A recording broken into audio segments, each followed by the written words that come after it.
Chat, are we okay? Are we still here?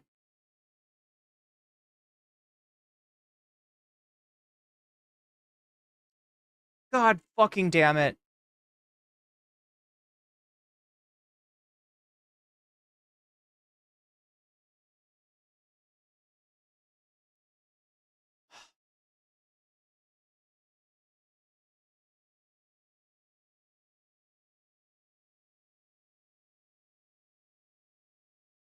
Okay, we just had a problem. Second night in the row.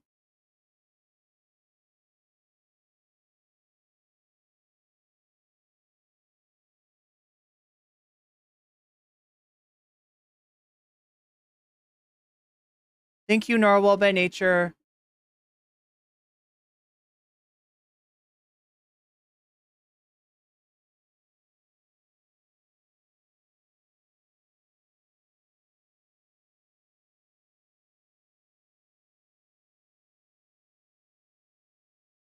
Yeah, there's a I don't want to complain too much about it because it ruins the content, but yeah, I'm just having trouble with my restreaming platform and with YouTube. God, I hope people are people getting it?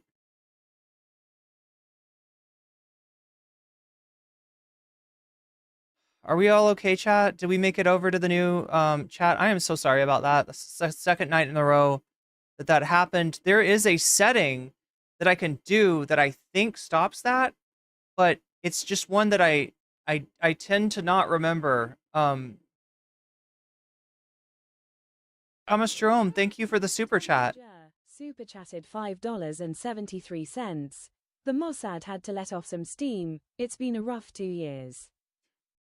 Yeah. So like I was saying, Izzy Sanchi, super chatted aw, $5. chat, you're so nice. Made his return and went after net neutrality and nuked the stream. Ooh, yeah, that's entirely possible. That's entirely possible. Definitely not a friend of the VOD, Agit Pie. Anyway, I really wanted to show you, somebody made a breakdown of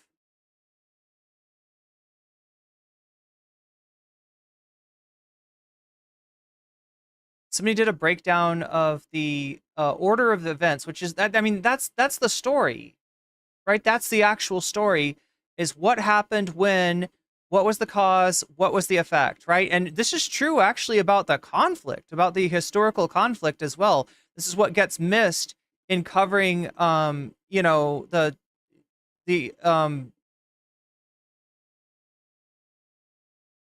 carnage in Gaza, is the series of events leading up to it. There's a lot of people that would like to give you a version of history that starts on October 7th of 2023.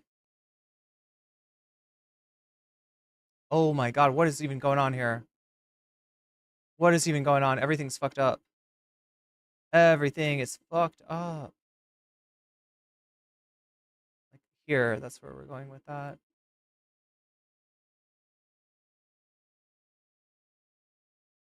Nope, I can't show you that. God damn it, I can't show you any of this.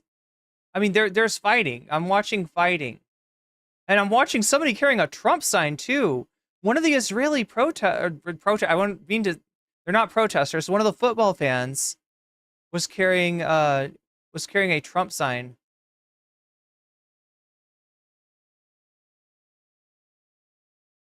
Does Ryan Grimm have a breakdown? Yeah. Let's look at the Ryan Grimm story. That's probably our best bet. Y'all like Ryan Grimm? We got Ryan Grimm. Sorry, I can't find you the exact thing that I was looking for before. I gotta make sure that everything is up and running with the stream. Okay, we need to add the thumbnail, don't we? Oh, this is so frustrating. But thank you for the super chats. Thank you for the support, everybody. It really does it does a lot to keep my morale up when this stuff happens because it really pisses me off, and I know it's annoying. It's got to be annoying for you as well.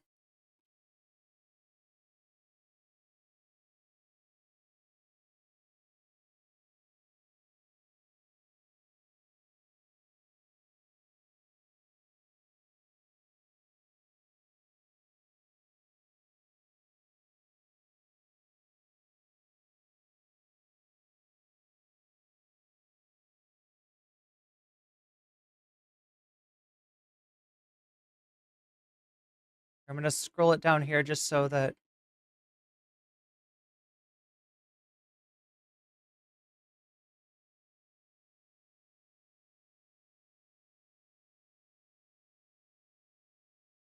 all right, I think we're back up and running with everything. Just as long as it doesn't put me in politics. Good. Okay, we're not in politics.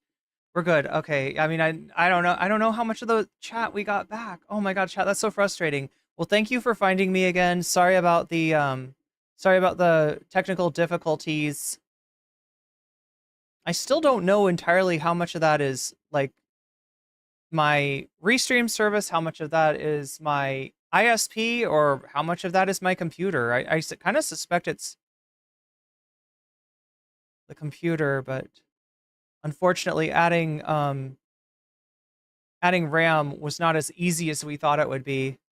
I'm gonna actually have to upgrade my computer at some point. Anyway, what do we got here? The level of dehumanization required for Western media to completely ignore its bigoted and deliberate incitement. Bigoted and deliberate incitement in Amsterdam is off the charts. We got somebody saying, if there were hordes of people marching around Europe chanting "F the Jews," that there would be an outrage from every European leader and newspaper. This video is of hordes of, uh, you could not use the word hordes, but yeah, it's a bunch of football hooligans saying, yeah, "F the Arabs," and it's not getting. This part is not getting reported. They also sang there are no schools in Gaza because there are no children left.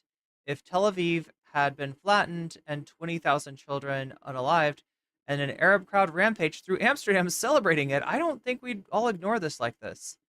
Violence is never the answer, and particularly not violence against people not involved, just based on the team they support or the country they're from. Not that hooligans lecture me want to lecture from me on how to behave, but it's my view. But let's not infantilize Israeli fans. The line from the Israeli government regarding Palestinians is always, what about Palestinian agency? What about the rock throwing? There is a context that must be understood. Okay, so what's the context here? What about agency? And if that sounds wrong to you, think about how it sounds in reverse. A thoughtful take from a dissident Israeli right there. Western press thinks it is helping Israel with the way it obscures all context, wipes away the anti-Arab racism, and creates global accountability-free zones. As a child, I learned about people who were born unable to feel pain. My first thought was how wonderful that must be, but then I learned that those people rarely survive childhood. They burn themselves without knowing, break bones, keep playing, cannot recognize infections. It's not a gift, it's a curse. All right, so this is Ori Goldberg here. Events in Amsterdam and their aftermath are important because they present the world with a glimpse at mainstream Israeli discourse and and he's talking about what the fans were saying, right? What in the eyes of most Israelis is a bonding agent between various Israeli factions. These are marauding beaten fans. The behavior of Maccabi Tel Aviv's hooligans should not be seen as, well, hooliganism. Following your team on an away game is an exercise in belonging. You build on the tropes most immediate and accessible to you in order to present a united front to project faith. What were those tropes? First, violent removal from our sites of anything Palestinian and Arab. We don't care to differentiate. Palestinian flags must be torn and ripped. Arab agency and humanity must be mocked and violently disparaged. Second, complete and utter disrespect for anything but ourselves. We don't observe moments of silence. We invade others' property. We attack and yell racist, murderous songs. We fully expect to get away with it. We are right, after all. We are good, and we don't care. Third, assuming the position of the perennial victim and exaggerating it to mythical proportions. It's Kristallnacht. It's the Holocaust. Jews once again being unalived in the streets of Europe, but most importantly, impunity. It is never our fault. We suffer. Fourth, mostly in the aftermath, we can tell you weak Europeans and Americans what to do. We are the experts. We will not, of course, tell you how to make it better. As oracles, we only forecast doom. More accurately, we become the hate against which we preach. Israeli reporters are now explaining Europe's immigration issues to Europeans. They are also warning Europeans against taking in Gazan refugees because they are all criminal Muslims, even if you don't care. We are not killers and victims. We are wise. 8, we stand alone. We are the complete package. We unalive and we are unalived, and we already know everything about to happen. But actually, in non-solipsistic terms, we hate and we fear. That is what makes Israelis right now. These are the ties that bind us. God damn. It's a depressing story to start out with, but it's important to cover because I wanted to show you the Sky News version of this, right? There was a Sky News story that was put out that actually does a decent job of explaining the context. It got taken down. Sky News took it down. They were like, nope, nope, we can't run with that. And I'm sure replaced with a very similar version of events than what we saw from The Guardian. So yeah.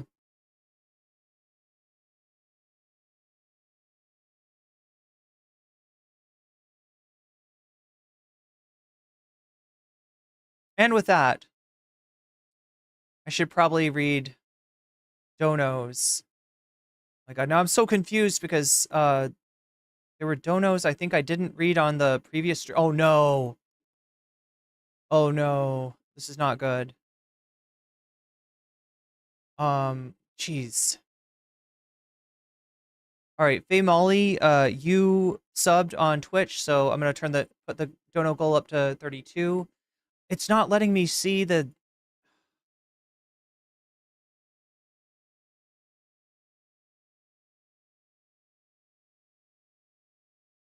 It's not letting me see the stuff from the first stream on YouTube. Ugh. I'm sorry. I'm making like Chewbacca noises. That's how irritated I am. And the poll is gone too. God damn it. I hate it. I hate it. I hate it. Because this is all the stuff that I do, and I feel like it makes my stream take too long to get going, and then I have to do it again. What's up, Shregley? CNN's Michael Holmes reported the story while revealing both sides of the story. Don't know how they continued their reporting after that. Asked my dad today what he thought about the election, and he said Americans just took a shit on the whole world. You are exactly right, Schmegley. That's a great way to, or your dad was exactly right. It's a great way to describe it.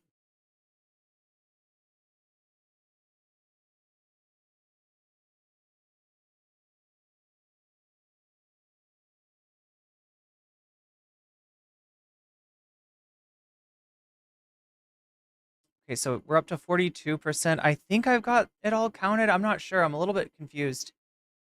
Um, I guess we should just start a new poll. I'm sorry, chat. This is so. All right, well, I'll try to make this as quick and painless as possible. Start a new poll, bonus content. We're about to get into the main segment of the show. We're going to be looking into Destiny's reaction to being roasted on the Adam Friedland show. And if you don't know Adam Friedland and Nick Mullen, I mean, I wouldn't say that they're, you know, like just like roast comedians, but that's a lot of what they do. And they roast each other on the daily. So again, like, you know, getting roasted on the Adam Friedland show, it's not really something that you should get mad about. And like I said, this is Destiny burning a bridge with people that don't necessarily dislike him. Like, I mean, Adam's a friend of Hasan, so he's kind of got a view of Destiny through Hasan. But in terms of like, look, they're edgy, deep fried shit posters, right? And somebody was asking what C-Town stands for. It stands for Cumtown. That was the initial name of the podcast with Adam Friedland, Nick Mullen, and Stavros Halkias. And in terms of being like edgelordy, right? It actually has a lot in common with. I mean, it has somewhat in common. I feel like there's a mean edge to Destiny's like edgelord stuff that you don't find necessarily on Cumtown, but it is very much like a no holds barred approach to comedy, right? So I guess what I'm trying to say is that like these aren't necessarily people that Destiny needs to be enemies with, and yet because he hates Hasan so much, his reaction to like kind of an innocuous roast is gonna absolutely burn that bridge. So it's weird, right? Burning a bridge with comedians that are just happen to be talking about you. And yeah, in terms of politics too, right? I mean, we're not talking about like far lefties, right? If you know who I'm talking about, Adam Friedland, Nick Mullen, Stavros Halkias, I mean, they are friends of Hasan, but they don't necessarily have Hasan's politics. So that's why I find this so strange that Destiny is just like, on reflex burning the bridge. Here is your bonus content poll. Again, chat, I am so sorry that this got taken down. If you already voted, vote again. If you haven't voted yet, now's your chance. While you're voting, maybe think about giving the stream a like. When it goes down like this, I'm kind of behind the eight ball. It diminishes my stream, and we want to see the stream be big and lots of people come in. So if you can like the stream, that'll tell YouTube that in spite of the fact that I just served you 2 notifications within like 2 hours, it is in fact a good stream, and it is a stream that they should show to a whole bunch of people. Cumtown or Cumtown? The second one, don't cap. The second, here, let me pop out to the chat again.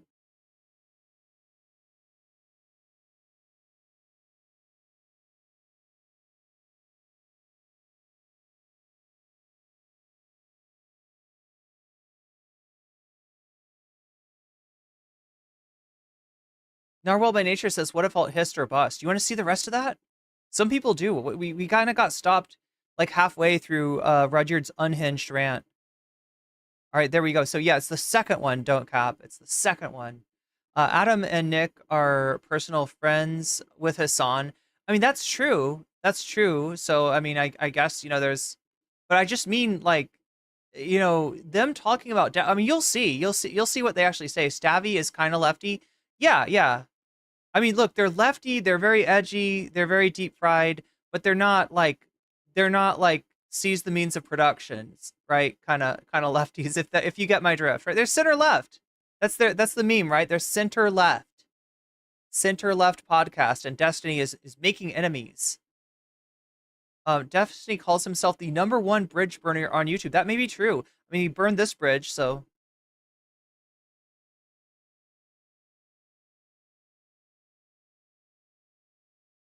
somebody even said that they found out about me by Destiny talking shit about me. Now I can't verify that, all right? If Destiny talked shit about me, I don't know when. I mean, I guess I got some I could guess, but I don't watch enough of this content to have seen him talk about me. I'm actually kind of surprised, right? I talked to him a long time ago, but I didn't feel like it made a great impression on him, and it wasn't something that I wanted to follow up on after. Who is C-Town says metal? We're talking about the podcast formerly known as Cumtown, which is now known as the Adam Friedland Show. And again, these are people that Destiny does not need to have, an antagonistic relationship with. Like I said, politically, I don't think they're really that far off, as far as being edgelords. And you know, I don't think they're that far off. I mean, yeah, they are friends. You know, when we're talking about like Adam and Nick and Stavy, they're good. They're you know friends of Hasan. So you know, I mean, there's that. But yeah, Destiny just basically started up a fucking beef with a comedy podcast that is talking about him because he's a well-known person, not because they don't like him. But yeah, no, he just. Would you ever ride a wild boar? I mean, that I think I could. I think I have the potential. Seatown is short for Chicago.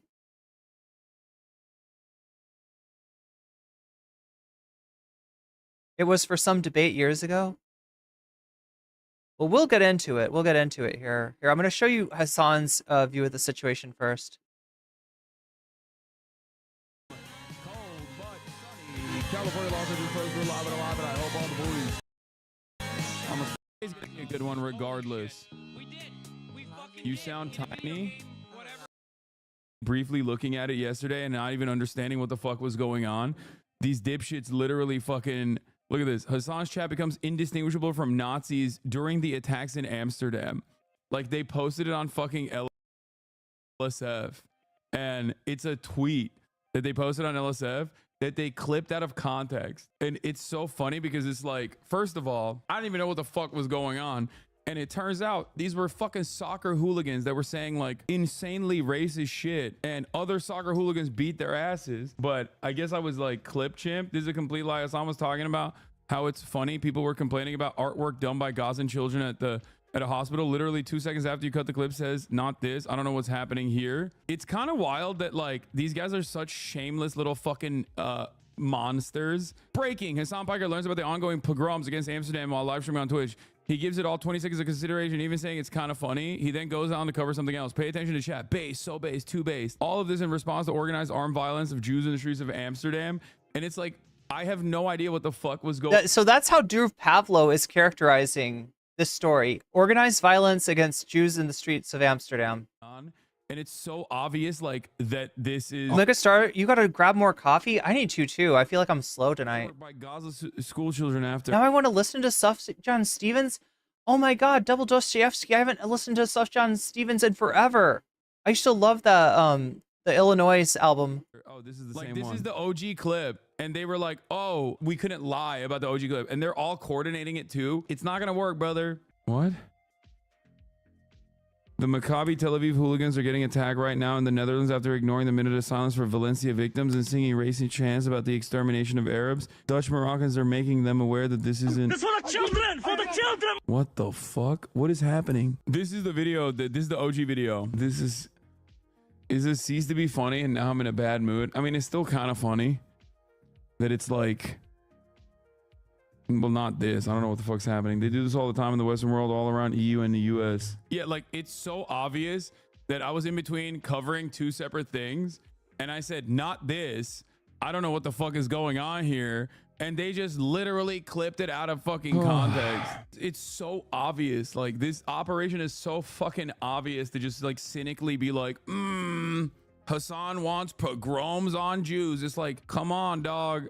Come on. Why are these guys so desperate? It's just crazy. It's crazy. Okay, like, look. Give it a fucking break, man. Give it a goddamn break. It was a yeah, I'm afraid I know why they're so crazy. All right? And I've experienced some of this myself.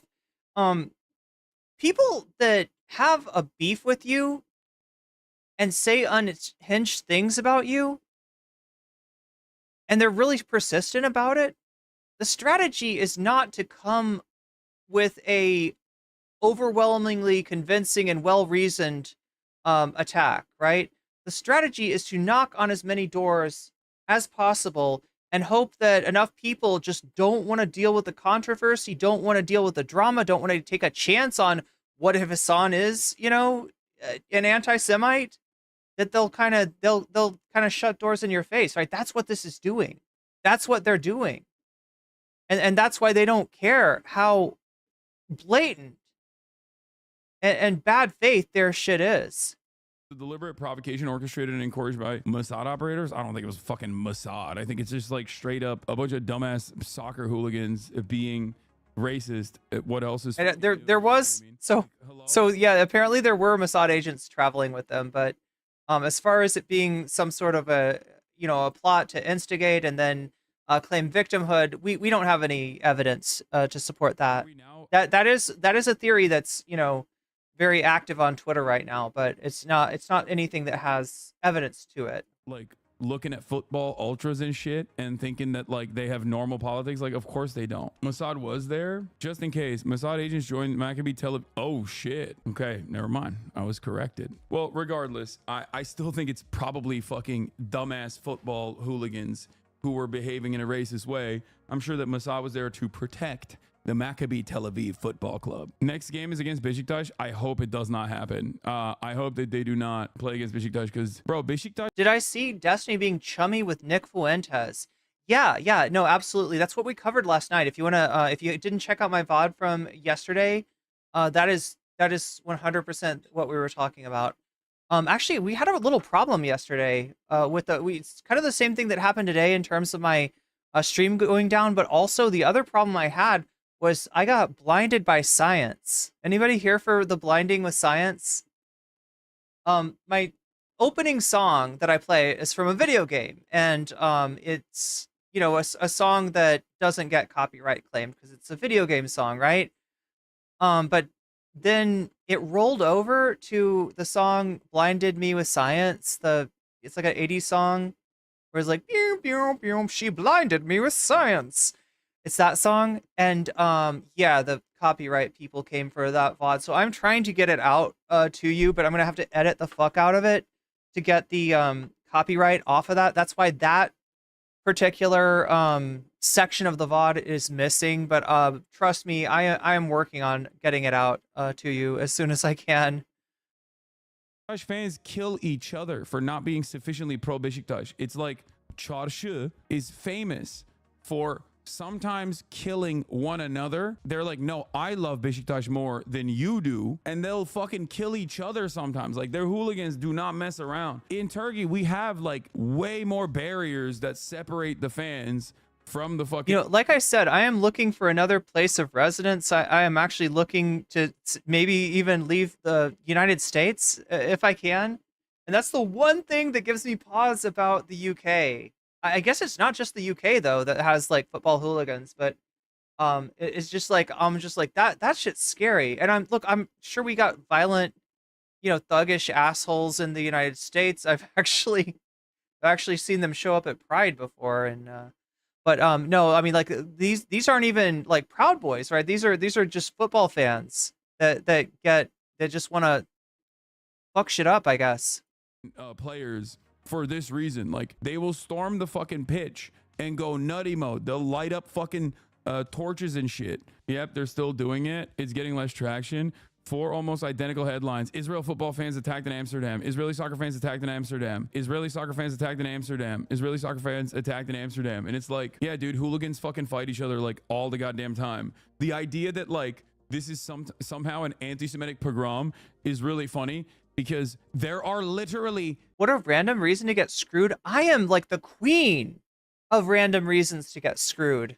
Straight up, openly anti-Semitic neo-Nazi fucking football hooligans out there that would love to do an actual anti-Semitic pogrom. What the fuck are you talking about? It's fucking wild to me that they're like, whoa, football hooligans are fighting each other again? What? That's insane. Yeah, I like that. Oh yeah, don't cap, you're right. I've been to Amsterdam and it is a very nice place to be.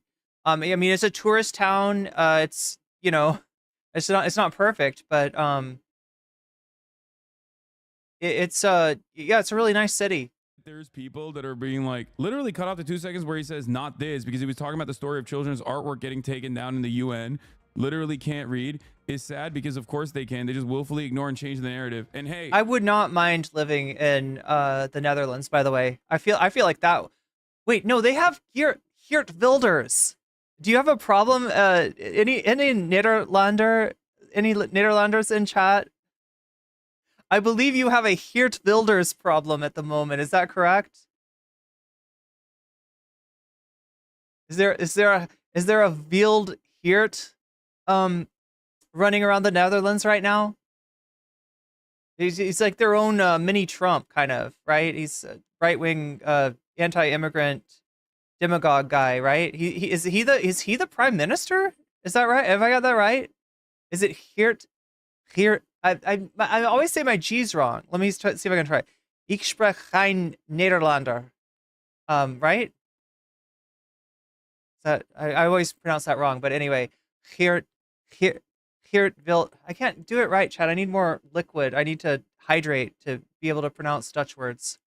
Yeah, that guy, Geert Wilders. Is the top comment. Yeah, it's such an obvious Geert is going wild. He's going nutty mode. fucking smear operation here. You know what I mean? To be like, Hasan is so anti-Semitic in his community, but we can't catch him saying something anti-Semitic. So we're just going to claim that his community is anti-Semitic. And then, you know, he's not monitoring his community. Move to Brighton? Isn't that where Quadrophenia happened?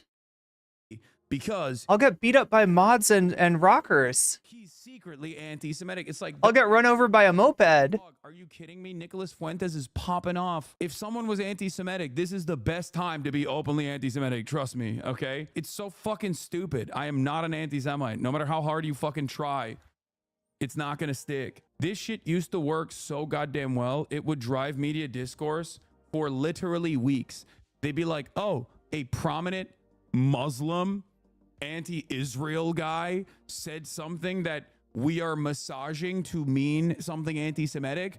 Let's talk about this endlessly. Now, Yeah, Thomas Jerome's saying, as far as like foreign countries that don't want American immigrants, Mexico City's had a problem with, I don't know if it's as much about the American immigrants or just like the whole phenomenon of, so, you know, when Americans come to Mexico City and talk to a landlord, right? A high price for the Mexico City market quoted by a landlord will be taken by an American as a very reasonable price, right? And so for that reason, people are, you know, have been kicked out of their apartments and, you know, because the landlords want to rent to Americans because they can charge them a higher price. I think Mexico City's trying to do something about that. You know, also trying to, you know, find a way to tax the, you know, people come there and work online and so they can get paid, you know, an American wage and live like at a Mexico City cost of living. But they are trying to find a way to tax, you know, some of the American immigrants there as well. And it's the whole story of gentrification. everybody understands what the fuck is going on. Everyone's like, wow, oh, interesting that this guy who has spent his past like 10 fucking years professionally Come to France? I speak a little bit of French. combating I've actually been to France before, yeah. anti-Semitic sentiments, anti-Semitic tendencies, and yelling at fucking neo-Nazis. Where's a good place to live in France, Brad Bro? Seemingly, that guy is actually secretly been an anti-Semite all along. Why? Because he's anti-Israel. No, this shit doesn't work. I don't believe it. It's not gonna fucking work. Everybody understands exactly what the fuck is going on. Have you seen FD's take on the election? He surprisingly went, the lib analysis of America being a reactionary country and misogynoir is what tipped the scale.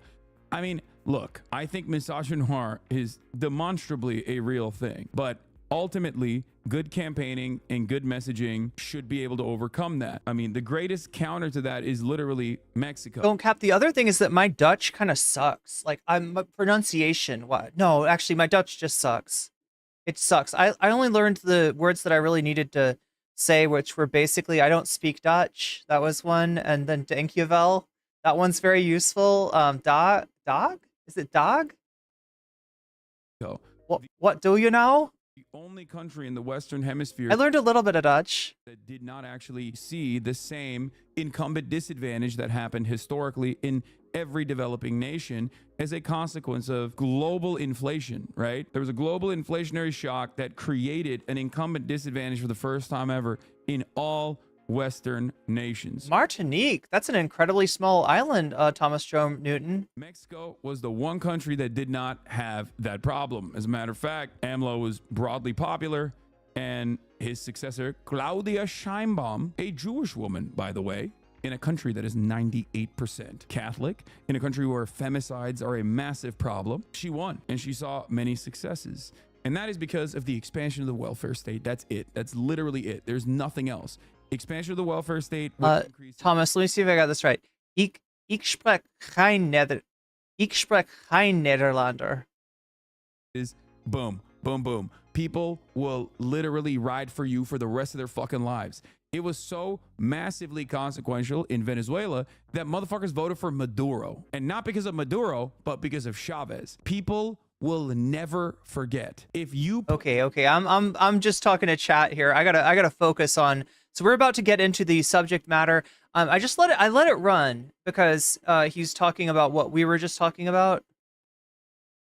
Somewhere in here.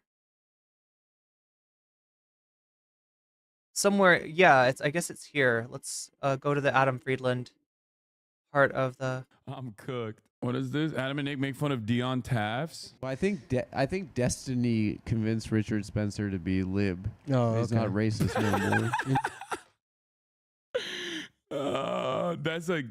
That's a bar from fucking Adam, dude. Interesting. Yeah, they did like a debate on. So that's Adam. To the left is Nick.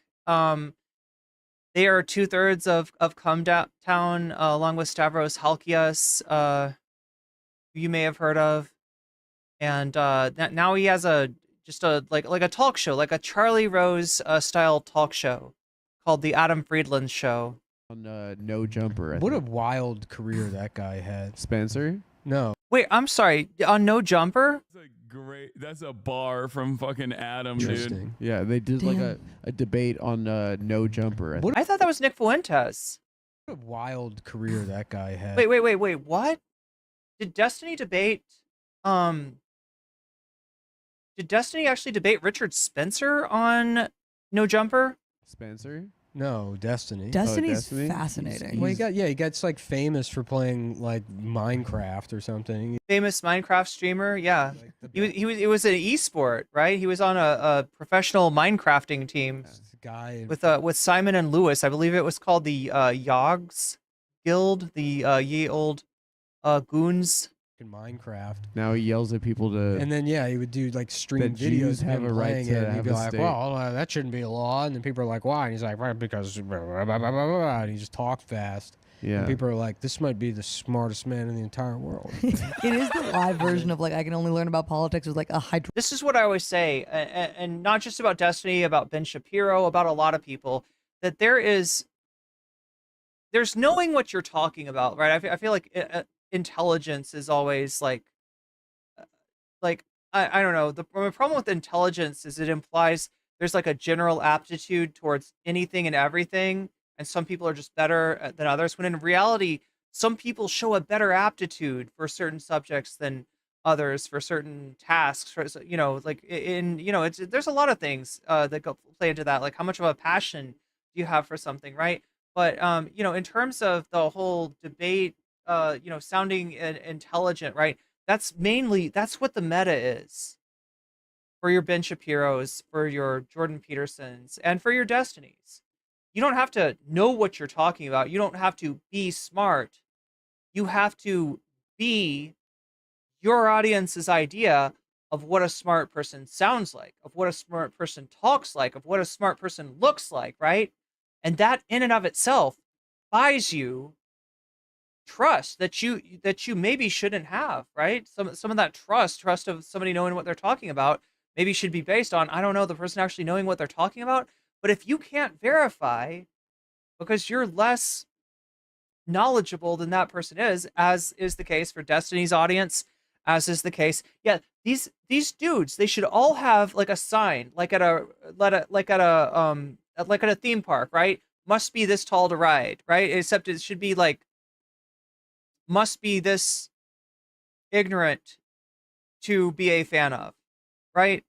It's only if you're more ignorant than your thought leader, when you got somebody like Ben Shapiro or Destiny, that like, oh my God, it drives me nuts how much they LARP as intellectuals and how little they actually know.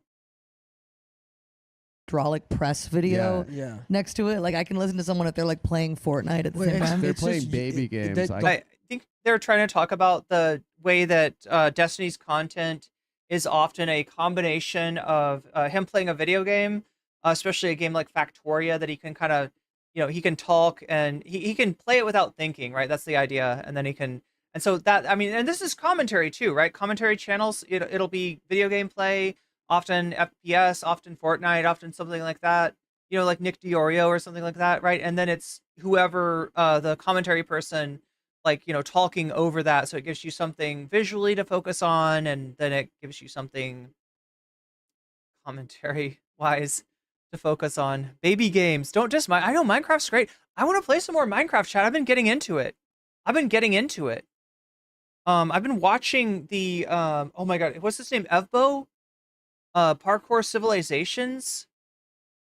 And then I'm trying to remember, the most recent thing I saw was somebody that had a world where it was a chunk, like a Minecraft chunk, which is, I don't know, like, what is it, 16 by 16, 32 by 32, something like that, like, right? It's a section.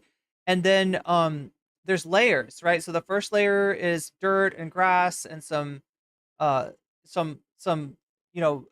pigs and sheep and a couple of villagers with some trees growing. And then, you dig down, and then there's a random other thing for your second layer. It's like randomized, right? I can't remember what it's called. I'll have to look it up, but it looks like a lot of fun. But that's the whole thing about Minecraft, is you can't just do a let's play. Nobody wants to do a let's play survival. They all want a challenge, a like 100 days. I beat whole YouTube Yeah. world is bizarre because the things that like or speed runs or rise to the top, because that the whole like debate world Yeah. on YouTube is really big. We will never have a coalition on the left, it seems then. Yeah, dude, because one fucking Twitch streamer is at odds with another Kick streamer who wants to say the N-word as a white guy and wait, no other. Are you saying Destiny has a lot of Israeli fans now? advocates to do that, who has propped up neo-Nazis. So the fucking left coalition is over. Just like, please get offline right now. Oh no, the guy who debates everything, including but not limited to why being cucked is actually liberating, or ethical CP. That guy and his community are a formative. This is what I was telling you about Vosh, right? When the whole Vosh thing dropped, when the whole files thing, came in, I was like, honestly, for the Destiny community, the opinions that we saw from like Lonerbox defending Vosh, right? That's not the exception. That's the rule. If you don't think that there is oh my God, we'll see if we get into it, right? There's an argument that I guess Destiny made for quote unquote ethical. I don't even want to say it. Ethical, CSAM, if it was done just this way, it would be like ethical or some shit like, and it's just like, bro, what are you talking about? What are you talking about? And the answer is that they were mining clicks back in the day. They were looking for clicks. And how do you get clicks? Do you talk about normal shit? No, because there's a ton of people talking about normal shit. Do you make normal arguments? No, because anybody will make a normal argument, like the minimum wage good, minimum wage bad, right? That's fucking all over the place, right? But what will pop off is if you have a take that's like a take meister, where you're defending something that everybody's like, whoa, what's up with that? And then you've got some kind of argument set up for it where you're like, well, if it was in this exact situation, then, it's like, I don't know, it's just debate lord shit. I mean, this is why they're called debate perverts. This is why Hasan calls them debate perverts. Part of the quote unquote left. I mean, rage bait's kind of part of it, right? But then it's also combined with a Mott and Bailey. If you're not familiar with this concept, right? I think it comes from medieval times, where the Mott is like the town and the Bailey is like the castle. And if you're in the Mott or whatever, I may be getting this wrong, but you're very vulnerable. So you hang out in the Mott and you're like, vulnerable here. I'm making a bad argument. I sure hope somebody doesn't come along and own me. And you put out your argument in a vague way, and people are like, that's ridiculous. I am going to argue with you about that. I'm going to own you on that. And then when they come in, you retreat to the Bailey, you retreat to the castle, and you're much more protected. in there because you change a few parameters, you define the vague argument that you made in the first place, and you're like, well, no, I was really arguing about this, and it's like solid in some way. It's something that you've set up specifically to be defensible, right? And that's what they do. That's the tactic. That's what got Vosh big. That's what got Destiny big. And it's a cheap fucking trick. It's a cheap trick. Even if he was literally a die-in-the-wool leftist and we were duking it out, it still would not be consequential, okay? We're fucking content creators. Yeah, most people offline don't know who the fuck either of us are, or have like very loose associations about it. At a time when we straightforwardly have neo-Nazis popping the fuck off, when like black students on college campuses are getting text messages about how they're gonna go to the plantation or whatever, when the online troll... Oh yeah, I haven't covered that story. Yeah, text messages, racist text messages showing up. Obviously the Nick Fuentes. There's been a lot of mask off after Trump got elected. They've basically confirmed that yes, Project 2025 is in fact their plan, despite the fact that Trump denied it the whole time. Flops is popping off. There are dudes who are like, what's wrong with the N-word, dude? It's in all my rap music. It's like, come on, dude. I don't have time for this. I don't have fucking time for this. Suck my dick. You're fucking gross, dude. Jesus Christ. You don't... Yeah, and that was the other thing that got debated on ad absurdum, was the you know, the ethics of saying the N-word, right? That's one of Destiny's favorite topics. Have to fucking debate everything. You don't. You just don't. Just be normal, please. Please be fucking normal. His fans are having a normal one today. Yeah, I saw this. Bro, what the fuck is wrong with Destiny's fans? The dude who debates the consumption of child porn to stop pedophiles and the use of the N-word, yikes. The argument is that CP is supposed to be distributed to pedos if this helps reduce child rapes. Are you pro-child rape? That's what the argument goes like. And they flip it on you. Oh, I guess you really like this horrible thing that can only be prevented by adopting this ridiculous stance. Right? I mean, this is where the bridge got burned with freaking Dom Fockery back in the day, right?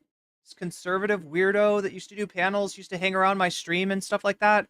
And he disappears from Twitch one day. I find out that he's been banned. You know, he is expecting me to defend him, but I find out why he was banned.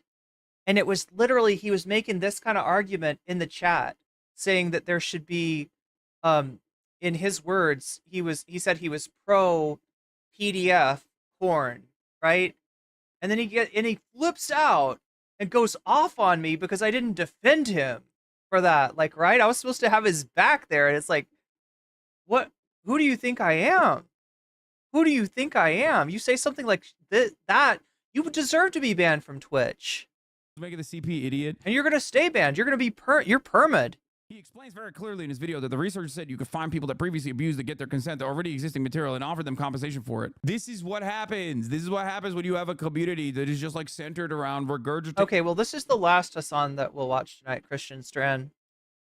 Talking points from one fucking sociopathic cult leader. It's so weird, dude. It's weird. Like I get you saying that he's got bro energy. I don't think he has debate bro energy, but I think I get what you're saying. Weird is weird. What the fuck? Did you see that video of Shapiro debating like 25 libs? Dude, yeah. I love that one. Yeah, that's good. That is debates are huge now. I wish I could get into that space, but unfortunately, I'm just one of the dumbest people. Nick, you could do it. You don't have to be smart to be a good debater. You just have to be confident, I think. You just have to be cocky. Anyway, let's get into this properly. If I can find it.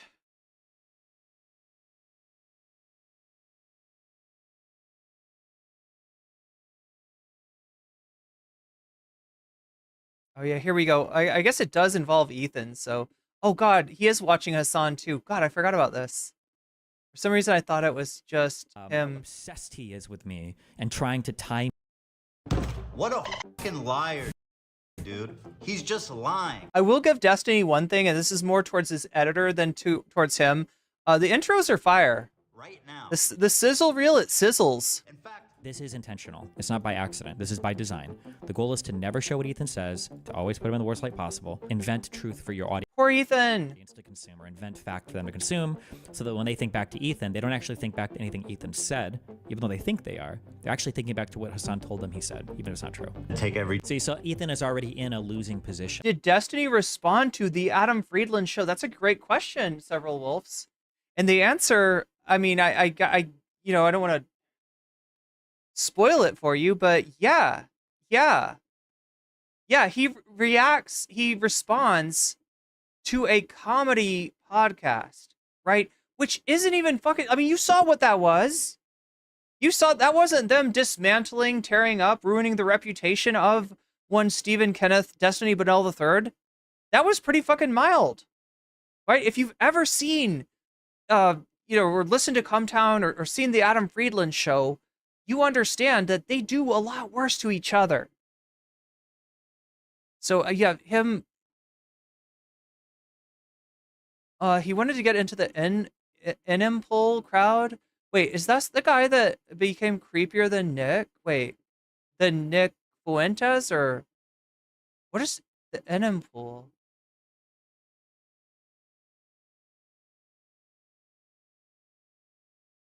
Media gave Trump such a pass on Project 2025. Yeah, I know, right?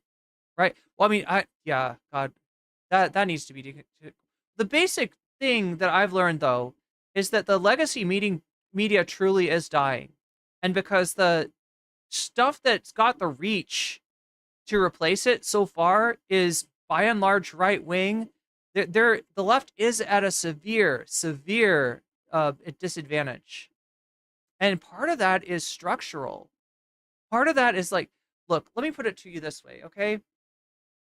If I had a small audience, which, you know, I mean, like you're a pretty decent sized audience, right? I'm not complaining, but right, somebody with a small audience could only survive for so long without a certain amount of support. But somebody with a small audience and a right wing, you know, oiler, like a right winger that's like, hey, I really love what you do. I especially love the part where you're constantly punching left, where you're constantly blaming the far left for stuff. That's really good. You know, this is a way for the right to make inroads on the left, and what you're doing is actually very valuable to me. So yeah, somebody like, you know, somebody with that kind of politics is going to have a natural advantage coming up, is going to be able to be stable as long, you know, and I'm lucky. I'm lucky that I have a community that supports me, and that I'm able to do this, and you know, still sort of struggling, right? I got to get those videos out. I got to start to grow the community, right? But for somebody that's useful to a very wealthy person, that road is not as hard. And who's going to be more useful to a wealthy person that wants to keep their taxes low, especially when you start getting into the tech bros and their sort of far right plans, the Peter Thiels of the world, right? That's where the money is. There was a joke about, what is it, Dime Square, that they were trying, that Peter Thiel was trying to fund a art scene in Dime Square, trendy neighborhood in New York, and that there were all these artists out there trying to get funding from him, trying to be like, what is Peter Thiel like? You know what? But yeah, it's there's a real disadvantage that the left is on in terms of this, and the platforms, right? YouTube, Rumble, Kick, X, a lot of platforms controlled by right-wing people, despite all the accusations to the contrary. He's trying to defend himself from attacks that Hasan knows are bullshit, right? Well, I think Destiny convinced Richard Spencer to be lib. No, He's not racist no more. That's a bar from Adam, dude. Interesting. Yeah, they did like a debate on No Jumper. What a wild Is this a bit? career that guy had. Spencer? No, Destiny. Destiny's Destiny? I'm sorry, is this a bit? It's a comedy podcast. What do you think? fascinating. Like this, Hasan is so desperate. Like, it's so pathetic how obsessed he is with me and trying to tie me to like Nazis, like especially people that aren't really relevant anymore. Like, little bro, nobody talks about Fuentes anymore. After the Trump yay shit, his career is kind of nuked. Cozy's basically Yeah, true, Christian. dead. I don't even know if he streams something anymore. He tries to stream on Rumble. Like, who knows how many real fans he even has anymore? Like, nobody knows about this. Like, nobody talks about this guy anymore. They kind of like moved on. Like, shit is, who cares? He gets like famous for playing like Minecraft or something. He's like the best guy at fucking Minecraft. Now he yells at people to. Is he going to ask if this is a bit? I wonder what Destiny thinks of this. Obviously, the idea is, okay, so if you don't know, Destiny played StarCraft, right? So for Nick to pretend that he knows so little that he thinks it's Minecraft is funny, right? The history is that Warcraft came first, right? Warcraft is, I think it starts off as an RTS and then it becomes like a massive multiplayer role-playing game. And then StarCraft comes along, definitely in an RTS, right? That's what Steven played. That's what he got his original notoriety doing, being like an what do you call it? Like an esports athlete? I don't know. I don't know if that's a real thing. But whatever, right? So he does, StarCraft. He's not a great StarCraft player, by the way. He's not, top 10 or top anything, but he's passable at StarCraft.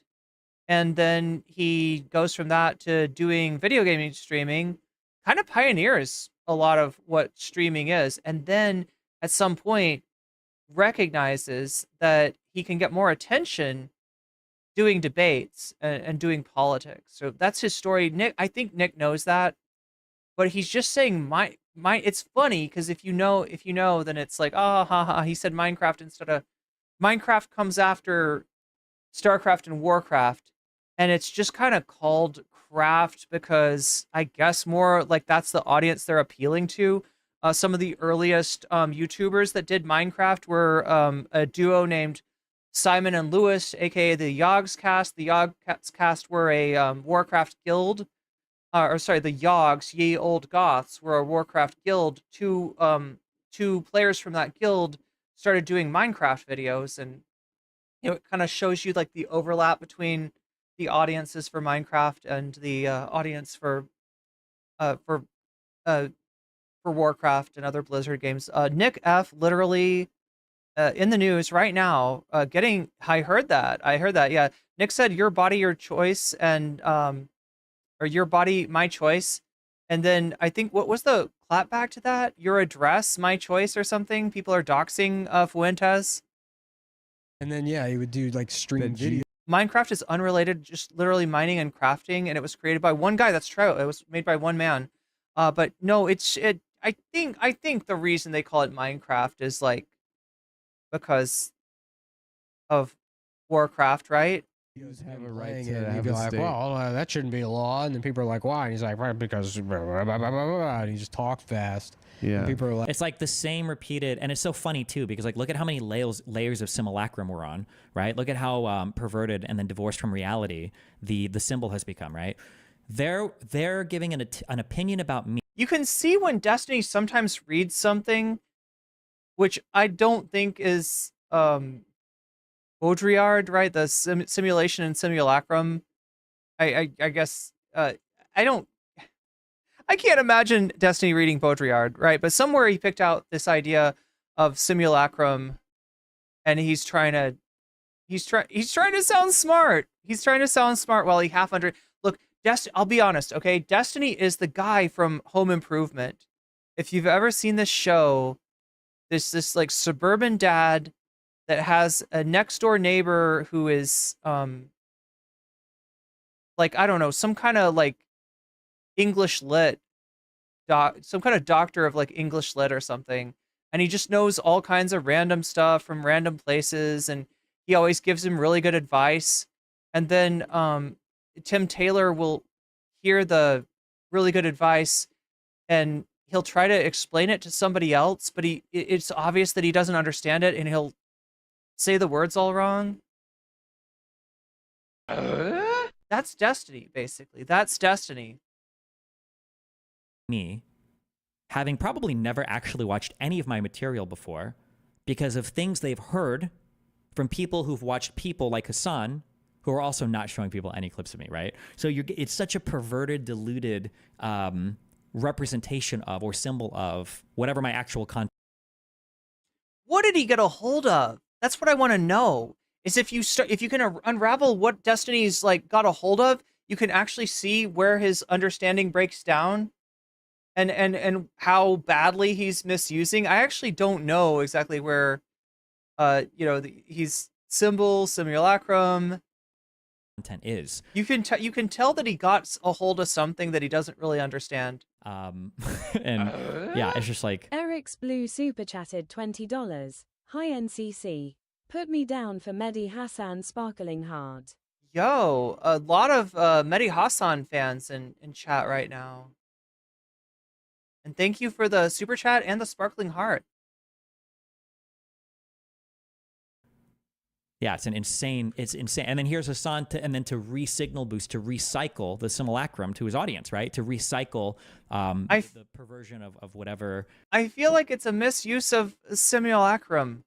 They say my content is to these people. It's like insane. Yeah.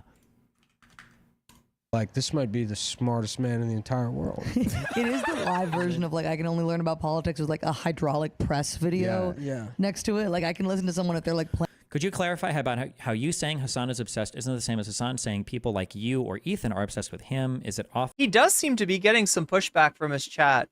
Just like I'm going to push back on not doing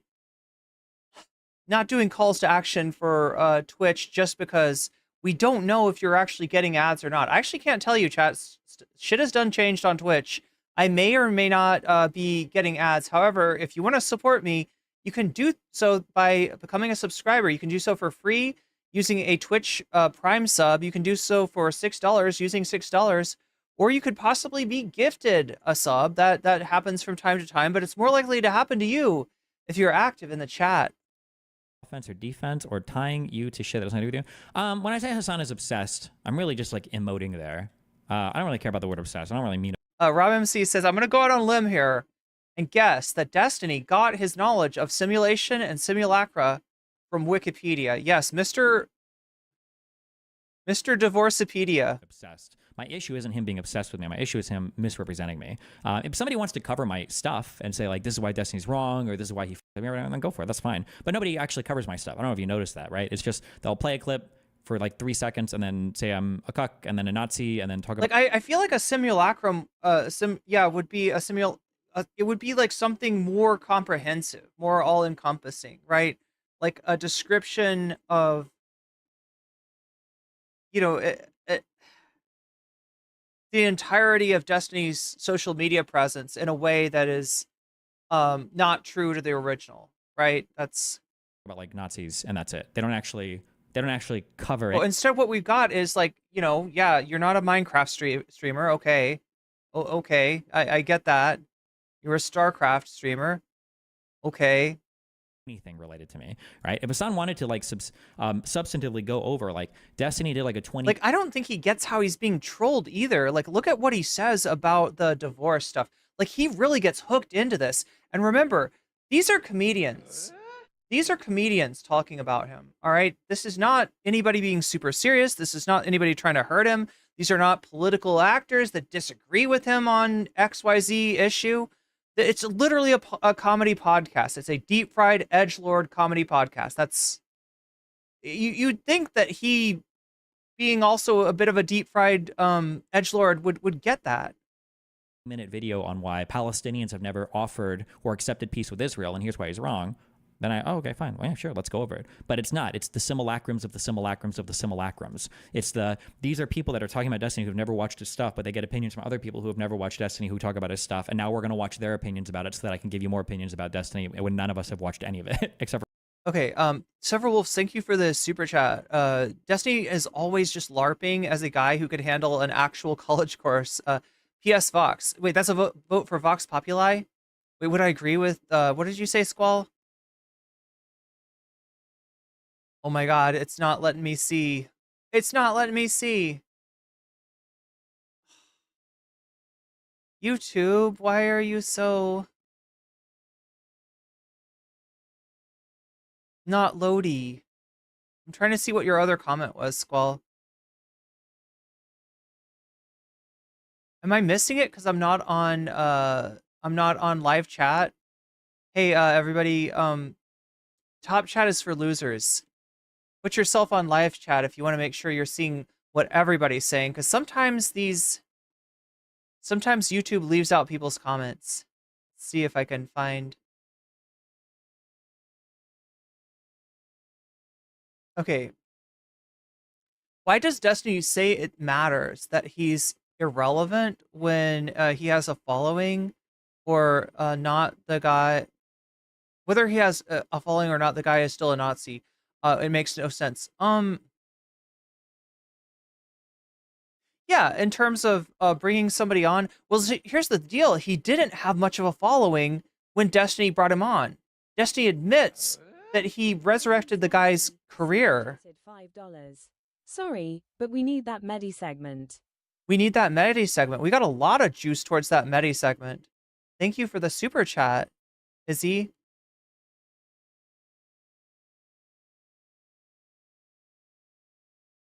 But why is he trying to hang it up on whether the guy is irrelevant or not? And he's wrong about that too. And he should know it. He's on Twitter. If you're on Twitter, you know that that Fuentes is not irrelevant. I guess the argument that he's making is that so Fuentes had a streaming service for a short time. It was called Cozy. A number of my fellow colleagues from Twitch Politics used to go on Cozy because they could find somebody to argue with, and they'd all be like, "Oh no, I'm going to argue against the Nazi." I'm like, "You're going to make the content for the Nazi. You're gonna make the Nazi platform more interesting." I even had a debate with one of my bestest friends, who is no longer my bestest friend when she turned out to be kind of racist. But yeah, God. But yeah, I hope that answers your question.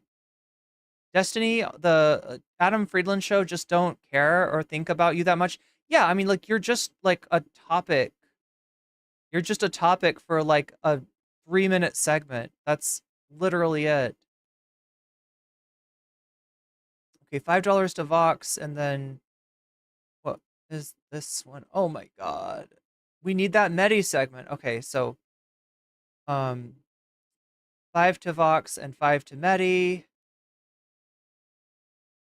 Medi's got 20 now. And Vox gets 5. For Hasan, who's watched it all. It's just like, Jesus, yeah. Playing Fortnite at the same time. They're playing baby games. The whole YouTube world is bizarre because the things that like rise to the top, because the whole like debate world. Yeah. And then meanwhile, I guess like you can either I'll say it's funny now because I'm famous and I'm rich and I'm influential, so I'll take it, I guess. Before it was more frustrating. But the funny thing is that they embody everything that they're about to complain about, right? It's so crazy seeing what rises to the top of the YouTube world. Like, really? I think it's crazy that you guys are rising to the top when you're about to. Adam would be very happy to hear that from you. That you think that he's right. You think that the Adam Friedland show is rising to the top of YouTube. Destiny, you don't know what you're talking about, right? It was a very successful podcast. It was a very funny podcast, very successful podcast, right? With Cumtown. But in terms of the Adam Friedland show, you can see it's got a way bigger budget than most stuff on YouTube. They've got a studio. They've got a full-on studio. They're trying to do like a Charlie Rose interview here, right?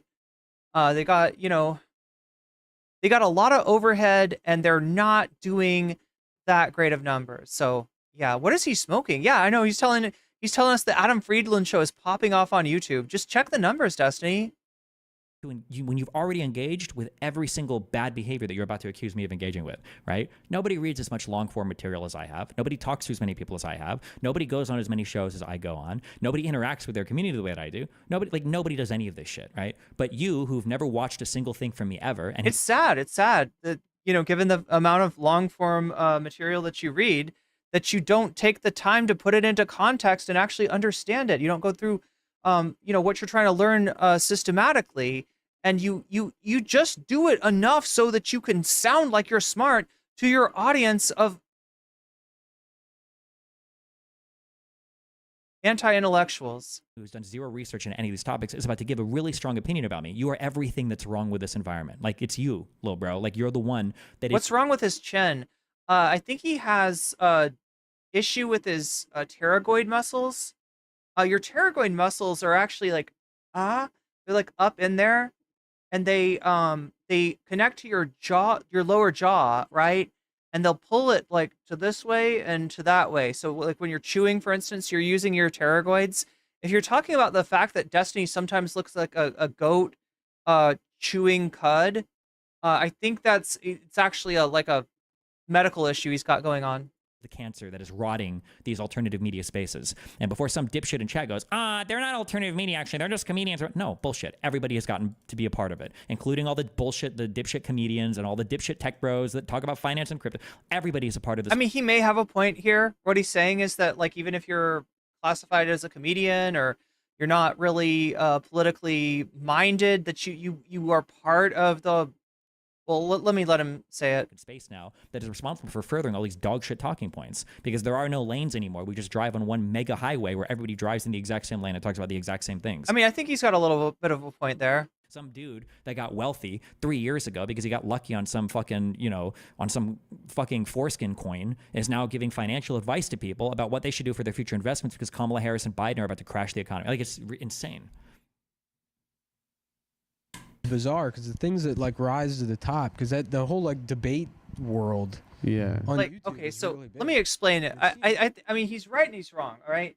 So I mean, we've seen this with Joe Rogan. The fact that Joe Rogan has a platform that can help out, yes, even a presidential candidate. But and yeah, like,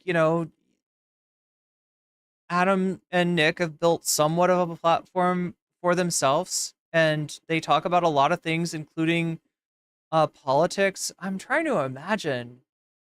No, I just don't. I think he's like, in his application of this to the Adam Friedland show, I think he's wrong, right? Okay, so like, just imagine this, chat. You're a politician, and you got three choices. Are you going to go on Joe Rogan? Are you going to go on Theo Vaughn? Or are you going to go on the Adam Friedland show? I mean, they have a very loyal audience, very adoring audience, but I just don't think that helps you out nearly as much as you're going to go on Oprah, says OnlyFacts. Yeah. You're going to go on The View. It's not actually, though. Like, that's another thing. People only think this because Hasan, I guess, like, furthest from him, there's not really much debate that happens at all anymore. Nobody really does it. Like, I guess Jubilee kind of has their programs, but that's not even like one-on-one debates. No large content creators engage in debate because all of them are too busy preaching.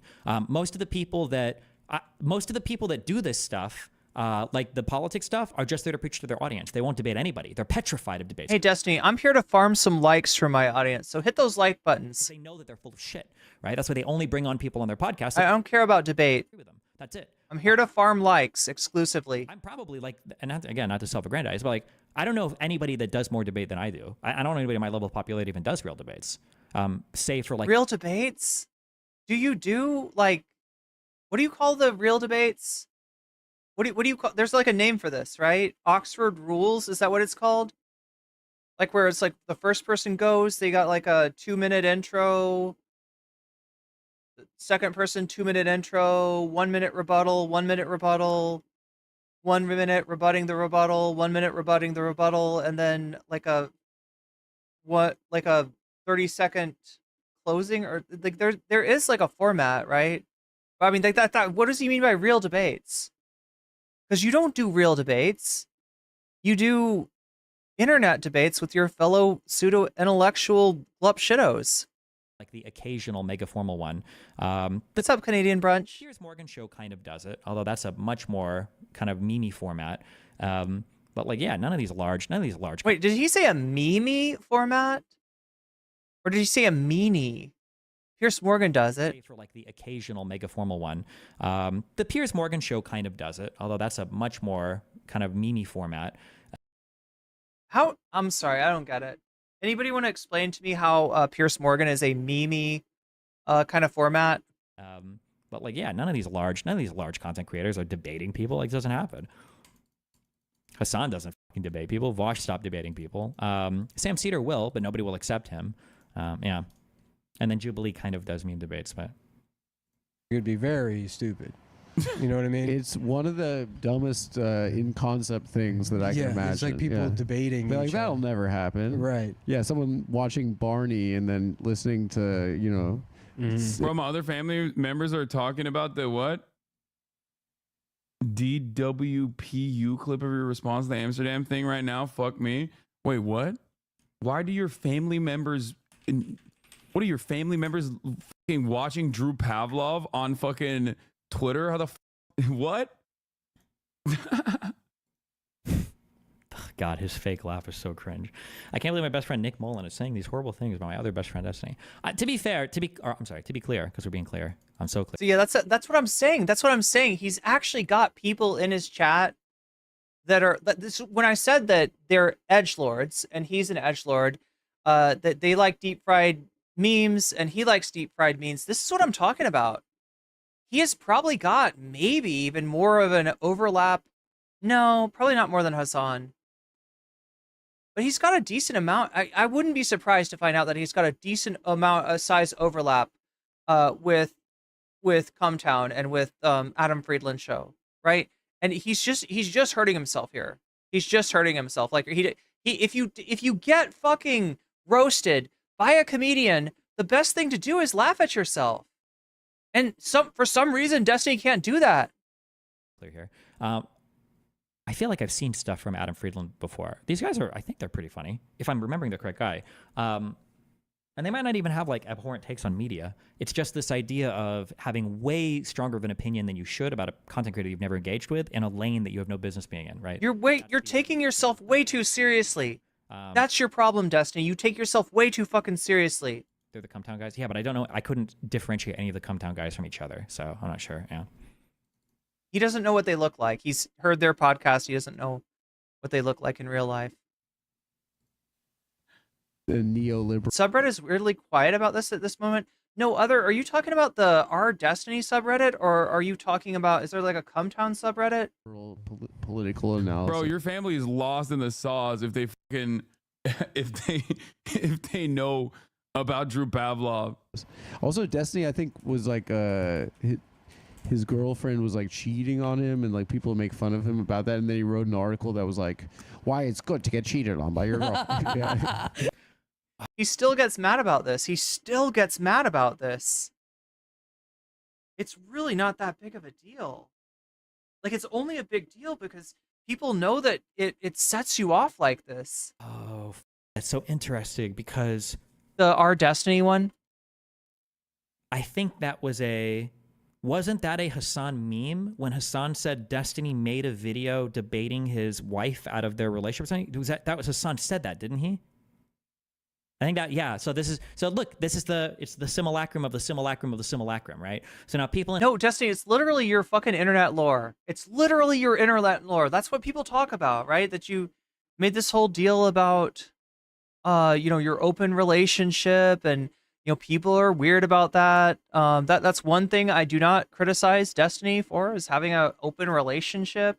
When I joke around about, like, Divorcity or Mr. Divorcipedia, I'm not saying that he's bad because he got divorced. It's a meme.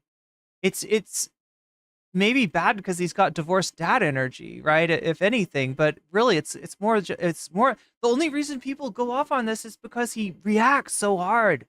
Hasan's audience, there can only be one simulacrum. Hearing something from these guys, it's not true. Coming from Hasan, who taught Destiny that word, yeah. Who did, like it's just like, yeah, so it's so insane how far removed from reality we are here, while simultaneously complaining about how bad some of the content is.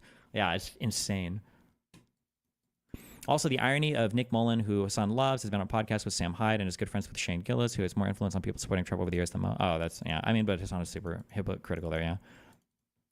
Wouldn't it be a good idea to try and get on their show and meme it up to correct the record? I mean, I don't know if they would ever have me. Wait, be various. Is that true?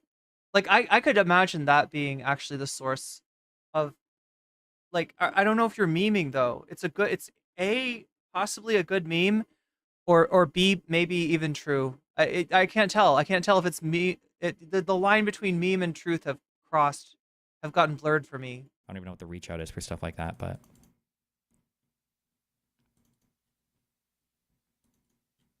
Yeah. That's the thing. You get really good at making points, and you can rationalize. Or with himself. Yeah. They're telling him to get Erudite to reach out to get him on Adam Friedland. I think he could. I think he could probably go on Adam Friedland. They would make fun of him, but if he took himself less seriously, it wouldn't look at Chet Hanks, right? Adam roasted the fuck out of Chet Hanks. And Chet Hanks came back.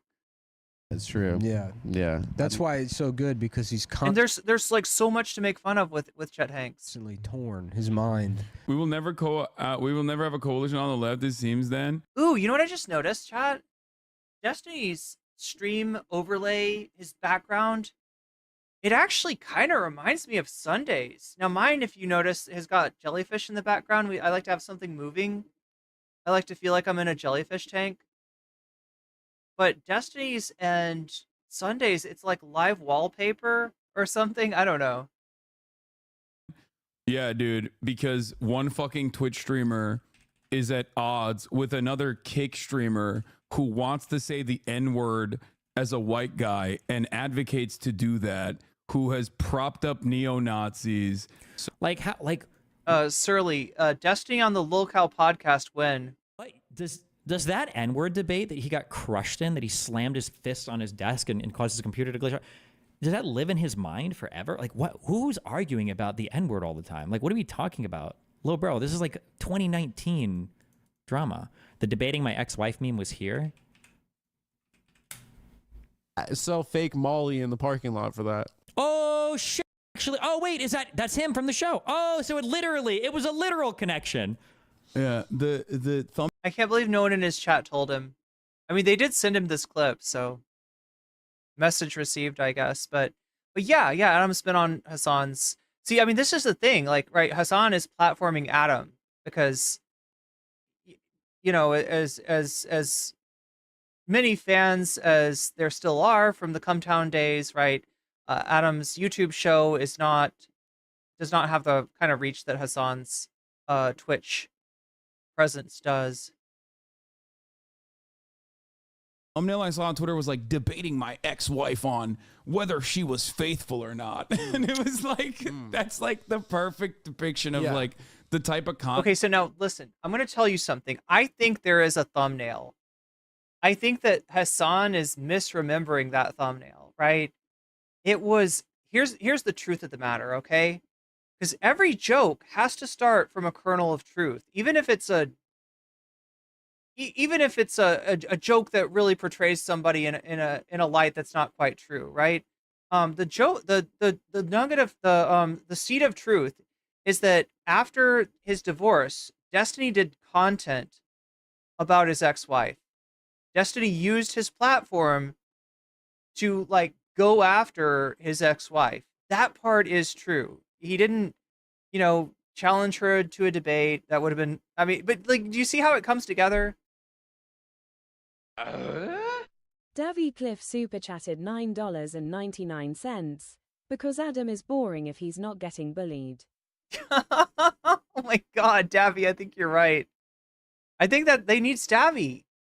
They need Stabby back. That's the whole thing. Come Down were the only people I knew talking about Palestine back in 2017, 2018. They're edge, but they have a very similar politics to Hasan. I could never tell what their politics are because they're like everything is a shit post. Like everything. I can never get a feel for like what their real beliefs are. So I just kind of take Adam at his word when he says center left. And it like everyone takes is that it real? so- Is that real? He really did that? He debated his ex-wife. Yeah, it's like, but like his fan base takes it so seriously. They're like, yeah, this is like, I mean, it would be like, look, it's perfect. It's perfect. This is the whole thing. It works as a joke because it's based on reality, and it's based on Destiny's characteristics, his overzealous, debate hunger, right? You can imagine Destiny. Just like the Steven Crowder joke, my wife left me change her mind, right? Because he's famous for doing the debate thing. He's famous for debating, college students, right? It works with Destiny for the same reason. He's just so associated with wanting to debate every single thing that you could totally imagine him challenging his ex-wife to a debate. Right. Like none of this is real, right? Thank you for finding this. None of this is real. All of this is like a simulacrum being created right now. Hasan is creating an impression of me from things he's never seen. But thank you for the super chat, Davi. To a person who's never seen anything of me that and it's funny because he even asks him, wait, is that real? Or are you just like joking? No, bro, that's super real. And now you see him 10 months later repeating it here. Yeah, it's insane to watch it develop in real time. And then everybody on the subreddits and everybody on Twitter. And this is why when you see people like bring up like random assaults against me or insults about me or whatever, they're like, wait, where the f come from? It's like this, right? Yeah. All of this done without him ever showing an original clip of me. You should call him out on Twitter. If you guys want to make clips, I'll do it. But remember, okay, when you call them out on this behavior, they are amusing themselves, for it is their adversary who is obliged to use words responsibly since he believes in words. Oh, no. If you press them too closely... Where did he get this? Oh, no! Oh, no, chat! Somebody got him in existentialism! Although, I'm trying to remember, did Sartre is Sartre one of those guys that never wanted to be, like, lumped in with the existentialist movement?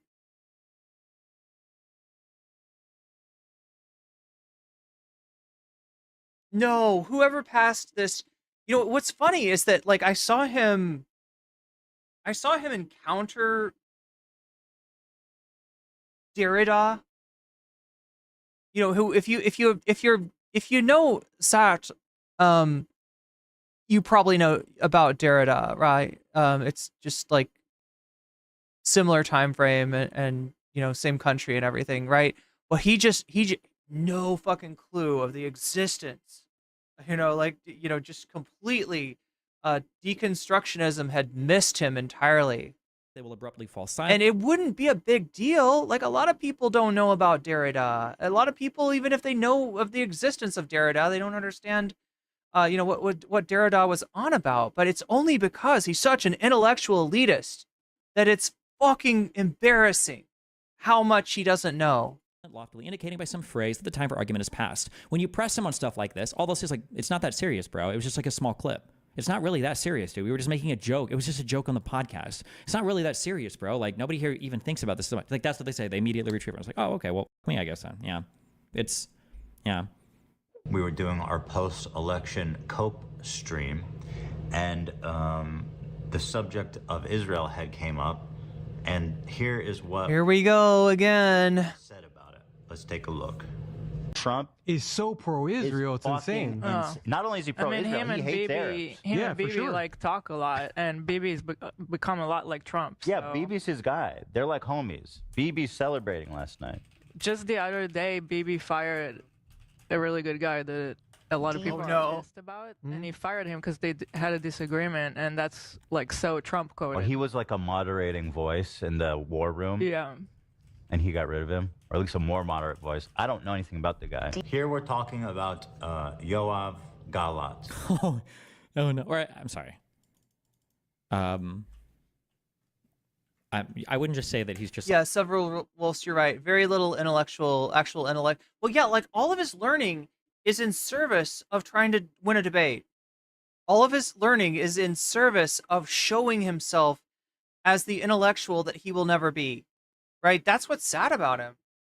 He does read a lot of, as he calls it, long-form content. That's really funny.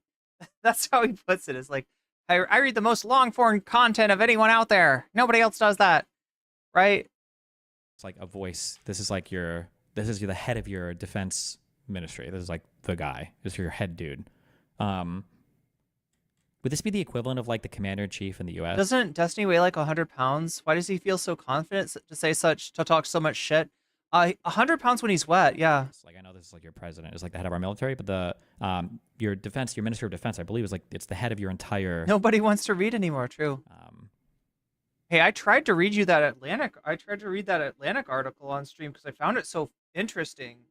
Like when I got into the Atlantic's article going over what some of Trump's, you know, people said about him, like people that had worked behind the scenes with Trump.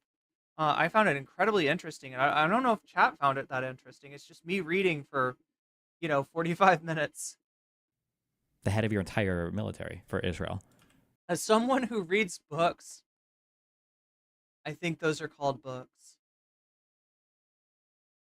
Yes, Derek Weinberger. That's probably right. Not to say I don't know if he was a moderating voice or not. It's just funny to remember, like, yeah, this is like a guy that was just like in the war room. It's like, this guy is the war room. Yeah. Voice. I don't know anything about the guy. Here we're talking about Yoav Galat, who was a member of Netanyahu's war cabinet, who just yesterday was fired by Netanyahu because he wanted to end the war. And Netanyahu wants to continue the war. And what do you think Democrats should do to win more cultural war-related stuff? We talked about this a bit on stream yesterday, but we'll work at it, okay? The DNC, I already gave some suggestions. 100 pounds wet? Did I pee on him? I think I'd get in trouble for that. That would be TOS. That would have to be TOS, right? How does Ethan not know who Gallant is? I mean, for somebody who wants to do political content, he knows very little about, or wants to talk about world events. He knows very little about what he's talking about. The DNC needs to stop working with anti-democratic candidates, and they need to find more people that support the party. You have to have people that are supportive of your political party working with you on the media sphere. It can't be any more of this working with people that don't support your candidate for president. That's wild. That can't happen anymore. Oh my God. In the next 2 years, I hope. I'm working in the background. Or if you have DNC contacts, fucking email me as well. The more the merrier. They need to stop working with all those people immediately. therefore, he fired him. Once he was fired, people in Israel took to the streets and are protesting because as far right as Netanyahu's, war cabinet is. Fuck. Okay, hold on. Last second. You guys are diverting me. What do you think of the allegations of election fraud? It did honestly seem really fishy. Trump overperformed a lot. To rig an election in the United States of America because of how decentralized our process is all but impossible. Have you seen this stuff on Twitter? Apparently there are some fairly large hashtags of people, and in fact, what John Fetterman got behind this, didn't he? Got behind the idea that like Pennsylvania needs a recount. Yeah, there's a hashtag recount. There's a hashtag Trump stole the election. Right? There's a bunch of I don't know what to call it other than cope. Right? I mean,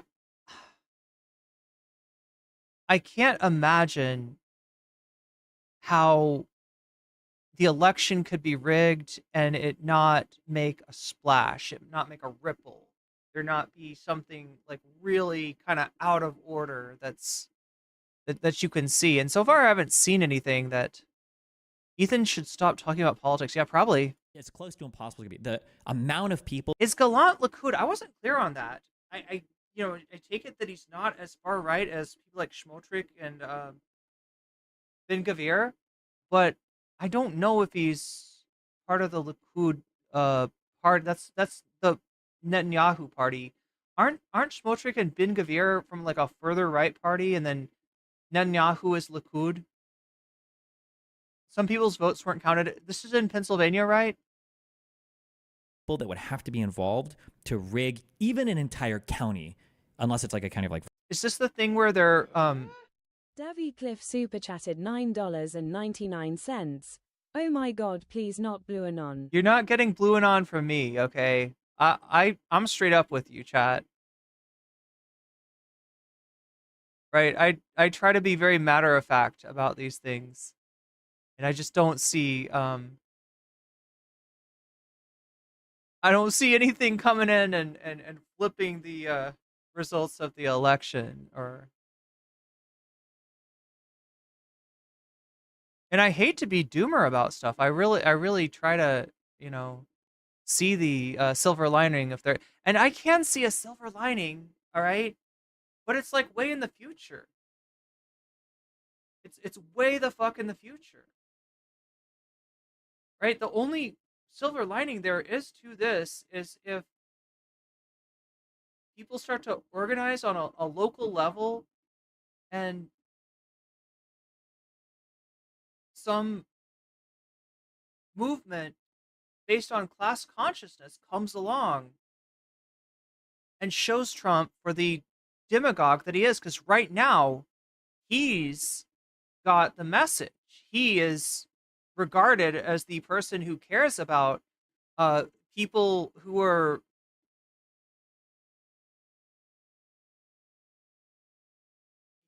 he's the one that saying he cares about the people in a bad economic situation. And the message that has been gotten from the Democrats is that they don't.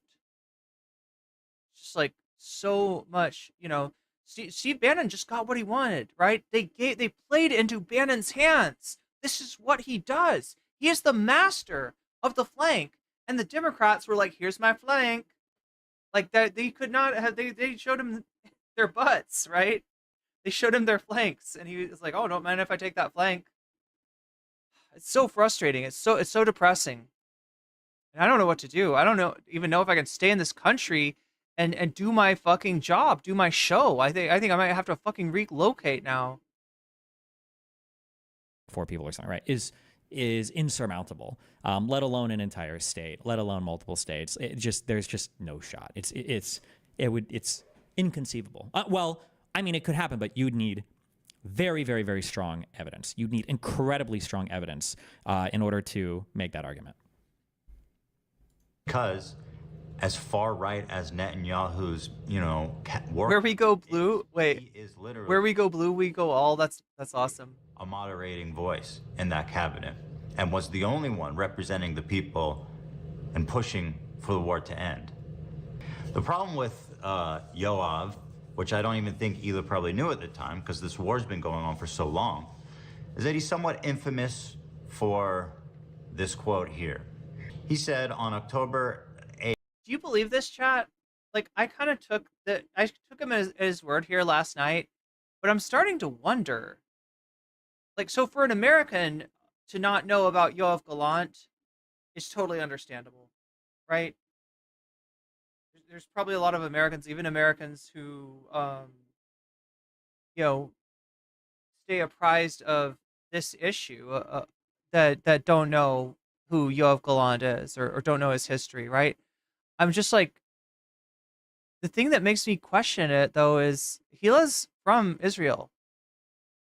I mean, it's like somebody compared his role to like Minister of Defense. I guess there's plenty of Americans that don't know the Minister of Defense, but if we were at war, which we may soon be, but like, for instance, during the Gulf War, people knew who Donald Rumsfeld was, right? More people knew who Donald Rumsfeld. Lady Badash says she said she didn't remember he said that. Oh, she didn't remember he said that stuff. So it's not like she doesn't know who she is, like Ethan was saying, but maybe she doesn't remember. Anyway, I don't know. I have no way of verifying what Hila does or does not know. But that's what I said at the time. I was like, okay, yeah, maybe this was ignorance. Maybe she just didn't know. But in that case, why are you doing political content? 8th, there will be no electricity, no food, no fuel. We are fighting human animals. Bro, some of these quotes are kind of bad. I do agree. A lot of them are kind of bad. Taken out of context. And when I say out of context, this shows you everything you need to know. The fact that this is the less hardcore hardline guy, right? This quote is coming from the less hardline guy in the cabinet. I mean is that, like, when you read the interview, it's obvious they're talking about Hamas, but South Africa and other bad actors in the media trying to make it sound like they're talking about the entirety of the Palestinians.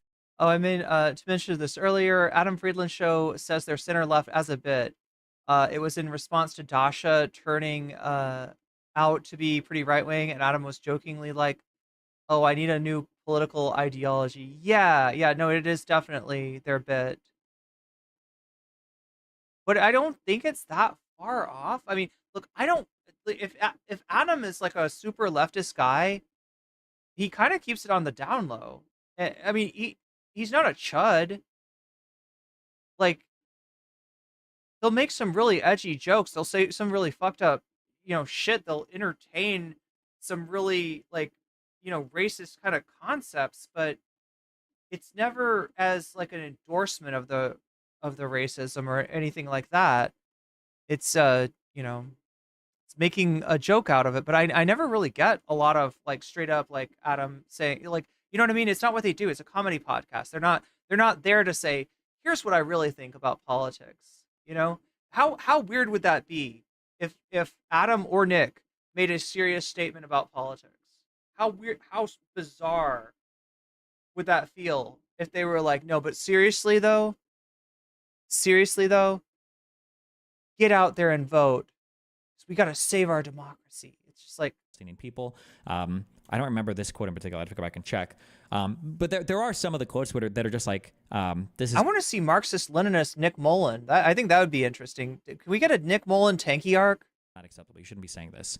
However, the idea of quote mining. Can we get a Nick Mullen Maoist arc? In a country after the largest terrorist attack probably any individual country in the world has ever faced.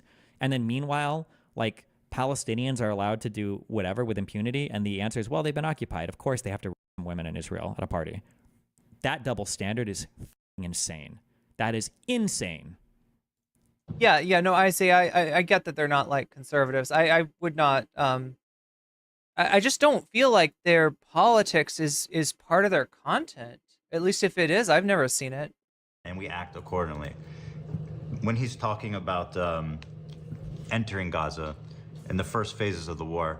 Now, a lot of people look at this language and think that it's dehumanizing and genocidal, and I'm one of those people. I agree that this is a horrible thing to say, and I don't defend him, and I never Netanyahu is Likud confirmed. would defend him a statement like this, which I assume people who watch this show know and understand.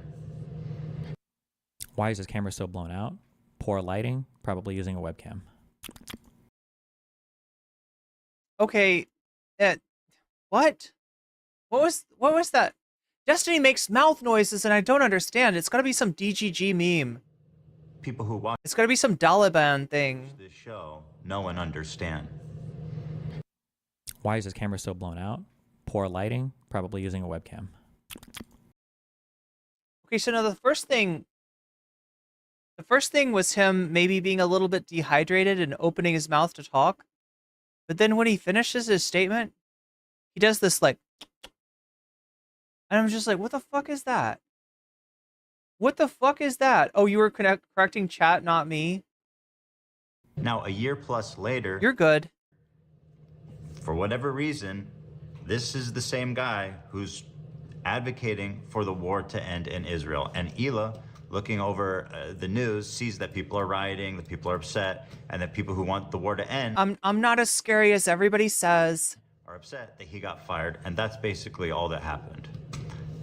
We're talking about the fact that he's the only person that wants to end the war, and I personally don't understand how that's not relevant. What were the quotes after 9/11? In the USA, we were literally Destiny's lighting also is not the best. Yeah. God, there's so much about Destiny's setup and it makes me question my own. It makes me question my own assumptions. Like, do you hear Destiny's room? Because I hear Destiny's room loudly. And it gives me the feeling that there is no noise cancellation at all. Now, I don't know anyone who doesn't use noise cancellation or what's it called? Oh my God, the other thing that you can. What do I use on my audio? Let's take a look at my audio chain here.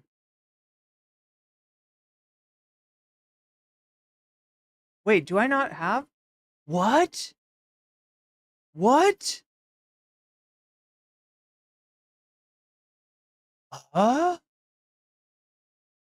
Wait a minute. Oh, yeah, I guess I don't. But I have a SM7B. Wait a minute, chat. I don't have. I thought I had a expander. That's what I'm trying to go for, right? An expander can kind of serve the same purpose as a noise gate sometimes if you set it up right. But I actually don't have it. I'm looking at my chain right here, compressor and limiter. That's all I got. That's all I'm using.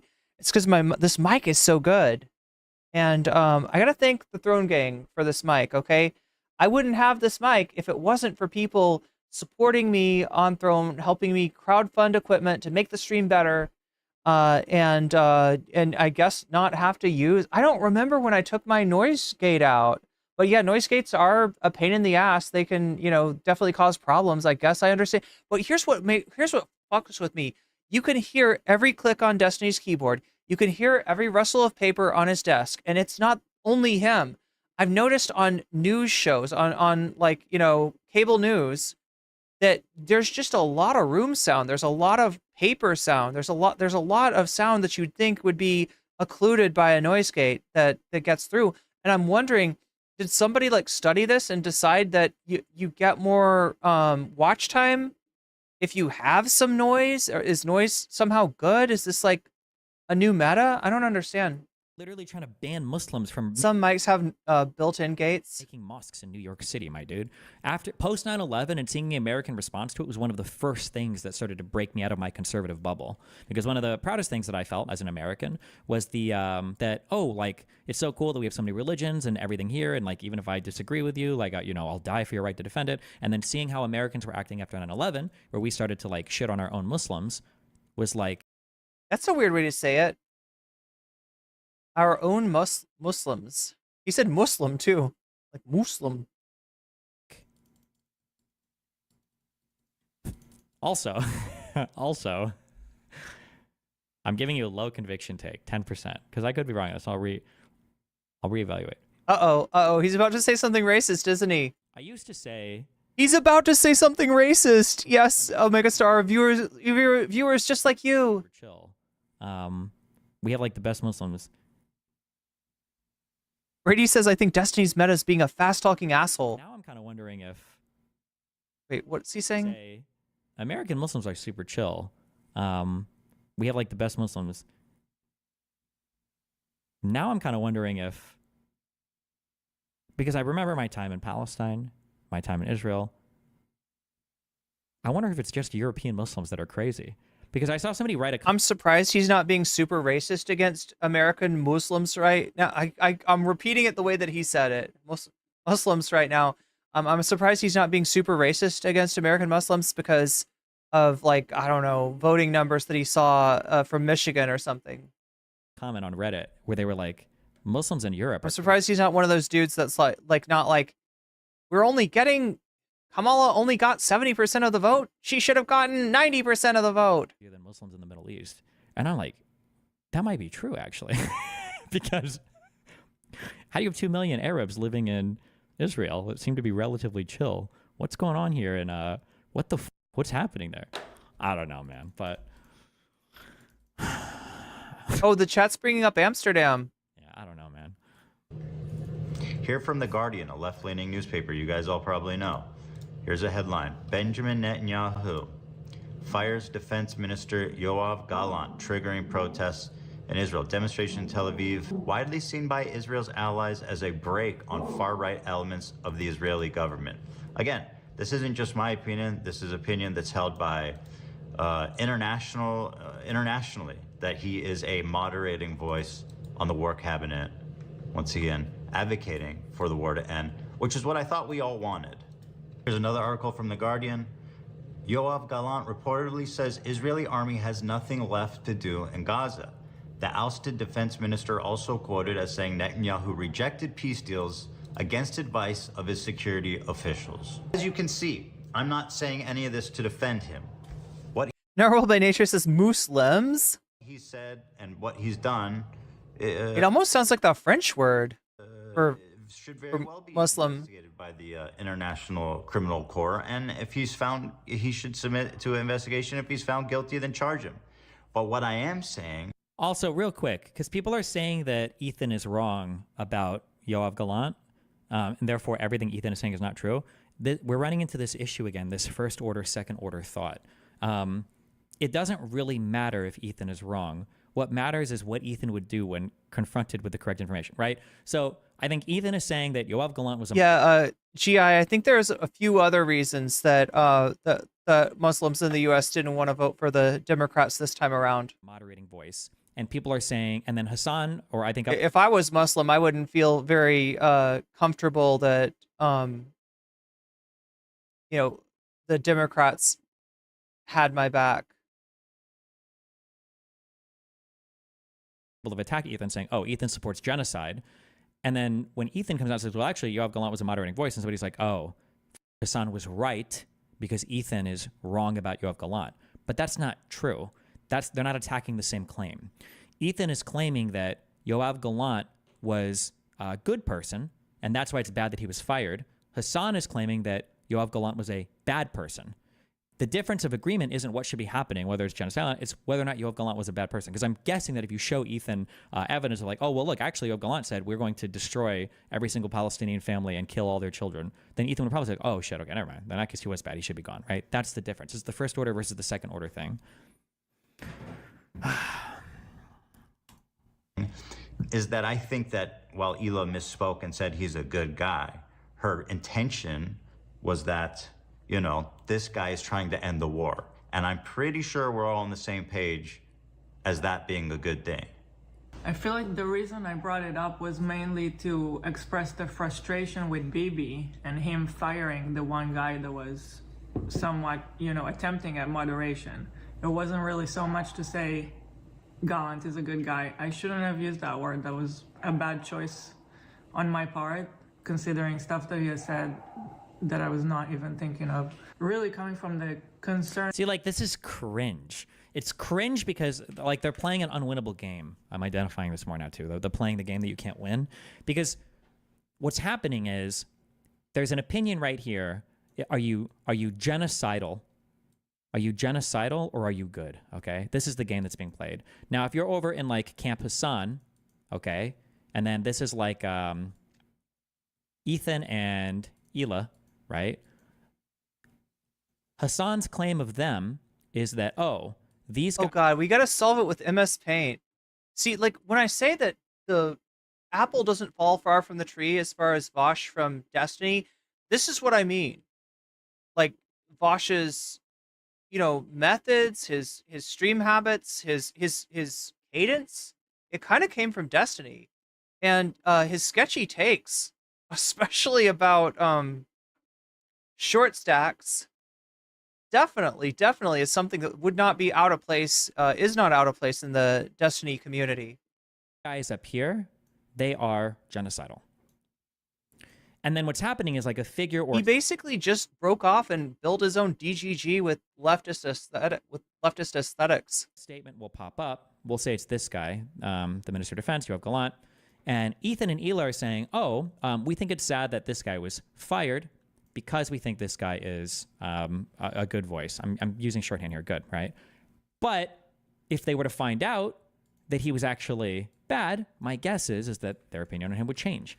But what Hasan is trying to do is he's trying to draw this connection where he has a disagreement over whether or not these people are good. I'm sorry, but after what Hasan has been through with Ethan and Hila, I don't think that this sort of expectation of charitability is very realistic, right? They have a disagreement here, and Hasan is trying to signal to his fans, or other people are, the reason why Ethan and Hila are supporting this guy is because he's genocidal, right? This is not, it's not good logic. It's misleading, or it's a lie, really. A lie. Feeling of we have Trump in office and Bibi just fired the guy that is opposing him. That's all I was trying to say, but I do understand that was not a good choice of words, and I would not have said that again. So I'm stepping away for a little while from being on camera and being on the podcast. It's too much and it's not fair for everybody. And yeah. So that's where our head was at when we said that. But now people like Hasan are going on their channels.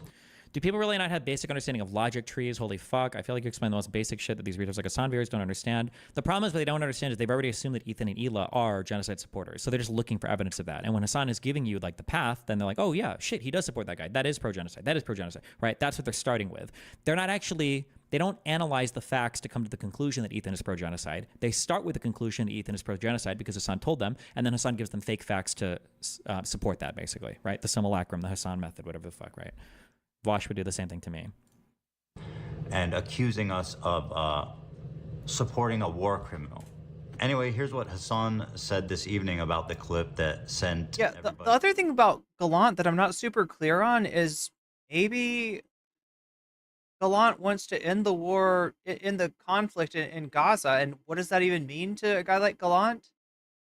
Right? There's a lot of plans to end the conflict, but retain like corridors within Gaza for the Israeli military. So leave without really leaving. There are talks about settlements, returning settlements to Gaza.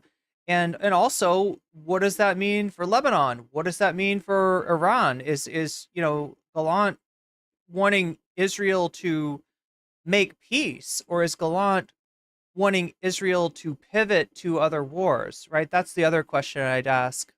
Into a frenzy. Crazy. I just hate how Ethan is. Every time he says simulacrum, some people in my chat are drinking. Is that right? Smaller content creators like the deprogram because he couldn't get to you. It's gross how he keeps picking smaller content creators that are just. Be careful with that. And he is sitting on his golden throne, is just straight up harassment. I know. You are one of the worst types of people in the world.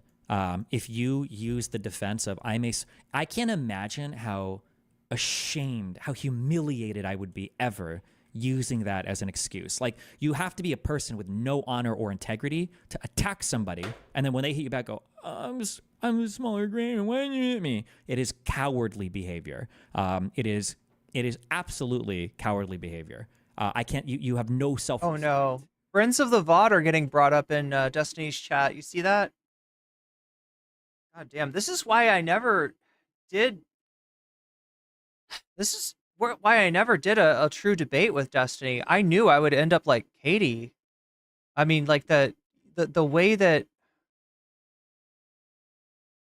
See, this is wild. People are bringing up a incredibly small streamer, just kind of starting out that Destiny absolutely did everything he could to crush and to turn into a hated person on the internet. She disagreed with this was an Israeli streamer who disagreed with Destiny on Israel, and he could not let that go. He could not let that go. He did to Katie chat what he wanted to do to Demon Mama, and what he would have done to Demon Mama if she didn't have like Vosh backing her to function that way. It's weird that I still feel empathy towards people who have very little empathy towards me and talking about Demon Mama, but it's disgusting and deplorable. He's just. I can't get over the fact that they keep crying about me. Several Wolf says next week Destiny will be talking about how everything is the Panopticon. Yes, that's right. We're gonna have a Destiny Foucault arc. Responding to these communities like this is the biggest socialist podcast. Actually, chat, he's supposedly his next arc is gonna be reading the Federalist Papers and defending the true liberalism of the Founding Fathers or some shit like that. They have like they have hundreds of thousands of subscribers. Second Thought has 2 million subscribers. When can I respond to these people? When is it warranted? Like, give me a fucking break. He's just. I mean, sub counts aren't everything either. Like Ethan is like a eldritch creature that is. That's probably not the best metaphor. Ethan has existed since the beginning of YouTube. Let's just put it that way. Ethan is old school YouTube. Ethan is institutionalized. Like Ethan is part of the YouTube institution, right? There's more to like clout and everything than sub count. And actually, I don't think Ethan's sub count is like a real representative of the amount of reach that he has. But he's got connections, he's got clout, he's got he's got so much that nobody on the podcast they're talking about would even be able to fire back at. Like aligning with all these drama peddlers like Keem. Notice how Ethan is going back and forth, also showing the clips from Hasan. Does Hasan ever do this with Ethan? Star and shit in an effort to try and get me banned is psychotic to me. I just don't get it. I don't understand it. What a fucking liar, dude. What a Weasley little. Narwhal_by super chatted $22. Rudyard, please and thank you. Rudyard, oh my gosh. Look, the guns are coming out for Rudyard. GI, do you happen to know Rudyard by chance? I don't know if you're in the same sphere of content. Yeah, actually it's very close. I'm looking at the poll now. Israeli officials ban children art. Sart is now in the lead at 32%. What About Hist is at 29%. Mehdi Hasan on the majority report at 26%. And Gaming Metaphor Refantasio or Fallout New Vegas at 14%. And looks like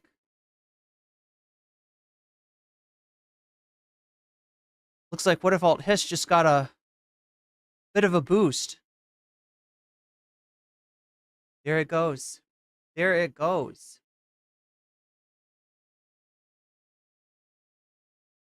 We'll probably do the bonus goal after this, and then we'll wrap it up with Cenk Uygur. Fucking liar. It's always. Do you think black people? What a Davy Cliff says Rudyard as well. Liar, dude. What a Weasley little liar, dude. I'm sorry. It's such a classic. That clip is such a classic. And Ethan just bastardized it. Straight up lying. He's just lying right now. In fact, this is a lie that he keeps saying, is that I'm somehow aligning myself with Keemstar. Once again, I'll show you. I went and fished out the original stories. Mehdi, It's Mehdi. 10 for Mehdi. Okay. There we go. Oh my god, chat. We're in the territory where we could potentially hit 2 different sub goals in one night. It's hard, but like really, truly, like the only thing you can do is like sub goals. What am I saying? People like Hasan. It sucks, but again, like no goals. That's what I mean. I don't know why my head is so cooked. This is the rules that they're setting, right? People like Hasan, communists and Nazis, they don't play with the same set of rules when it comes to like factor. Those goddamn communists. And all they do is they lie. So you have to, like, the only way to overcome it is with overwhelming brigading and force. You have to spam, like... George Jackson says, Destiny reacting to H3, reacting to Hasan, reacting to H3. Not just that, but me reacting to Destiny. This is a lie. Look at this. Look at this. Look at this. Look at this. Post on their subreddits, post on their Twitters, post responses everywhere. Because the only way that these people can succeed is through lying. They have to, right? And if he's allowed to lie with impunity, and then anytime you attack them... The only way that they can maintain the narrative is to continue to lie, to hold up the charade, right? So all you can do is you just have to overcome it with overwhelming... The charade. They'll never engage with anything that you said. Yeah. They just don't do it. Talking about Frogan getting shit from a ton of conservatives for her wonderful remarks. Let me also say that one of the defining characteristics of Ethan Klein is that he punches down. Davy Cliff super chatted $9.99. Give me Grilling Man, please. Grilling Man. Oh my gosh. Grilling Man indeed. That's one of the defining characteristics of Ethan, to be honest with you. Right? And he's done this since he was on YouTube. He's always punching down. He's always, collecting a so-called whack pack of bull cows. Oh, thank you, Megastar. Megastar says, I posted the link to check Canadian citizenship into the resources in Discord. Thank you. I'll be checking that myself, actually, as I'm sure many of you will as well. About hoping American military men get PTSD. I was showing it to say it's not my fault that she's getting harassed when this clip of hers going mega viral on Twitter and being called out by the worst people on the internet, right? Look at, these are all conservative shitbags. These are all people that I disagree with and have openly said terrible things about, including Keemstar. So like the way that he singles him out and says, oh, Ethan is co-signing Keemstar, is he's a... You realize you're describing Trump and the Republicans as well? Yes, it's the fasci thing. It took me too long to understand this. No, it didn't. I'm 35, okay? I keep thinking I'm like at the end of my life. I'm sorry, Destiny, but this is fucking brain rot. All right? This is McCarthyite brain rot. And that's the real danger of creators like Destiny, is like this country has done like what how many Red Scares have there been? There's at least 2 Red Scares, right, chat? Am I forgetting one? Was there another Red Scare like in the 1800s or something, or in the early 1900s? I feel like there might have been 3 Red Scares. There's the one in the 50s, the one in the 30s. Was there another Red Scare? Was there one in like the 1900s? But yeah, anyway, regardless, this country's fucking primed for that shit. And I wish I would have learned things faster, but we're learning. And leave it to somebody like Destiny to feed into that just because he doesn't like to be wrong. Just like many of you don't like to be wrong on the top of the hour ad break and end up seeing an ad when you think you won't, just because Twitch has decided to demonetize the fuck out of our channels if we cover politics, but somehow they get an ad, they sell the ad anyway, and you end up seeing it. You can avoid that possibility for free with a Twitch Prime sub, or for $6 with $6, or if you're lucky enough to be gifted a sub, which is more likely to happen if you're active in the chat. Is it Voltaire? Who's this stupid? Oh. His chat is saying Hasan-Nazi.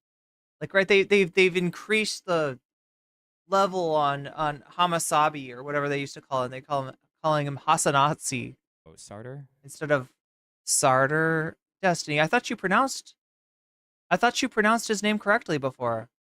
Is that how you pronounce this guy's name? Sarter, yes. It's Sarter. My favorite existentialist philosopher. Sarter. Jean-Paul Sartre, yes. It's this quote. Never believe that anti-Semites are completely unaware of the absurdity of their replies. They know that their remarks are frivolous. Columbia Rican Latin Dragon says, I use my free Prime, and I vote for Medi. And open to challenge, but they are amusing themselves for it. Yeah, is it's like adversary who is obliged to use words responsibly since he believes in words. You know, the thing about French, though, is that Americans tend to mispronounce French words, not just because we're not familiar with the pronunciation based on the letters, but we don't like quite hear the sounds, if that makes sense. There's like little, especially at the end of words or between words, right? There's all these little just nuanced little sounds there that we're just not tuned to pick up. Like, let me give you an example in the other direction, all right? I had a French teacher while I was in France, and she didn't have to learn English to teach us French because we all knew enough French that we could learn from somebody who didn't know English. And at the very end of our class there, we decided to teach her a few English words. And one of the words that we taught her was awesome, which doesn't sound like it's hard to say, but Beaverius super chatted $5. Medi. Medi, indeed. Okay. I mean, it doesn't sound like it would be hard to say, right? But actually, the closest that we could get her to pronouncing awesome was to get her to say wassum, right? She just couldn't hear like what we were saying because she's tuned into like and you hold your mouth differently too when you speak French, right? You're like kind of lips go up like this, you know, it's weird. It's like it's spoken from a different mouth placement, right? It's just so, yeah, often nasalize their vowels, true. You only add, oh, thank you for adding that up for me, Davy. I was about to do that. Or was I about to do that? I don't know. We're adding an extra, wait, you're behind What Default Hist, right, Davy?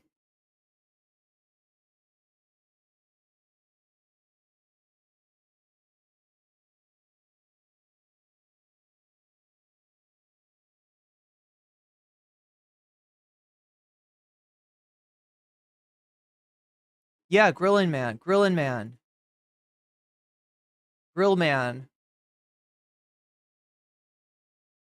Damn, that's got some. No, wait, no, wrong. Z.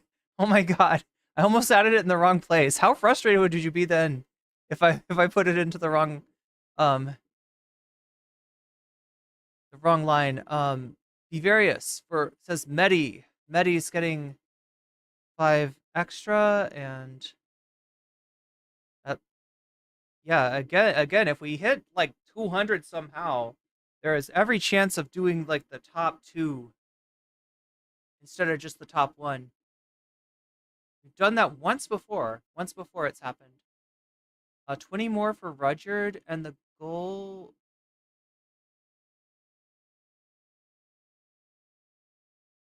I can't pronounce a lot of words in European Portuguese. Oh my gosh, Portuguese is beautiful, but it confuses me. I really like listening to music that's in Portuguese. Right? Never believe that anti-Semites, this can stand in for any, like, I'll say illiberal people right now, okay? Because it's commies and Nazis, or commies and fascists that we're fighting now, I guess, right? Between the Hasans and the Trumps, right? Never believe that anti-Semites are completely unaware of the absurdity of their replies. The demonstration to this is me debating... yeah, I mean, that's what you think, Destiny, until the Taliban civil war breaks out, which is coming up, right? It's gonna fall apart from the inside, Destiny. Well, one, it's conservatives dodging debates because they know that they're full of shit. And two, it's when I did that debate with the Owen Schroyer, and I was like, oh, you think that Antifa was the first one in the building? You think the cops went in? Let's bet $5,000 on it right now. And then he goes silent because he knows he's totally aware of the absurdity of his replies, right? They know that they're What do you think, chat? Could like a center left Vosh, or not center left, could an IDW Vosh come along and like break Destiny's community in half again?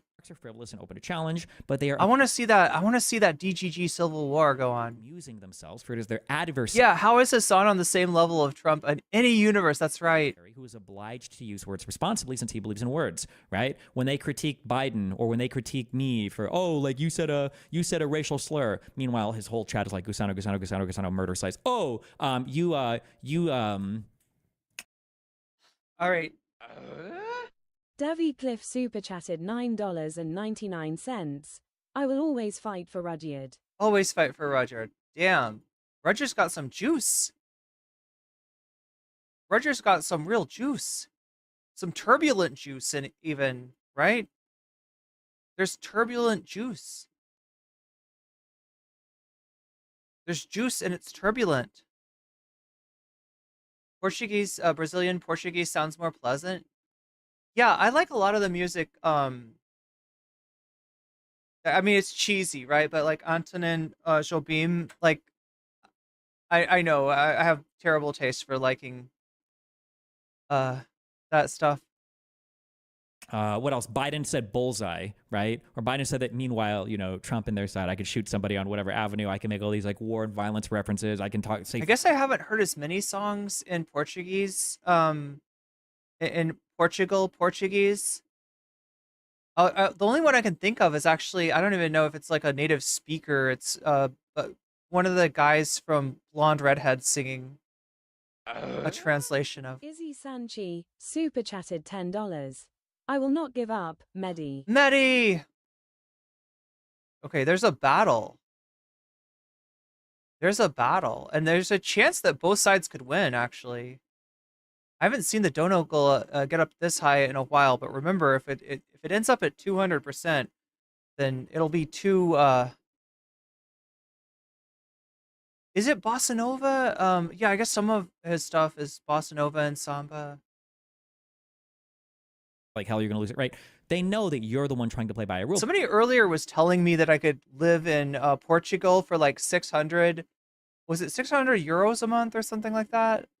And then somebody else was like, no, it's actually, I looked it up and it's way more expensive to live there. But they don't have to. But you believe in a word, so you're trying to, right? And this is so perfectly encapsulated with the saying for Trump. We don't take Trump literally. We just take him seriously. Like, they don't even care about words. It's all a game at the end of the day. And you have to understand that because you can't play. You're not playing by the same set of rules. BKK says, don't let the sun go down on Medi.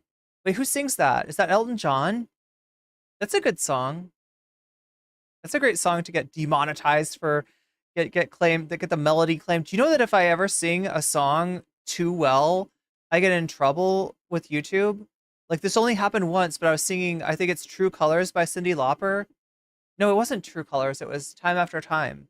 And I actually sang it close enough to the actual melody that I got clay. I wasn't playing it. Like I wasn't like, you know, playing Cyndi Lauper singing. I was just playing guitar and singing. Rules. You have to understand that.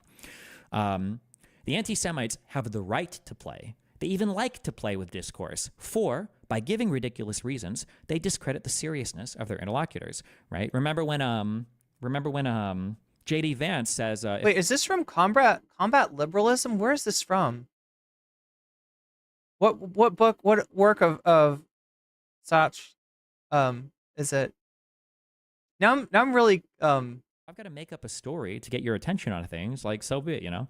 They delight in acting in bad faith, since they seek not to persuade by sound argument, but to intimidate and disconcert, right? The weave, right? Trump's not trying to actually make a legitimate, he's just trying to like get around to enough topics, and he hits enough emotional points. You're like, oh yeah, hey, dude. If you press them too closely, they will abruptly fall silent, loftily indicating by some phrase that the time for argument is past. I don't know what the equivalent to this would be, but, oh, J6, 2020, get over it. By the way, BLM was the worst thing that ever happened to Trump. Oh, sorry.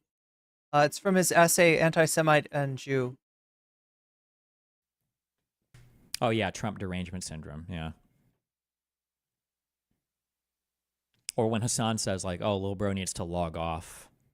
You need to log off, dude. I mean, Destiny, you kind of do. The world would be a better place if Lil Bro logged off. Don't you think? Having a bad... even Lil Bro would be better off if Lil Bro logged off. Affecting your mental health, right? It's all that, yeah. Fucking liar, dude. He's a weaselly little liar. The person that they're talking about is Yoav Gallant. Oh, is he about to bring up 2 quotes from Yoav Gallant? Oh my god. Chat, you are so sweet to me. You are so sweet to me. Okay, look, I've got to order some stuff on Amazon anyway. Maybe I'll order a 9-volt battery. Yoav Gallant, alongside Benjamin Netanyahu, has an active petition for his arrest by the ICC. The person that... Wait, did those petitions... A petition for his arrest? Because the prosecutor just asked the ICC to write the warrants. They don't have the actual warrants yet, though, right? So just the petition. I'm surprised he clarified that, but okay. They are talking about here, before getting fired by Benjamin... Debbie Cliff super chatted $9.99. We should convince some right-wing billionaire to give Rudyard hundreds of millions of dollars. If he becomes their #1 thought leader, they will be so much easier to beat. Oh my god. Be careful what you wish for, though. I'm just trying to imagine somebody taking what if alt hists like half-formed ideas seriously. I am trying to imagine what that would be like. Netanyahu, the person that they're calling a moderating voice, said this, which is the reason why... Oh, the quote. This is a year-old quote. Is this the October 7th quote? It's just a quote. Why do you live in... It's just a quote. Why do you live in quotes? No, Destiny. Why do you live in... That's just like somebody saying don't take Trump seriously. Right? That's exactly as bad faith. Why do you live in quotes? Well, just because Trump said it doesn't mean he's going to do it. Story, the context, or the people, or the news. Yeah, I'm not hanging around to find out. That's for sure. Or anything, really, yeah. There is an active petition, an active application for a warrant for his arrest by the ICC. You know who else had warrants for their arrest? Is it really Ishmael? Ismail? I forget his name. But Hania, Mohammed Deif, and is it Anwar Sinwar? Those 3 guys had warrants for their arrest as well, I think. Or the petition for warrants for the arrest, all 3 of them, right? Huh, they're all dead now, though, but... Oh, Yahya. Sorry, not Anwar. Anwar was Sadat's first name. But... Sorry. It's only funny because he's such a fucking intellectual snob without knowing what he's talking about. I don't know. I'm legitimately shocked. The problem why I'm frustrated with this whole situation... Ethan needs to find a way to... It's not bad to call Hasan out, but you need to have like a better or he needs to just, you can't get frustrated like this. Remember, this is the game. Hasan wants you to be mad. He wants, like, this is intentional. It's not by accident. This is by design. The goal is to never show what Ethan says, to always put him in the worst light possible, and then to just, like, invent truth for your audience. No, he's not pretending. Digital Indra, he is not pretending. Consume or invent fact for them to consume, so that when they think back to Ethan, they don't actually think back to anything Ethan said, even though they think they are. They're actually thinking back to what Hasan told them he said, even if it's not true. You guys know me. I'm more than willing, more than happy to address shortcomings and errors that I've made and take every... See, so like Ethan is already in a losing position, right? Because now he's trying to defend... You mean he's sitting in like a losing chair? Right? Something like that, Destiny? Is that what he's sitting in a compromised sort of chair? He's trying to defend himself from attacks that Hasan knows are bullshit, right? You're locked into this trap. They even like to play with discourse 4 by giving ridiculous reasons. They discredit the seriousness of their interlocutors. No, wait, not this part. That is part of it. But this. They are amusing themselves, for it is their adversary who is obliged to use words responsibly, since he believes in words. This is what's happening, right? Ethan thinks that it's important to represent what he believes truthfully, and what Hasan believes truthfully, and what Yoav Gallant believes truthfully. So he's trying to like work in all of these different worlds. Like, okay, well, what is it? Am I correct to defend him? Like, what's Hasan saying about? Meanwhile, Hasan is just like fake accusation after fake, like fake. He's just saying it's whatever the fuck. He doesn't care. It doesn't matter at the end of the day to him. Yeah. Every chance I can to learn and grow from them, right? Pixel Paleon says it's real sad because you can tell Hasan is sad about their past friendship. Destiny doesn't seem to know what friends are. Yeah, I can relate to that too. I can relate to that. Like, right, even with people that have said horrible things about me, I still feel a certain degree of empathy for them, and I don't know. Like, I mean, there are, on some level, there are no friends in this business. I shouldn't say that. That sounds dark. There can be, there could be, there should be. I want there to be. But I have been burned by a lot of people that I really cared about. And it sucks. It really fucking sucks. Right. But the problem I have is that there's our subreddit and our community is over. And with somebody like Ethan, like, you're destined to be burned by that fucker. If you look at the way that he how he moves in this space, right? You'll see that. Same thing with Destiny. You are destined to be burned by that fucker.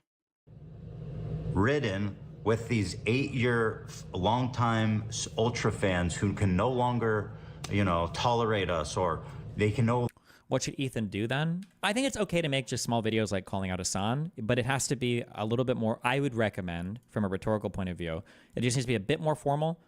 But also keep in mind, I don't engage with much of this content, so my perception could be wrong. But when I see streams or I see videos like this, it feels like Ethan watched something and he's like so ass pain that he's like, I need to go live. I need to like make a video about this right now, because he's like in his informal setting and he's talking about it. But maybe that's not. Maybe this is like more normal for him, and my perception there is wrong. But like having a small like 10-minute segment, which is like, hey, Hasan said this is a lie. There's a reason he doesn't watch my shit because he likes to lie about me, and then moving on. Like I think that would be better than these types of things, because unfortunately, he said on today's stream that he did this video in the middle of the night. Yeah, because unfortunately, again, because this is what happens when you deal with a Nazi, when you deal with a fasci, when you deal with a commie, they all do misinformation the same way. You're playing their game, and so they're already kind of winning, right? Hasan can make up 50 million lies an hour while he underage prostitutes, in German brothels, right? Hasan. Yeah, the funny thing about Destiny is like he's wrong, and he's confidently wrong, but I don't even know how much of it is he aware of, right? And how much is just his ignorance? Super chatted $5. Can you bless us with both Mehdi and Rudyard? That's You've been good pleading face. it is starting to look like that is a distinct possibility. It is starting to look like that might be about to happen. make up whatever the he wants about Ethan, and he knows that Ethan is going to go like, okay, fuck, Hasan said this about me, and I this information is not correct, and I got to like he has to do all this shit. And it's Ethan is already playing this game where he's fucked, right?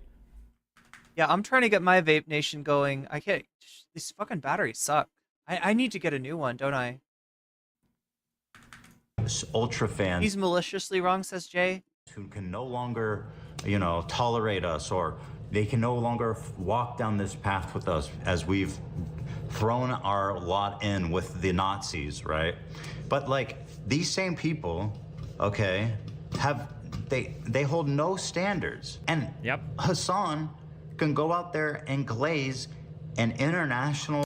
You just lied to prove the point. No, Hasan used to visit brothels in Germany. He's got like videos and shit of it. Isn't the age of consent there like 14? Maybe it's higher for brothel girls. I don't know. Ask him how old the chicks were that he was smashing in the brothels in Germany. Ask him when he stopped beating his wife, maybe too. To visit and tweet videos from. Terrorist organization and its leader and glaze up Hasan Nasrallah like he's a fucking great dude. Hasan Nasrallah was assassinated. Hezbollah is a paramilitary organization that is also a part of the Lebanese parliament. Do we like them or not? That part of the Lebanese parliament is such an unbelievably This makes it look like Hasan, like, is this like a hotel room or something? I don't know. This shot, it just makes it look like they both woke up, like they got a hotel room with one bed, even though no, Kaya's there. There's no way that's a hotel room, right? Wait, what is the story behind this? Disgusting statement. I mean, I kind of low-key like the idea of a platonic bed sharing between two bros. That's super wholesome. Yeah, glazed up. Just stop it, Ethan. Just stop it. Yeah. God. Yes, that is correct. That paramilitary funded by Iran that murders Arabs in Syria and Lebanon is so large now that they've managed to like get some seats in the Lebanon. But the way that he's trying to present it is like, oh yeah, you know, part of Lebanon's government. Oh, he's so gross. No. I think as a resistance group, they're pretty successful against Israel. They are a terrorist organization. Like they're designated. They are designated by the American state as a terrorist organization. I do not like them then. Well, it is Hasan's house. Yeah, but he's probably got enough. I mean, I'm sure I don't know why they're in the. It just makes it look like they just woke up and they're getting right. Anyway, chat. I need to stop. With my my world building. Like, I like what you like. I don't have an issue with them. We need to start calling it his fake voice. I mean, if you want to know how Hasan sounds in real life, you can go and find him when we used to talk on my stream. Wait, I'm sorry, the Three Stooges would sleep in the same bed? That sounds dangerous. Don't they, like, abuse each other? Like, the Three Stooges, they're, like, so violent to each other. They're, like, doing that thing, you know, and stuff, and they're, like, boom. They point down there and they go, boom. They do all that stuff to it. Like, they're going to hurt each other if they sleep in the same bed. Targeting Cole is because he's the weak link there, and he's already emotional about the subject, and if you're emotional about a subject, which is understandable for him to be emotional on, you've already lost the battle in the eyes of, like, all of these fucking out-of-touch, nihilistic, internet debate edgelords, okay? That's the reality. It is what it is. That's what he sounds like when he doesn't have his 50 dB pad for his, his 80 hertz voice bass boost on his current interface. But anyway, just say, why would he's trying to talk like this in the LA swag voice? I'm gonna give you guys a crash course on Hezbollah. No, this is funny because it's just the most, like, I don't know, substantial part of Ethan's video, and Destiny's just distracted by the fact that Hasan, he thinks that Hasan is what, EQing his mic to make himself sound more manly. But I mean, if that's true, Destiny, why don't you do that? Start back from the beginning. 1983 suicide truck bombing of the U.S. Embassy in Beirut. 45 embassy staff were killed, 34 injured. They bombed a French Marine barracks in Beirut, 300 dead. Doesn't Destiny live in LA too? Not anymore. I think he moved back to Nebraska. Attempted murder of the head of the Turkish Jewish community. He probably bought a house or something, right, in Nebraska, so you can get a lot bigger of a place in if it's not in LA. Suicide bombing of the Argentine Jewish Mutual Association building in Buenos Aires, 85 killed, 300 injured. I don't have an issue with them, let's just say. Bombing. Oh wait, he lives in Florida. Thank you. I'm sorry. You're right. Yeah, he lives in is it Miami? A restaurant near the U.S. Air Force Base in Spain. 18 killed, 83 injured. Maybe I'm just like, yeah, maybe he did live in Nebraska, but now he lives in... Car bombs of the U.S. Embassy in Beirut, 11 killed, 58 injured. Hijacking of Kuwait airline planes, killed 4. Suicide bombing at the Israeli Embassy in Buenos Aires, 29 killed, 240 injured. I don't have an issue with them, let's just say. Suspected of carrying out suicide bombing missions against... Wait, fuck, sorry. Because I'm trying to do DMs at the same time. Did Ethan say this, the calling of this, these are, I believe these are Amnesty International reports. That's what all these are. So this isn't like a, these aren't like right-wing crazy reports that are being released. These are like... 4. Suicide bombing at the Israeli Embassy in Buenos Aires, 29 killed, 240 injured. I don't have an issue with them, let's just say. Suspected of carrying out suicide bombing missions against Israeli vacationers in Bulgaria. Indicted for the assassination of former Lebanese Prime Minister Rafik al-Hariri. I don't have an issue with them. Hezbollah participated in the Syrian civil war on the side of Assad, violent dictator. They're responsible for the genocide of well over 500,000 Syrians. Here's an article from Amnesty International. Syria, surrender or starve, strategy displacing thousands, amounts to crimes against humanity. Does that sound familiar? I don't have an issue with them. While the Syrian government's stated aim has been to vanquish opposition fighters, its cynical use of surrender or starve tactics has involved a devastating combination of sieges and bombardments. I don't have an issue with them. These have been part of a systematic as well as widespread attack on civilians that amounts to crimes against humanity. Sounds like what Israel's doing in Gaza. I don't have an issue with them. Relentless attacks on civilians, in addition to immense suffering caused by siege tactics, deliberate attacks on civilians and civilian objects cause unimaginable misery. The government and Hezbollah forces burned the agricultural fields just as a form of punishment, even though we couldn't access them. I don't have an issue with them. Once again, sounds like what Israel's doing in Gaza. As of May 21, a minimum of 580,000 people is estimated to have been killed, with 13 million Syrians being displaced and 7 million refugees forced to flee Syria. I don't have an issue with them, let's just say. Here's some quotes from Hezbollah leaders, including Nasrallah. Our struggle will end only when this entity, Nasrallah? if Israel is obliterated. We recognize no treaty with it, no ceasefire, and no peace agreement. Nice. According to Shai, that dude's dead, by the way. Nasrallah said in a speech delivered in Beirut, "What do the Jews want? They want security and money. Throughout history, the Jews have been Allah's most cowardly and..." So, I mean, these quotes are like legitimately like anti-Semitic.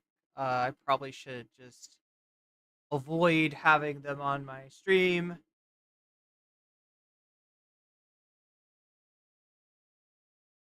So hard on Ela for what she said. Where's the energy when Hasan defends Hezbollah and Hassan Nasrallah, who is a violent, genocidal, anti-Semite who mass murdered Syrians? Isn't Ethan doing the same thing you were attacking Hassan on earlier? Obviously, these are not the reasons why Hassan likes them. Not that there are any good reasons. No, these are the reasons why Hassan likes them. Don't make no mistake.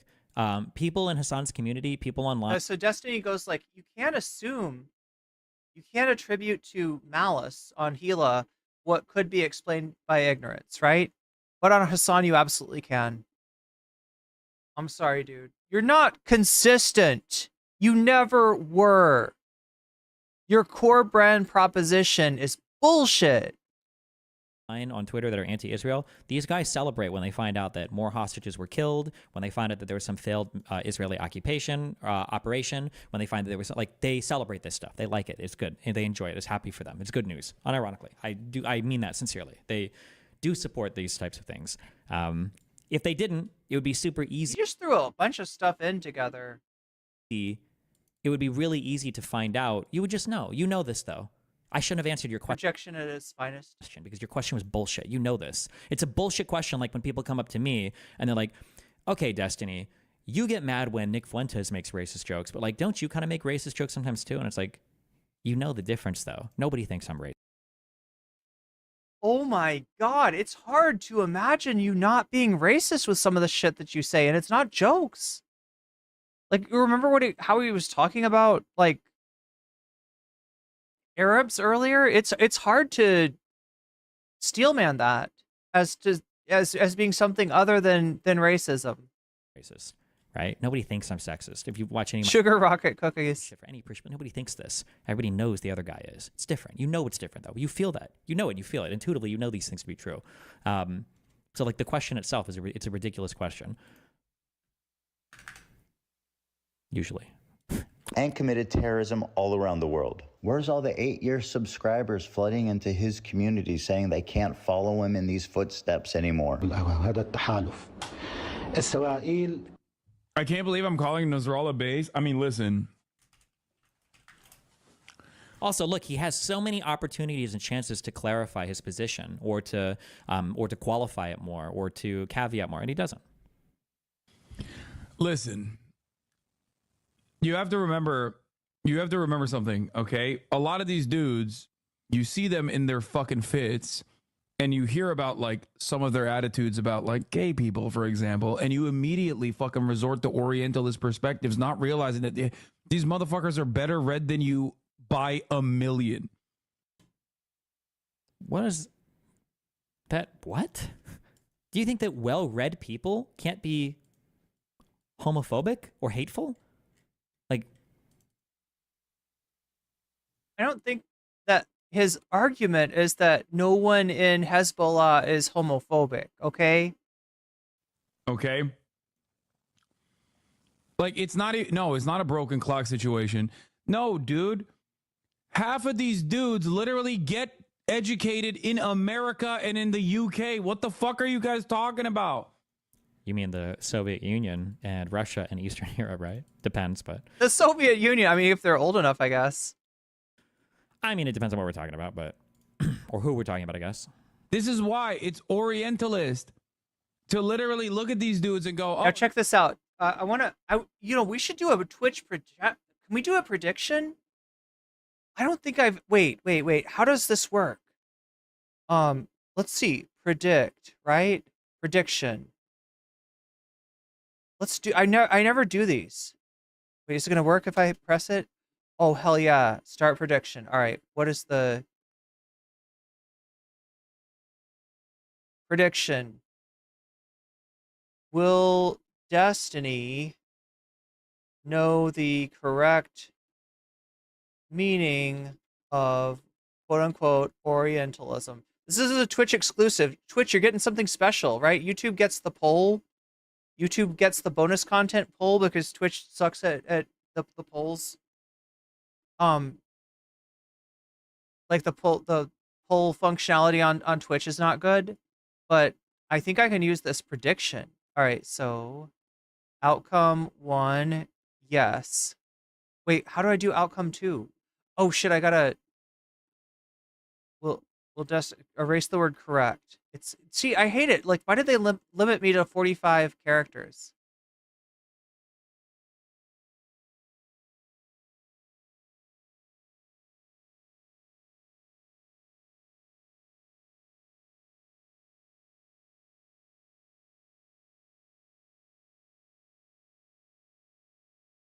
God damn it.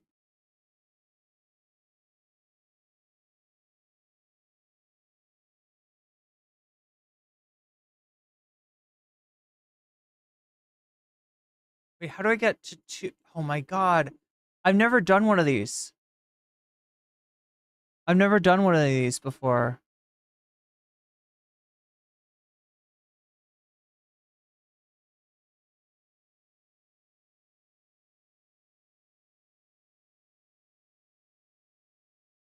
Why is there a...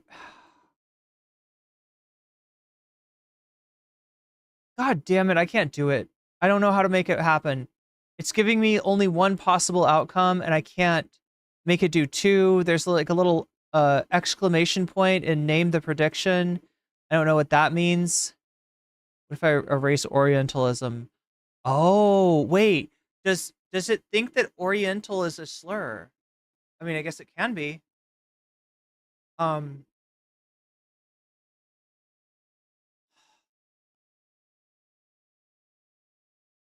Will Destiny know the term? From Saeed. Let's try that. Yes, or... I still can't add second possible... Oh my god. Twitch, why are you so broken? Why are you so goddamn broken? Never mind, chat. I was going to do something fun. Just one in chat if you think that Destiny knows what Orientalism actually is. Two, if you think that Destiny is going to be confused and like, why would you say Orientalism? We're talking about the Middle East, my dude. So you got it. One, if you think Destiny's gonna, he's read this, he understands this, he knows the concept. Two, if you think that Destiny's gonna be like Orientalism, we're not talking about China, my dude. No, they're fucking barbaric baboons, and like sometimes they get this shit right. No, dude, he knows. It's crazy. I don't know where this Orientalist thing, why he's... Wait, hold on, let me boost this a little. I don't know where this like comes from. A long time ago, they used to refer to, at least in like a lot of the history books I've read and everything, you used to refer to the Middle East as the Near East, like around the Ottoman Empire time, and immediately after you called it the Near East. And they might have called it part of the Orient. Maybe. Destiny, if you're so into being an intellectual, why don't you just fucking, I don't know, do school part-time or something, right? Why don't you do some liberal arts degree? I swear to God. I swear to God, dude. I swear to God. Your autodidact shit is not working for you. It's not doing the job. Maybe? But I know Near East was a term. So like, he's got so much money. He could take off a little bit of stream and he could study something. I don't know if this came from... Oh, Edward Said is a guy that says... Okay, I don't read that dude. Fuck that guy.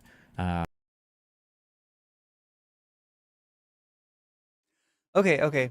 I don't think he's even... I don't even know if he's a real historian. I think he's like a weird... But that's a different subject. But okay. Yeah. He's read more books than you could ever imagine. And also, ultimately, he is regarded as a pretty brilliant person. Oh, the Oriental Express was through the Ottoman Empire. Oh, well, there you go. This is his way of dismissing any criticism. What? Wait, does this have anything to do with what we're talking about? Is racism. Yeah, it's funny too because this guy pushes against IDPOL so much, identity politics, whenever it's like tanky shit he wants to talk about, but he uses so much identity politics whenever you're criticizing him or his... Oh, it's because I'm Turkish. Oh, it's because I'm brown. Oh, it's because I'm Middle Eastern. Oh, it's because it's Orientalism. Oh, it's because they're like, he'll never ever engage substantively. He never engages substantively with anything. Yeah. Said is a big deal. I hate how bastardized of a term IDPOL is. You could make a criticism of somebody like Hillary Clinton using her identity to pretend to be further to the left than she actually is, and to pretend that Bernie is somehow, reactionary in some way, right? That's in our time the original sin of IDPOL, right? Is the Hillary Clinton campaign. That's way different than Destiny saying that reading Said, makes you an SJW. I don't know. An academic circle, I don't give a fuck. I don't care. Pretty sure he does philosophy. I don't know if he's a serious historian or not. And when it comes to history and shit, I have to read the people before I give them any credit. So I don't give a fuck. That one fucking loser was a big deal in historical circles before that trial. David Irving was. I don't care. I need to read their shit. Or I need to know a historian that I trust that signs off on their shit. So I don't give a fuck. Chat's saying Finkelstein. In terms of like everything that he's done, you might not agree with his methods. You might not agree with his attitude overall in terms of like, his opinions on civil liberties and shit like that. But ultimately, this motherfucker has read a shit ton of books. I don't have... Like, I literally do not know what... Like, I would love to have a slightly larger context for that clip, because I honestly don't know what Hasan was talking about there. Issue with them, let's just say. Nice. I can't imagine thinking that doing this is okay. Oh, here we go. And it's insane to me that some people think that they have like some kind of, I don't even really understand this. Yes. Maybe they think that they have some kind of like moral authority because they're a little kind of, okay, he's close. Or maybe he'll say it. I'll let him finish in seconds. They're in the right for it. That like, oh, well, because I'm the good guy, I can say this about people. It's not even the moral authority. I think one of the things that bothers me the most about like the little Nazi cabal that is protected by Twitch's admins is the fact that they feel so safe doing it. I think that's like the biggest thing. It's like, you're really gonna just like make death threats about me, like publicly? You're not even gonna, like, you're not even a little bit worried that you might like get shit canned for that? I don't know. That's crazy to me. That's wild to me that people would operate with that level of impunity. Why is this clip deleted? Should be fine, right?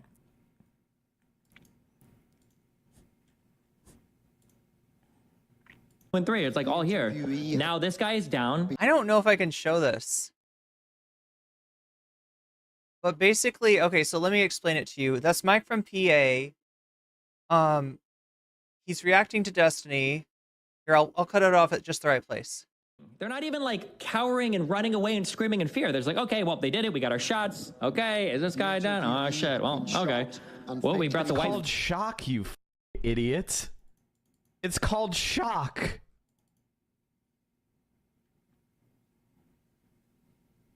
Anything that happens, I mean, like, holy shit, guys. If you live in Florida, I haven't...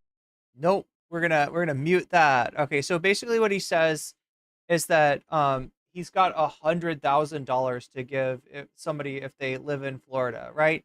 And I don't know what he was saying by that, but they're taking it as that he is offering to pay someone to unalive Destiny. That Florida refers to Destiny, and that like $100,000 would be a payment for a hit on him. Now they pointed out themselves, Mike from PA probably does not have an extra $100,000 to spend. So the idea that I don't know, it's not something you should say on Twitch. It's not a good idea. But it's a super unclear statement, and he did get banned for it. He did get banned for it, not because of Twitch's original reaction, but because you'll see Asmongold. $100,000. Nope, we're not hearing that. Jesus Christ. I also love how he postures so much with his wealth. Like, homie, you're broke. Why are you acting like you're some fucking $100,000? I don't know if he's broke, but he probably, like, there's not a lot of people that can just drop 100,000. Just throw away. Come on. Anyway, please don't assassinate me. I got an email response that the clip doesn't violate Twitch TOS 1 minute after I reported it. That happens with a lot of the lefty. Look at these little Karens on live stream fails. Crowd. I had other people that DM me on Twitter, not over this, but over Frogan clips and stuff in the past, where you'll get a response within like 1 minute saying like, this doesn't violate the TOS. It's like, seriously? Okay. If Twitch doesn't ban this for this happening, I will bring on Dan from like Destiny show, and we will go through all of the things together on stream and all the different things that have happened. Yep. Not Dan from Twitch, Dan from Destiny. Jesus. Uh-oh. I don't know if that's a good thing to say publicly. That puts Twitch in a really awkward spot. Yeah, I was gonna say. Well, yeah, it puts them in a spot like this where, and I think what he's banking on, right, is that you remember how he basically called for a genocide, and yet Twitch gave him a 14-day suspension. That's because he's such a big streamer. Twitch makes a lot of money from Asmongold. Whatever the former employees might say about him in a group Slack, he is a cash cow for them, and so. Yeah, and he kind of knows it, right? So what he's saying is, I'll put you in a position where you're either going to be platforming, pretty blatant lies. Now, we watched a lot of Dan Saltman content. We watched his original videos. We watched his discussion with Devin Nash. And we also watched his debate with President Sunday. And he got fucking rinsed. Like, somebody like Sunday very easily just kicked the tires, and the fucking jalopy that Dan was trying to sell about Twitch being anti-Semitic fell to pieces. We also saw Dan basically admit that he didn't care about, anti-Semitism, didn't think that Twitch was really anti-Semitic, and was really just go on a mission to go after Hasan. So, yes, it's so bad faith, but, regardless, it does put Twitch in a weird spot where, I think because of this, this is like an ultimatum. This is a low-key ultimatum of Asmongold of, like, I will make you ban me, and then I will go to kick. If you do not, he wants to see a sacrifice. And in this case, the sacrifice is Mike from PA. I don't think that Mike from PA is going to be permanently banned. Again, like I said, the statement is pretty vague, so... spot. And it gives Mike a really easy out, because now if Mike did get banned, Mike can just say, I think he should have just brought Dan on, because now if Mike gets banned, Mike can say, oh, look, I just got banned because Asmongold pressured Twitch to do it using Destiny's community. And then I wonder if Twitch just wouldn't ban. I was like, well, fuck, hold on. We're not going to buckle to this threat now, you know? I don't know. I feel like that's not good to say publicly, but whatever. Not a big deal. All right, here we go. So it looks like we are, let's see where we're at. I reload that. Every time I reload, I also have to go back from top chat into live chat. So, okay, so as far as what's winning in the polls, surprisingly enough, it's the story about Israel banning children's art. Oh my God, I'm at 33%. Mehdi Hasan on Majority Report at 25%. What If Alt Hist also at 25%, along with Mehdi Hasan. And Gaming, Metaphor, ReFantazio, or Fallout New Vegas at 16%. Now, that is in the context of both of these, Mehdi and What If Alt Hist, having 72% extra and 45% plus. I can't write pluses. There we go, plus. And 45% extra, respectively.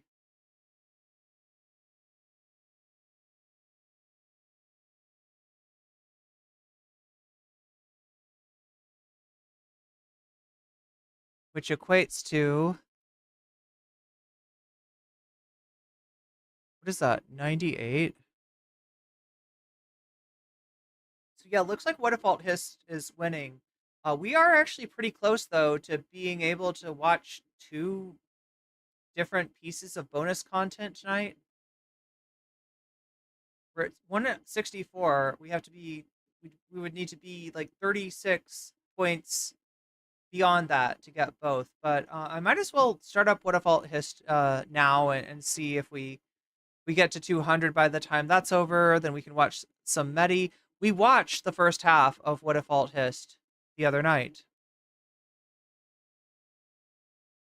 And it was fucking unhinged. Like, this is probably the most unhinged. Like, 2 different... Look at this evil little troll. This fucking goblin. What, Rudyard. This sweaty motherfucker. All right? And understand that he has been gleefully talking about the prospect of a civil war because he thinks it would give right-wingers an excuse to unalive the left. He looks like a troll, yeah. But you know, he's just gleeful. He's like, if you thought Destiny was pseudo-intellectual, he's got nothing on this guy. Right? Destiny is a fucking Rhodes Scholar compared to Rudyard. Civilizations.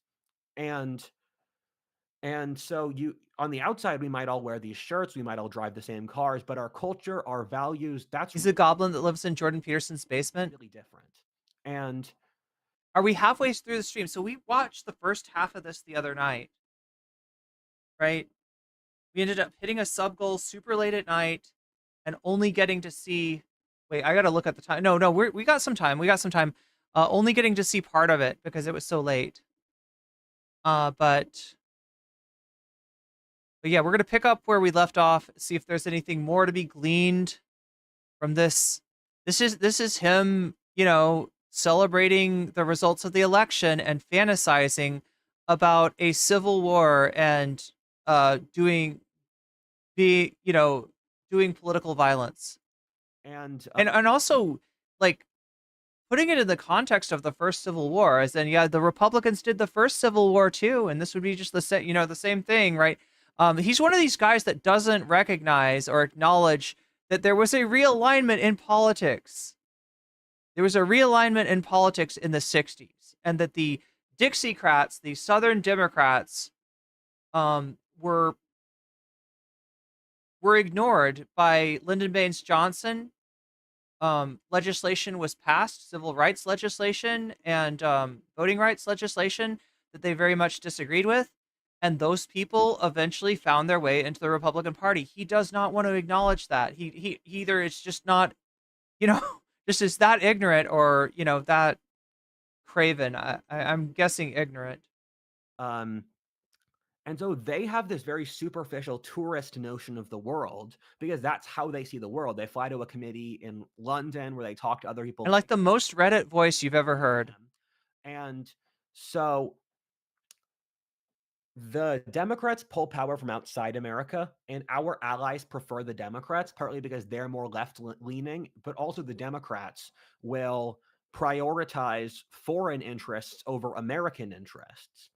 And so, check. Have I accurately and well conveyed the point for why I think the left needs a war? Do you need me to explain that more? Chad. Oh my god, he's talking to his chat. We never really get to see him with, interact with his chat. He's always doing videos. The famous short-stacked goblins all the divorce are talking about. Oh yeah, he's Rudyard being I mean, I don't know if he's short stack.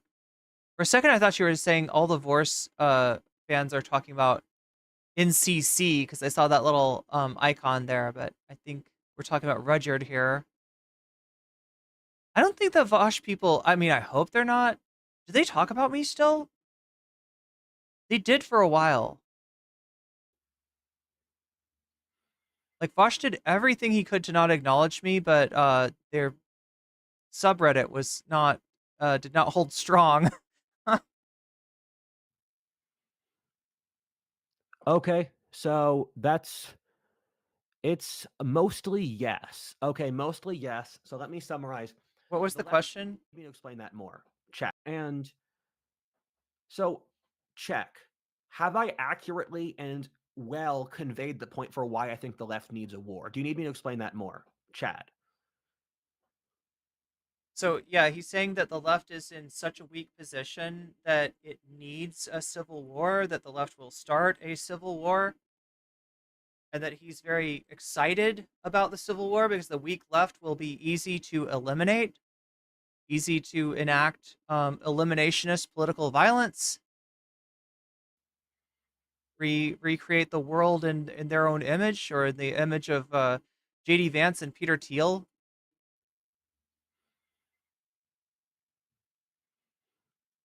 It's a very bit much a Chud take.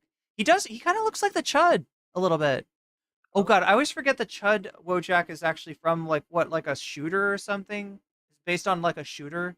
So it's mostly just like the top of the hour ad break is based on forcing you to watch ads for 3 minutes at a time. When it comes through, I don't know if it'll come through. I don't know what Twitch's new rules have done, but if you want to avoid it writ large, if you want to writ large, that's a misuse of the term.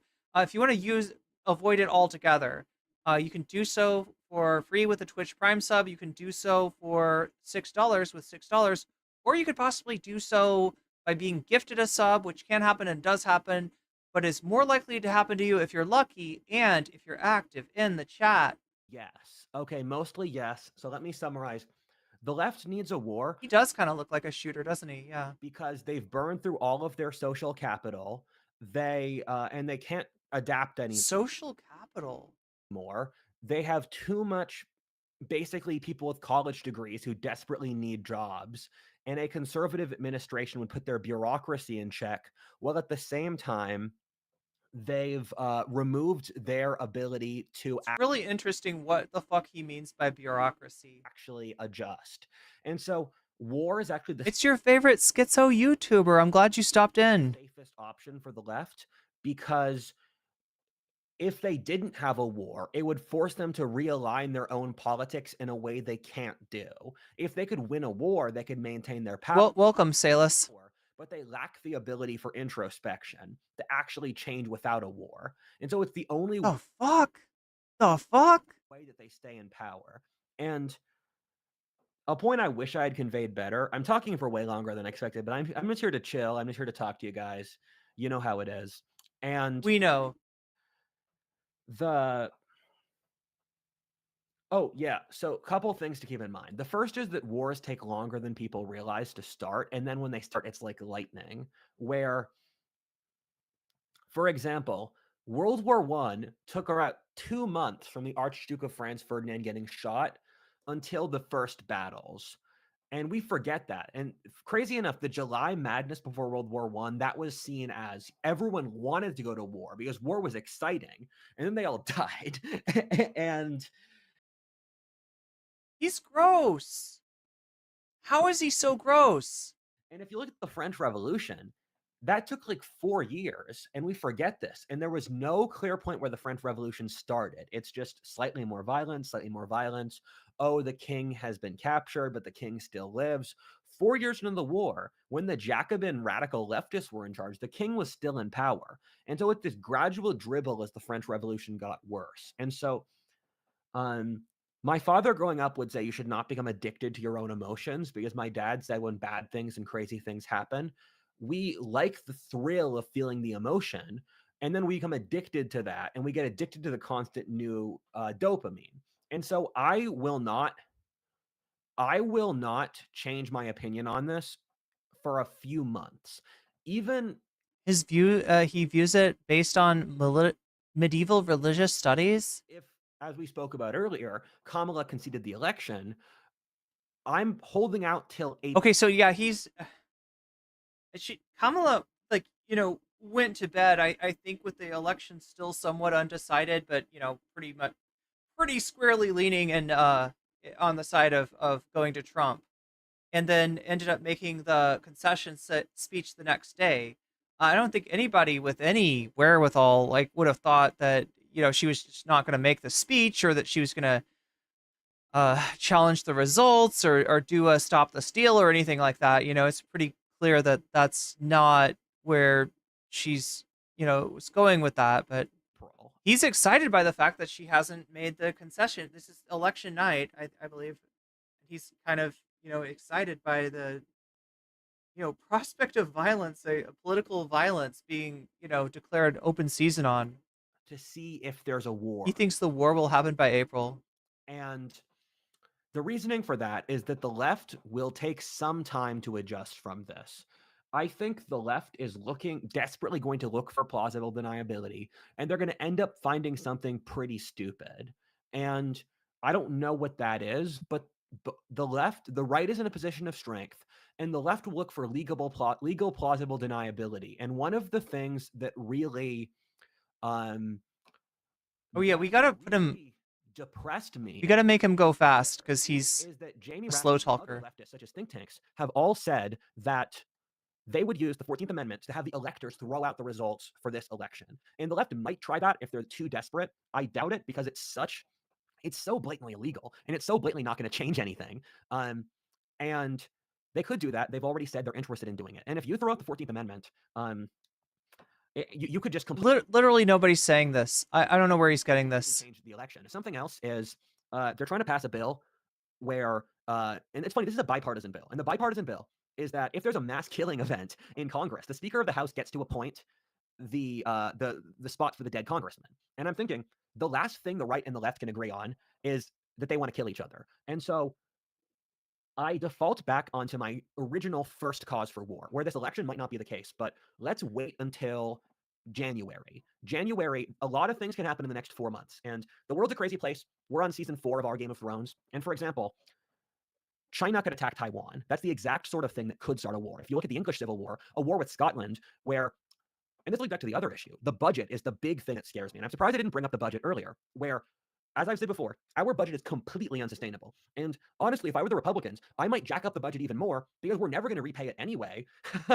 We might as well just get as badly into debt as possible before we default. I know that finance bros will tell me that's stupid, but I know that people that know what they're talking about will tell me I'm wrong, but that's never stopped me from making YouTube videos, and that's never stopped you, my audience, from watching those videos.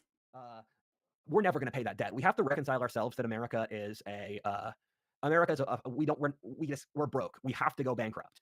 And I guess you should just buy gold and Bitcoin or stuff to hedge against currency. And if you look at historic crises, the budget crisis is the #1 causer of a crisis like this. And so even if this election goes perfectly fine, and keep in mind, we've disputed the last 2 elections. Both the Republicans and the Democrats already had. And a variable I really want to tease into is that the map for this election is the exact same as 2016, except for, I think, Nevada. And that's important. But Trump won in a landslide in 2016, and the left still invented Russiagate. And one of the points Eric Weinstein says that I think is very intelligent Invented Russiagate, yes. is fake news is an artificial. I mean, I shouldn't laugh. There's some lefties that'll tell you that there was no involvement. There was nothing sussy going on between Trump and Russia. Now, there's also some, weirdos that'll tell you that Hillary Clinton didn't really lose. It was story, because you look at the invention of fake news, they didn't expect Trump to win. I mean, that was one of Trump's first big lies, wasn't it? Just saying Russia, Russia, Russia. And he repeats it enough that people are like, oh yeah, there's no collusion, Russia, Russia, Russia. Yeah, no, totally. I want to tease into is however delusional you imagine the left to be, quadruple that. That is the level of calculation that's going on in the DNC. And so these people are not thinking like you because they are vastly more delusional and arrogant than you are. And I could see them making a profound miscalculation, because keep in mind, left-wingers think conservatives are idiots, and they forget how sad and how impoverished the average American is. So the left might make a really bad calculation as well if they think that the army will back them, and they already have the support of the FBI and the CIA. I could see them trying to pull some shenanigans. The left clearly, the FBI, the CIA, law enforcement in general is a super leftist, super woke. Yes. Where they say that because yes, their media has already said that Trump's a threat to democracy and a fascist. And if someone's a fascist, of course, we've talked about when we were younger, talked about killing baby Hitler. That's how the left sees Trump. That's what their rhetoric is. So they could totally have. I mean, he's not exactly a baby, is he?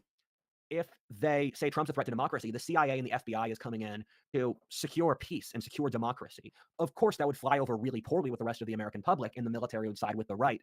But we have to keep in mind how delusional these people are already. I don't know if this will happen, but it wouldn't surprise me. And there have been Democrat think tanks which have already talked about launching a coup.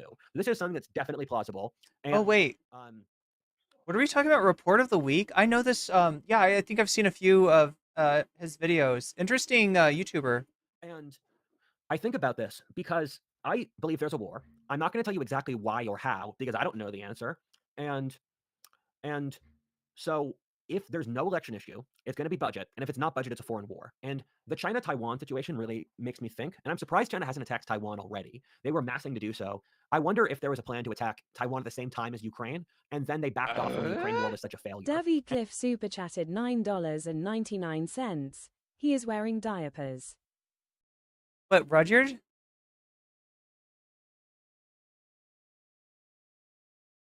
mean, that is one way to stream for longer. And if China attacks Taiwan, first of all, you should buy up a lot of these. If China attacks Taiwan, buy up a lot of these devices because they're going to be worth a lot of money. I wish I took my own advice, but a war with China, it would put us in a weird place because I personally would not. 5 years ago, I would have supported America fighting China over Taiwan because I believed that we had to protect our allies. I supported the U.S. fighting the Vietnam War too, even though it was 30 years before I was born. And excuse me, was that to defend France? What defending our allies? I believe we instituted a puppet government in Vietnam. Now, in South Vietnam. We would just die. We can't have conscription. Our debt's way too high. And another variable is that if any black swan variable happens, it's just going to push us over because we're in so much debt that we will never be able to repay the debt. And this is just the variable I want to keep teasing out because I know that today's a white pill day. I know that. Yeah. Why are people bringing up review of the day? I know that today's a good day. I know that we are happy now and that we won. And the thing that I was praying for happened. And I want to be happy. And I want us all to come together in this moment of joy because life does not give you enough joy. And then after we have gone through this moment of joy together, look at the debt. Wait. Tell you. Wait, who called Neil deGrasse Tyson a rapist on multiple podcasts? Are we talking about review of the week here? I'm not entirely sure what chat is saying. But thank you for the super chat, Davy Cliff. Yeah, he does like fast food reviews, right? Still there. So let me go through my notes. I didn't write a script here. I'm just going through my notes. Oh, he also wears suits, yeah. Rights in a checkmate position because we have legal plausible deniability. The left's coalition is insane. The left gave up on the Yankee vote for the managerial class vote. I find it. Excuse me, the Yankee vote? I do have a couple more points. What is the Yankee vote? That almost all the same states in 2016 voted today, because that shows one thing to me. It shows that we have pre-established right and left, and they don't actually change that much. And there's a small amount of swing votes who are probably apathetic. In the studies we've done on the 1/3 of politically apathetic Americans, they're not principled centrists. They're normie idiots who watch TV and take care of their kids. The horror, taking care of your The kids. thing about Review Bro is I don't eat any of the food that he reviews, okay? I don't eat fast food. I probably can't afford it. I eat rice and beans and sometimes occasional chunk of tofu. But he really sells it. He really sells junk food. Like junk food, like fast food, right? He really makes it look good. And watching TV and not being involved in Yankee Americans of Northeastern origin. I just don't understand what he means where he says the Democrats have given up on. The Northeast was one of the places the Democrats did the best, right? It doesn't really make sense. Politics. And so not that intelligent people. Rudyard just proved he's a Confederate. Yeah, which is ironic given how much he's like, sort of perching on the Republican Party as the party of Lincoln. Are determining the fate of the country. And when I see this election, there's two demographics, because we're in a position of political flux now from the old paradigm to the new paradigm, where, keep in mind, American politics changes the differentiation. It was first the Federalist Party was. I should eat something, shouldn't I? I kind of feel like oatmeal. Coastal cities, and the anti-federalist was the backwaters out in Appalachia. Then the Whigs versus the Democrats was also coast versus interior. Then Republican versus Democrats was north versus south. Then it became coast versus interior. And America is going to have a new political divide that we're gradually morphing into. I don't know what that is. I think after the right and the left, the next political divide for the next 200 years will be materialist versus spiritualist. Is your idea of the future Star Trek or Dune? And I can make a video about that if you find that sort of thing interesting. And so we're seeing this transition of politics, and the two real swing areas are the Sun Belt and the Rust Belt. And the right won the election because it won both. And it won them for different reasons. And I'm equipped to talk about this because I'm a Pennsylvanian who lives in Texas. I have been both a Rust Belt and a swing. Yeah, no, but Texas is, when we're talking about the Sun Belt and the Rust Belt, we're not talking about all of those states. We're talking about the states that are in flux, the states that could potentially swing. So, yeah. Pennsylvania, Michigan, and Wisconsin in the Rust Belt, and North Carolina, Georgia, Arizona, and Nevada in the Sun Belt. But he's trying to throw Texas in. I guess Texas is not the reddest of states. A Sun Belt voter.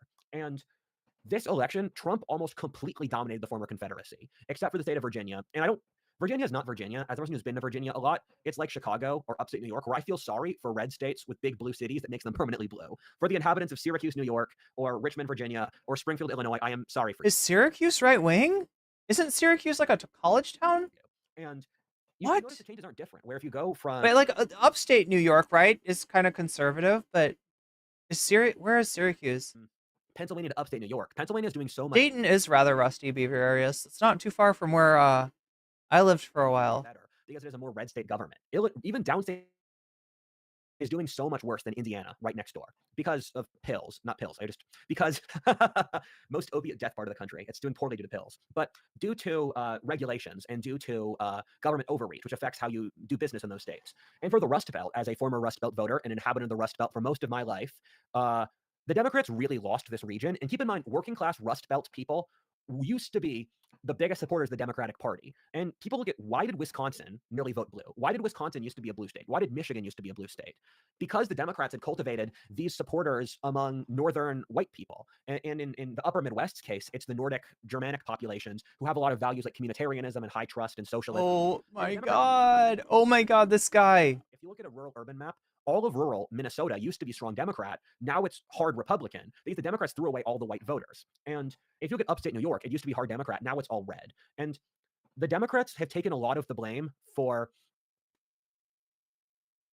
Wait, I just read, you people think our debt was caused by the Jews? That is one of the stupidest things I have ever heard. How does that even make sense? Our debt is caused by having a giant electoral democratic system where we have a spoils system where whoever wins the government gives their supporters money. This is what the founding fathers and Aristotle and all the critics of democracy said. We have horrible debt because we're a society with short attention spans. We just win and then you. God, he's having trouble with his stream. And the point I was making beforehand is the Rust Belt, where the Democrats really took the blame for the Rust Belt because Trump, and this is the point I really want to stress, Trump is not like other Republicans, where there were compromises before. I viewed Romney types like this, where the Republicans and the Democrats, they used to agree on university to select the upper class. They agreed on the American empire, NATO, immigration, globalization. They agreed to let Republicans make a lot of money while the left got the cultural victories. And Trump broke with that tradition. And Trump taking over the Republican Party in 2016 is probably the best thing that happened to the Republicans, because otherwise they'd be like the Canadian Conservatives or the British Tory parties, which have become tools of the left. It's crazy to look at the British Tory party is to the left of the American Democrats. Same thing with the Canadian Conservative Party. And so yeah, I mean, the elite people have made similar observations. The people that, you know, don't have their head up their ass have made similar observations about the Tories being to the left of the Democratic Party. But the real takeaway from that is how right shifted American politics have become due to, like I said before, multiple red scares, due to having an artificially truncated you know, political like Overton window, essentially, you know, due to conflicts with Russia and with the Soviet Union. Allied to fight against Trump. And the thing that made me a Trump supporter was the Rust Belt. And I talk about this in the Pennsylvania video. We're coming from Pennsylvania. We were so massively screwed over by deindustrialization in a very profound way. Philly does always have nerd hair and polos on. Does he know that Republicans are like old as fuck? Like they're going to carry rifles and hover rounds and do infantry tactics. Persona. Oh wow. Okay. Has less people today than it did in 1950. And I get the cool points for having emotes of the least played of the personas. I don't know, is it the least played or Pennsylvania has just been exporting people to the rest of the country. Underrated game. There were rotting factories and rotting decay everywhere. There weren't any new buildings. And Trump tapped into the sentiment for Rust Belt voters. And I knew there had to be something like Trump before Trump happened, because I knew that nearly 100 million people had fallen apart with the fall of the Rust Belt, or they'd been massively done a disservice, and no one in the American elite talked about it. It was absurd. And Trump was the first person who spoke to that. And thus, the irony of all of this is that, like, look, I don't, like, I feel like, okay, so who do I blame for the loss of the election? I blame Biden for not recognizing that the United States needed a grand and universal social program, that people were not okay. People were held in a stable configuration due to the stimulus during COVID. And then when that went out, and when the child tax credit ran out, right, people were very much not okay. So they needed something big and universal. They needed like a third, you know, you've got the New Deal, you've got the Great Society. They needed a third thing that would have, you know, changed how things went. But there were good things that Biden did. One of those things was reigniting industry in the United States. You know, something that I probably, you know, if you had asked me, I would have said could not be done. But Biden did that. Compare that to Trump losing industrial jobs in the third year. Remember, before COVID, Trump losing industrial jobs, whereas Biden added on major amounts of those. Right. So it's ironic what he's saying as far as the candidate that's going to care about the industrial, the Rust Belt. Right. He's garnered. But yeah, there needed to be something like larger. Right. There needed to, I don't know, I don't know. I don't know that much about UBI as a policy, but something like that would have gone a long way, I think. Goodwill from the Rust Belt. And secondarily, he was the first person who brought a tremendous amount of industry back to America. And under Trump's presidency, lower class Americans saw the most rapid increase in income seen in the last 60 years, while America brought back its industry at a record speed. And so he got a lot of support from the Rust Belt, and the Democrats had a complete opportunity in the last 4 years to play to these narratives, but they didn't. The Democrats should have totally gone on a working class agenda. They should have been pro-industry, and they should have been the old branding they had of America as a multiracial country. I don't know what he means by pro-industry. Probably means like, you know, fuck the environment. But yeah, no, they should have been had like a working class centric set of policies aimed at uplifting people on a material level. Where we all love each other. That was great branding. They shouldn't have gone for. I mean, minimum wage, for instance, right? Now, some of these things might not have been possible. Remember that the Democrats had, I guess 2 years where they controlled the Senate and the Congress, with the caveat being that you got Kristen Sinema and Joe Manchin and people like the rotating cast of villains. I don't know. Like I said, Lady Badash, I don't know that much about UBI, but there needed to be something. There needed to be like a third set of social programs.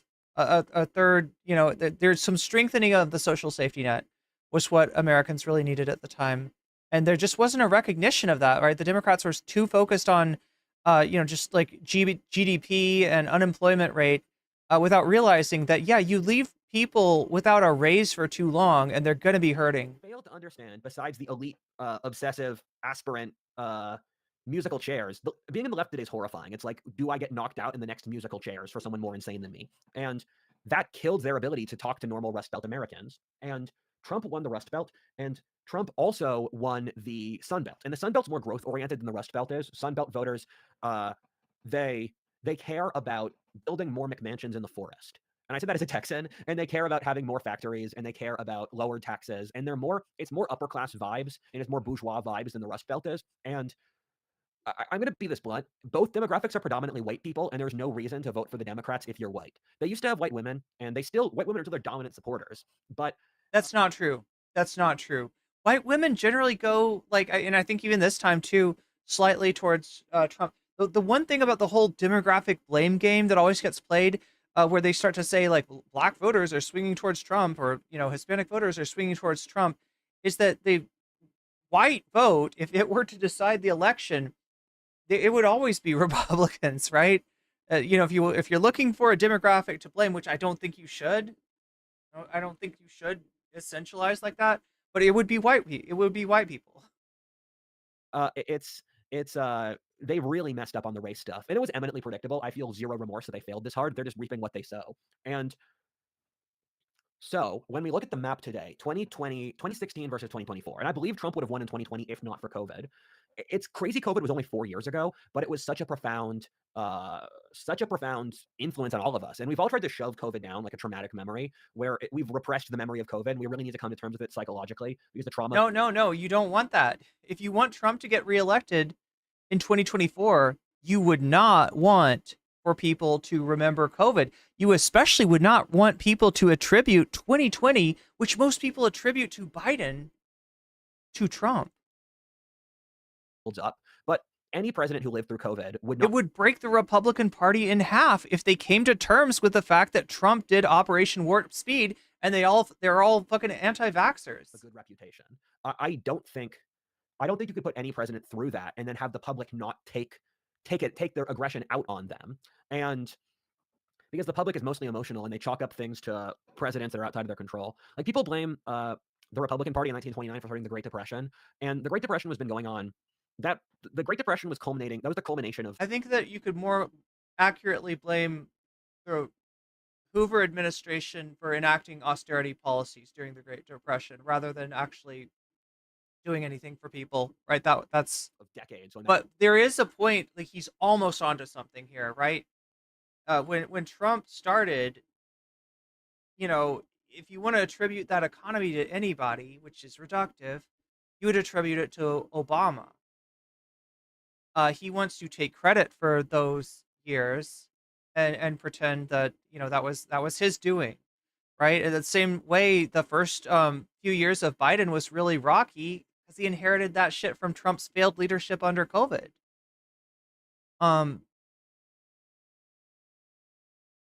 So there is a truth to the fact that making the assumption that like the economic conditions at the time of somebody's presidency are a reflection of the success or failures of their policy, especially in a capitalist economy where things like depressions and recessions are not a bug. They are not a failure of the system. They are part of the system. They are how it's designed, right?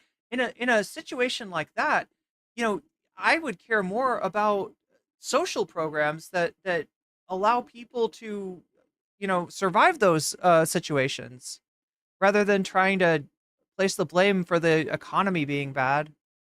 Back to World War One. Random black swans hit people, and then we attribute it to the president at the time. Let me go through the super chats. There's probably more I should have conveyed here, but I don't remember what I want to say. Oh yeah, that's the important point that I want to end on. Let me go through these super chats here.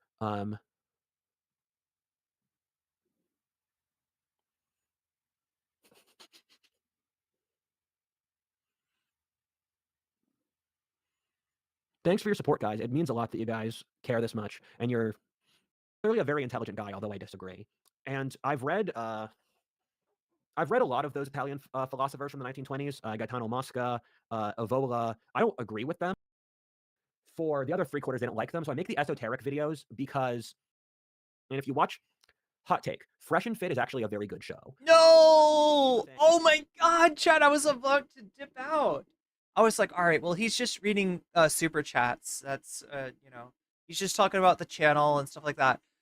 Right? No, Hot Take, Fresh and Fit is actually a really good channel. But the host, Myron Gaines, he's in the top 1 percentile of intelligence, and he's very rational. I am sorry. In what world? In what world is Myron motherfucking Gaines the mega brain, the mega mind? Really? Myron Gaines? Myron fucking Gaines? Really? People don't think that because it comes across as kind of low class, but I think Fresh and Fit's actually a very... Ooh, is that just you being racist, though? I don't know where this low class shit is coming from. That sounds like racism. Well-made show, and the thing with them... Look, I'll hit him with a lot, but I'm not gonna... And other dating shows is that they're very good at putting microphones in front of people who would never have microphones. Like, for example, we don't actually listen to women's opinions on things as a society. We listen to scripts that are fed to women. We listen to the script the strong, independent woman has, but we never ask women their opinions about things, or we never actually hear what this 25-year-old black guy thinks. We only hear it the managerial class. So what Fresh and Fit is really good at, and shows like it, is hearing how women actually see the world and their perspective on things. And anthropologically, it's fascinating because it's a way to see how a demographic so close to us thinks. And they ask a lot of good questions to triangulate how women think. But if you watch Fresh and Fit, it's obvious that wokeness has been affecting black women, and black men have been dealing with this. All of the dating issues white men have, black men have worse statistically. And it's, and for example... Yeah, Myron Gaines 2028 says Attack of the Hank. Black men, white women don't swipe on black men, the least of any race. Black men have more marriage issues and dating issues. 80% of black children are born out of wedlock, and a variety of those things. And so black men have, we see this with rappers a lot, where 50 Cent, Lil Pump, probably like 5 other rappers, they've said voice vote for the Republicans. And I was watching, I do a lot of weird stuff. Yeah, you do a lot of weird stuff. Yeah, you do. Makes jewelry for rappers, and then one of the Islands boys. And they what? Republicans, and that really surprised me. These two. Oh, I did not expect that name drop. The Island Boys, huh? The other is Korean. They're both Republicans, and they're rappers, and they're into street culture. I did not see that rapid a shift in actual black voting for this election. I think largely because young black men probably vote the least of any major demographic. But it wouldn't surprise me if in the next election, or on a broader cultural basis, black culture becomes more aligned with conservative culture, which is another weird factor. I'm sorry, street culture. And again, this was a prediction that you heard from a lot of people, not just assholes like this, right? That Trump was going to win way more of the black vote than he did previously. It didn't manifest. It didn't happen. All right. This was a prediction, but yeah, there's people on MSNBC saying the same shit. The poll, I don't know what else to say. The polls were off on a lot of things, right? On, showing the race as being, I don't know. I mean, it did end up being close, but universally, Trump was, that a little bit ahead, but the polls were way off about like seeing a demographic shift in terms of the black vote, and so this guy's just like, well, yep, that's just because I guess black people didn't vote that much, but next time they will, and they'll vote for Trump, and they'll all get golden sneakers from Trump too. That's I mean, this is the mentality of this kind of guy. This is the mentality of Trump's outreach. something. A lot of my predictions come from George Friedman's book, The Storm Before the Calm, which is an amazing book. I would highly recommend it. And he predicted that the Republicans, he wrote this book around 2010. He predicted that the Republicans would form a coalition of working class Americans of different races, while the left would take over the managerial class. The left would make an oppressive order that the Republicans would dismantle in the 2020s. And America would have a political crisis where the average American's put into poverty. And that it would destroy, it would be the greatest political crisis, or one of the greatest in American history. And I think that book was basically accurate. So the final point is the most important thing conservatives can do now is we need to actually figure out what we believe in, establish a coalition, and not be ridiculous jerks. Because the worst thing we could do, and if anything kills the right, it's going to be purity spiraling. And the right's got two issues. One is that we have too many neocons that aren't real conservatives. And the second thing is that we have crazy conservatives. And the issues of I want to know, what is a crazy conservative according to this guy? Broad tent coalition, where there's lots of people in rightist spaces who are leftists, who just left the left, but they are not value-wise conservatives. And this demographic doesn't actually get with the program, and they basically hold back conservative choices. And then you have radicals who purity spiral, and that will, the neoliberals won't get anything done, and then they won't even stop the left. And then the purity spiraling people destroy our culture, and we spiral over stupid stuff like who's more handsome, or obsessing over the ethnicity of certain figures. And the purity spiraling is something where I see a lot of potential for it to get very, very cancerous. And we need, as I've said before, it's not got cancerous yet, but I see the potential. And I'll probably try to do this. You know, what blows my mind is how much wild shit I heard this election, especially considering the results of it, right? I feel like a competent campaign would have made Trump sleep in the bed that he made. When he said shit like that January 6th had more people than MLK's I Have a Dream speech. Why was there never any focus on that? Yeah, and I guess the answer is it's like in the middle of his speech. Like he gives a 3-hour speech, and in the middle of it he says something fucking out of pocket, and it just doesn't get picked up on.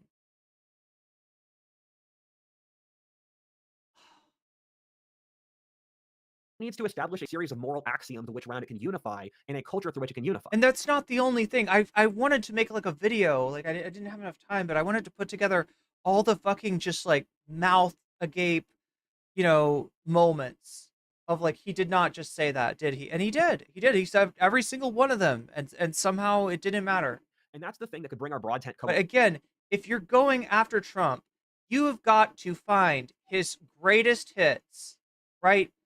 2 things, 3 things to harp on for the entire election. And you cannot get distracted because he's going to say something wild the next day. And you can't get pulled into that, or you can't let him, because he changes the news cycle. Nothing ever sinks in. Nothing has the time to really be discussed and properly understood, right? He's allowed to get out of it by changing the news cycle. Coalition together, and we can't gloat in this victory too much, and we should be polite to people, and we should be Sophia Martinez says, I'm almost certain some folks stayed home having the false impression that there would be enough votes to cover them. That would suck. That would really suck if that was the reason. It could be. There were a lot of people, you know, whose projections were just way too positive. And I tried to stay on the positive side of things in terms of, you know, the potential for things to not go completely bad. But I never let it slip from my sight that, you know, it's a close election, and that I didn't think that her campaign was very good after like September.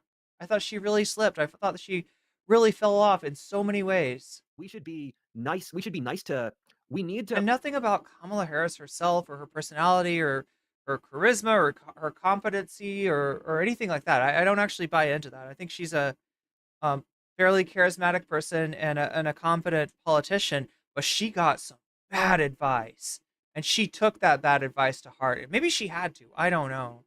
It's a weird barrel they've got her under, being vice president and running for president at the same time, where it makes what she would have needed to do is, you know, would have been taken by Biden officials and Biden's administration as throwing him under the bus. What she needed to do was separate herself from him, and that was never on the table.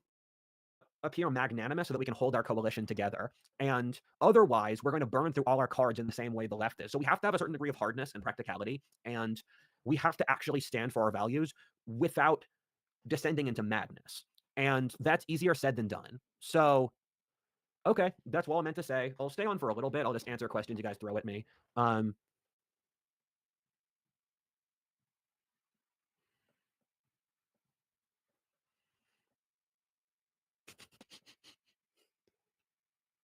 just gonna I'm just gonna give you reviews of the last few books I've read.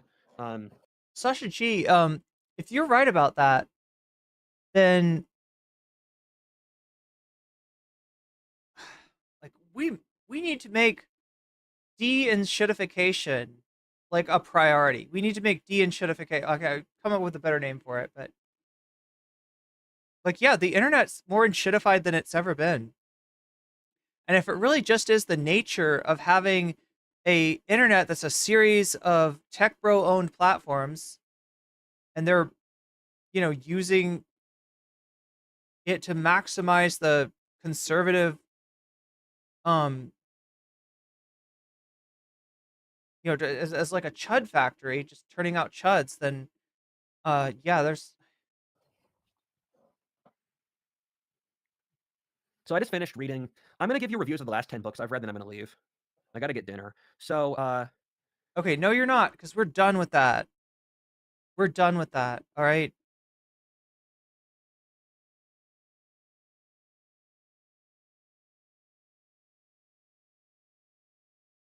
And we are 26 points from watching the Mehdi Hasan content too. I'm willing to kind of leave Cenk Uygur until tomorrow if chat wants to do a twofer with Mehdi Hasan.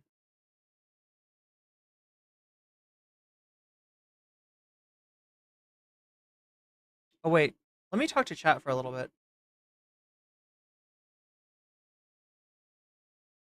Is Mein Kampf on his list? Probably.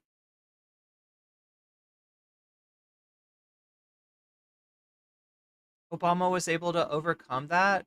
Wait, are you talking about overcome the internet, or the economy was as good as we could have hoped for? Yeah, so Joe, I don't think it's the economy. I think that people feel like it's the economy, but it's a combination of the you know, higher prices post COVID. You know, part of that is price gouging. Part of that is, well, you know, I think a lot of it is like a reticence to roll back prices when the real prices are lower. There's just been a lot of profits taken, right? So that hurt people. The other thing that hurt people, again, I always say this, capitalism fucks you on two sides, right? In terms of your employment, in which you are producing more and more value every year for your employer. I know because I've seen this chart. But what you're not getting is more and more real take-home pay every year. And so that's essentially like a windfall for capitalists that workers are being cut out of, right? That was, you know, if the New Deal meant anything, it was some kind of social contract to keep capitalism intact, as long as it meant that you know, working people would be, you know, kept with some standard of living, some reasonable standard of living.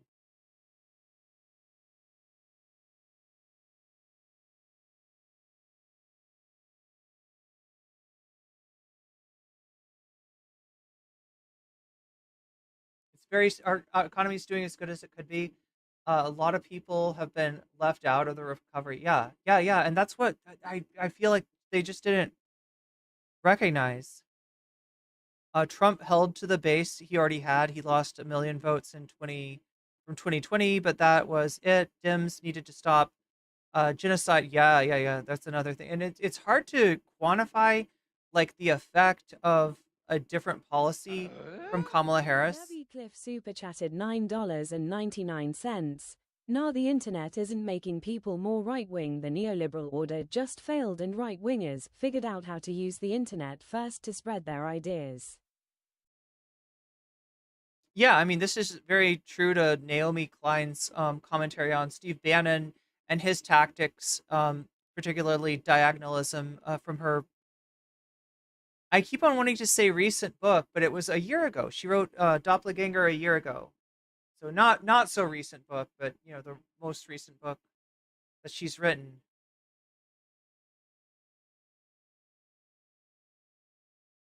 Yeah. The Democrats leave a huge opportunity for Republicans when you've got somebody like Bannon who's willing to flank. Now, if you've got somebody that's like somehow like ideologically rigid, too ideologically rigid to even signal that they're gonna prioritize the working class in their policies, then maybe that doesn't happen. But Biden's not that guy. He's looking for an opportunity to flank. He is looking for an opportunity to let Trump demagogue about some a situation that he's really not going to help, and pick up those people that the Democratic Party have left behind. And every time they do that, it gives the Republicans a shot at those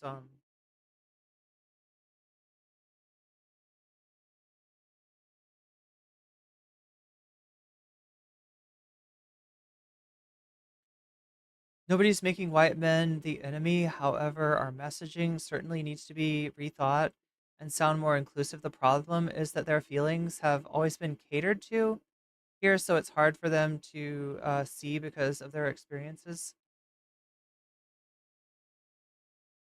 I mean, honestly,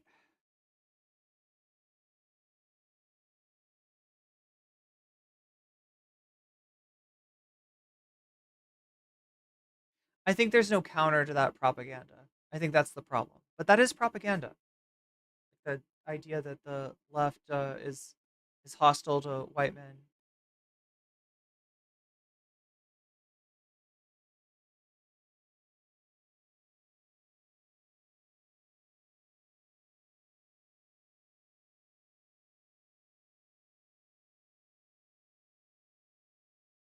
Wait, saying unalive all men is a shitty way to bring a swing voter? Who is saying that, Salus?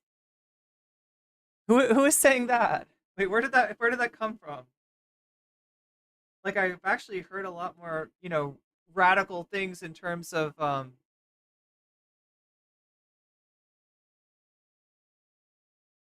like sexual politics since the election rather than before it. Twitter is massively radicalizing people. I always think that like not that many people are really on Twitter, but it does have a way of, like, for instance, what is this guy even talking about? I don't know. He's Rudyard.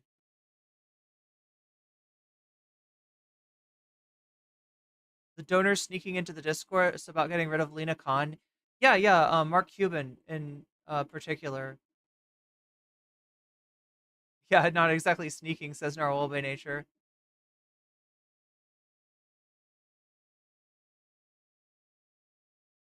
The last thing that I want, the last kind of change I would want this election to bring about is to produce more loser liberals, right? If you think that the problem is that the left was somehow too left, and you are like, we could make the left into some kind of facsimile of the right and win, that is a strategy that has been a loser since the 1980s.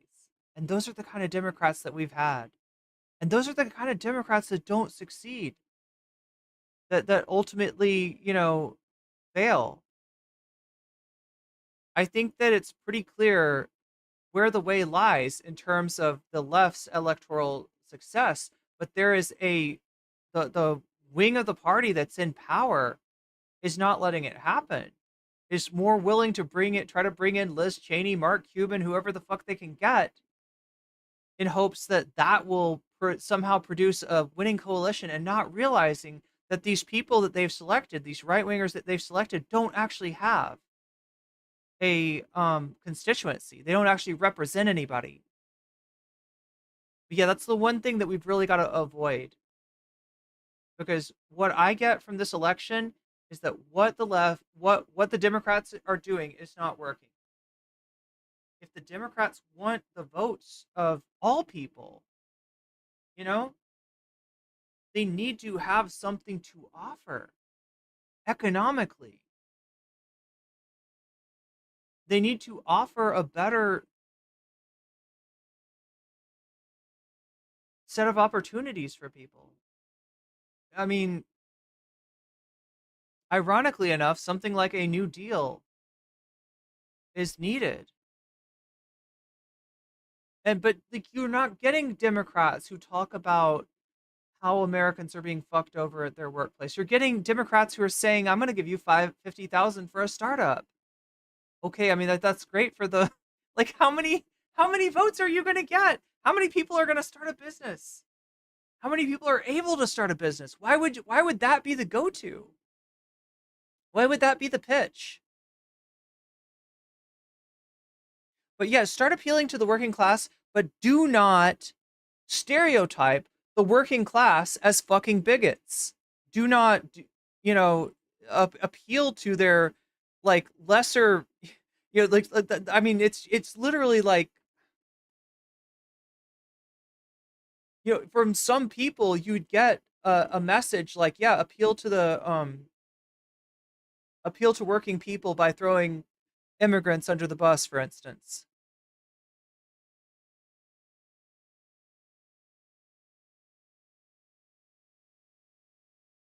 I never thought I'd be in a time and place in my life where like somebody talking about groceries makes me like hungry.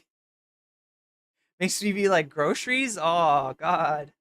That sounds so good. I gotta hold off for a little while longer before I get more. But yeah, that's where we're at.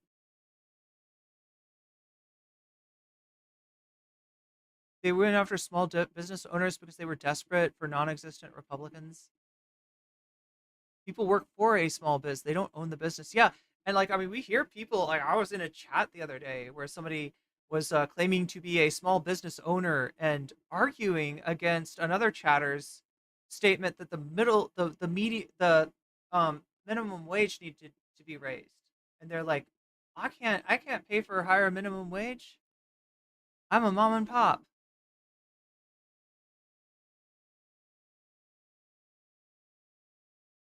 I'm sorry, I'm not trying to demonize like small business owners. Although there are plenty of small business tyrants out there. The left needs to analyze the strategy of the right and see what they can learn because they obviously have the pulse of messaging. Well, yeah, so no, if you want to know about the strategy of the right, right?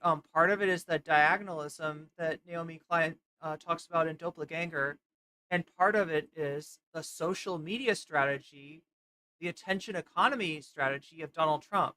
That's the formula right there. It's simple. It's not that complicated.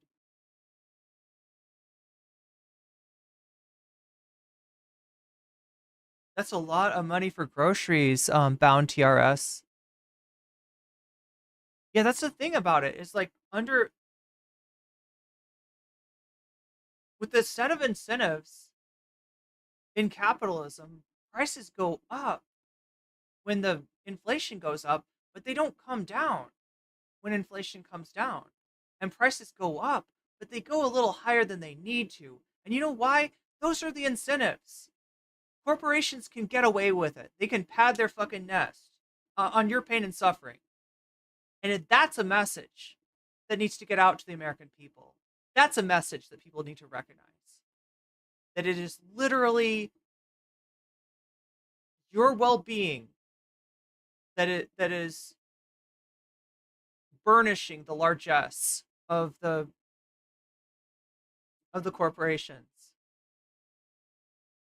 It is literally your future that is padding their bottom line.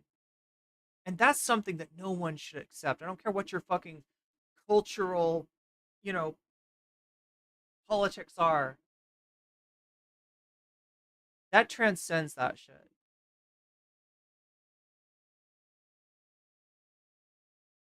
It's so much easier in this society to push away, to alienate, than it is to show people where their solidarity lies.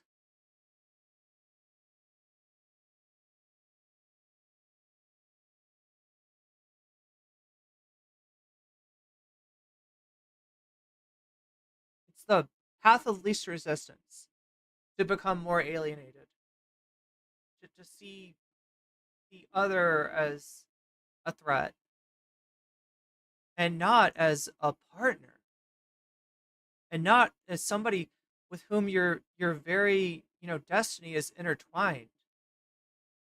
And I mean, that's what solidarity is. That's what class consciousness is.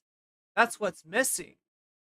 And that's the first step to making anything better, is recognizing who we are as workers and where our interest lies, and the fundamental contradiction between our interest and the interest of this system that we pretend is feeding us when we are powering it. And if you expand that idea of who we is broadly enough, you'll realize that we are feeding ourselves too. The only thing that makes that sound weird is the artificial separation between documented and undocumented people, right? It's not the we, that we usually speak of, but why can't it be?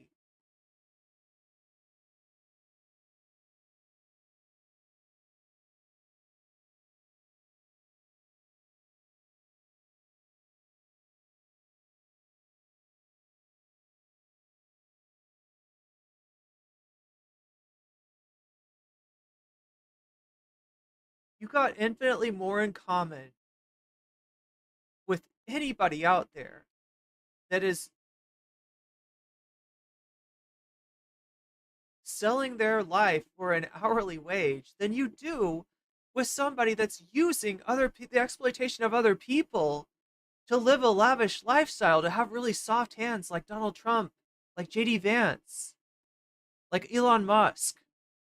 You got infinitely more in common with somebody like that, even if you don't speak the same language, even if you live in a different part of the world.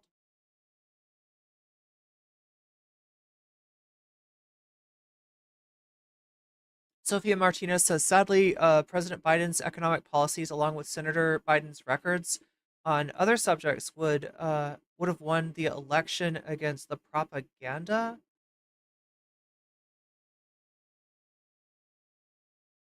Oh, you mean you think that Biden would have won against Trump? Like what? Had he not been, unable to communicate in any kind of way?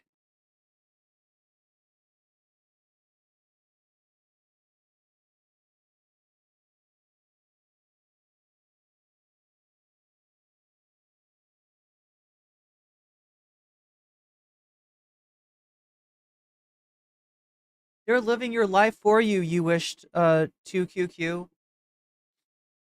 So Soros, Jobs, and others don't deserve their success. That's your success. And how long are you going to let them lavish in it?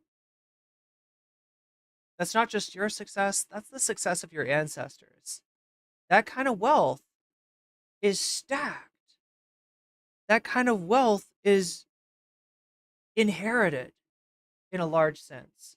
And with this new Republican government, you can be damn sure that there's going to be less getting in the way of that being, inherited further. And what happens is accumulation, right? Capitalism doesn't just mean that the capitalist is, exploiting your surplus labor value while you live, and then another capitalist is born and another worker is born, and they repeat the same process. The exploitation of your fucking relatives is passed on to the wealthy's children, right? And it begins anew, but it's already at the level where it was at, and it's going to continue. And it's going to get worse and worse, and you're going to have less and less leverage. And you'll have less and less effect on your politics. Do you feel that? How little of an effect you have as a human being on who actually gets selected? Well, how do you think they pick who gets to run in the primaries? How do you think they pick who gets media attention, right? That's not you picking that. That's not you deciding that. How do you think they decide which bills to vote against and not? This is money in politics. And it's become more and more brazen, and we just let that frog boil. And we've said that it's normal. Oh, yes, money is free speech. Corporations are people, my friends. Really? You're going to let them lie to you like that? You're going to let them lie to you and use you and fuck you over time and time again like that? You really going to do that? You really want to live like that? Like, that's a fucking disgrace. That's a fucking disgrace to humanity that we're in this position still. Things have got to change. Humanity's got to change.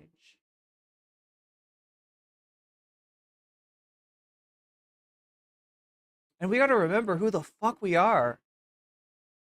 Right? And there's not that much difference between us. I am not some strange fucking other. I am another you. Just with different experiences and stuff. But in terms of my interest, where my interest lies, it lies in the same place as yours does. And there's more of us than there are of them, by far. In fact, that's an ever-increasing dynamic, that there's more of us than there are of them, because they keep accumulating the fuck out of the wealth. They keep on building this pyramid higher and steeper. And at some point, we got to realize, at the base of that pyramid, we're the ones with the power to knock it down if we don't like what's going on. And I don't know anybody out there who likes what's going on. I don't know anybody out there that's satisfied.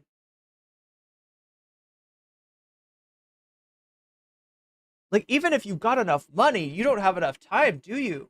Yeah? And it doesn't have to be like that. And it shouldn't be like that.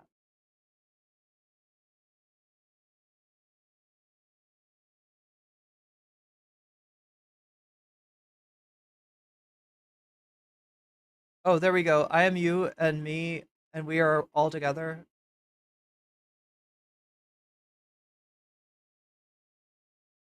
Pixel Paleon says there's more left people than are visible. Example, I live in Utah, and you have to register Republican to be invited to open caucuses and such. If you're registered as a Democrat, you are not. Interesting.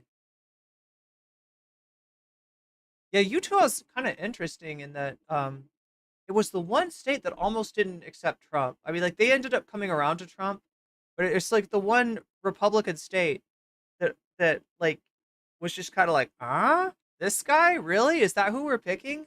Is that who we're voting? Really? This guy? They had their own dude. What was his name? Like Evan something or other?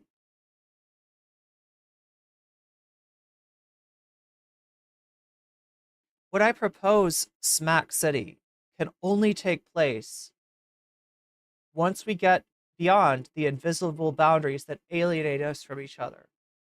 Right? If you've got a better idea, I'm all ears. But what I do know is that we got to do it together, and we got to do it apart from the system, right?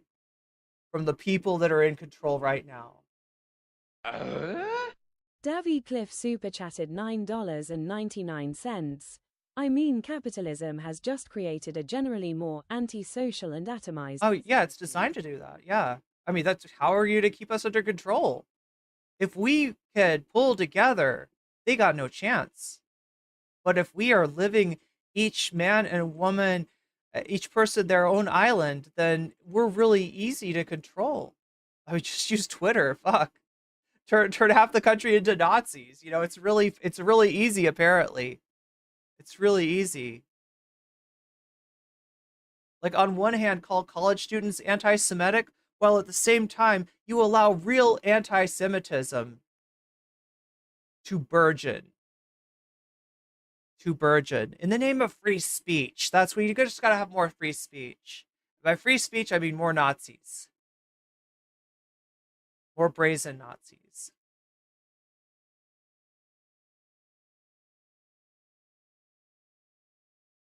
It feels like a prison economy, doesn't it? Does it feel like a Minecraft prison server? No, because I feel like those prison servers even are better than this, right? You get to mine lots of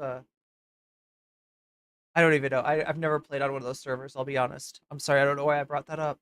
I'm just a little bit tired and a little bit hungry, and I don't know.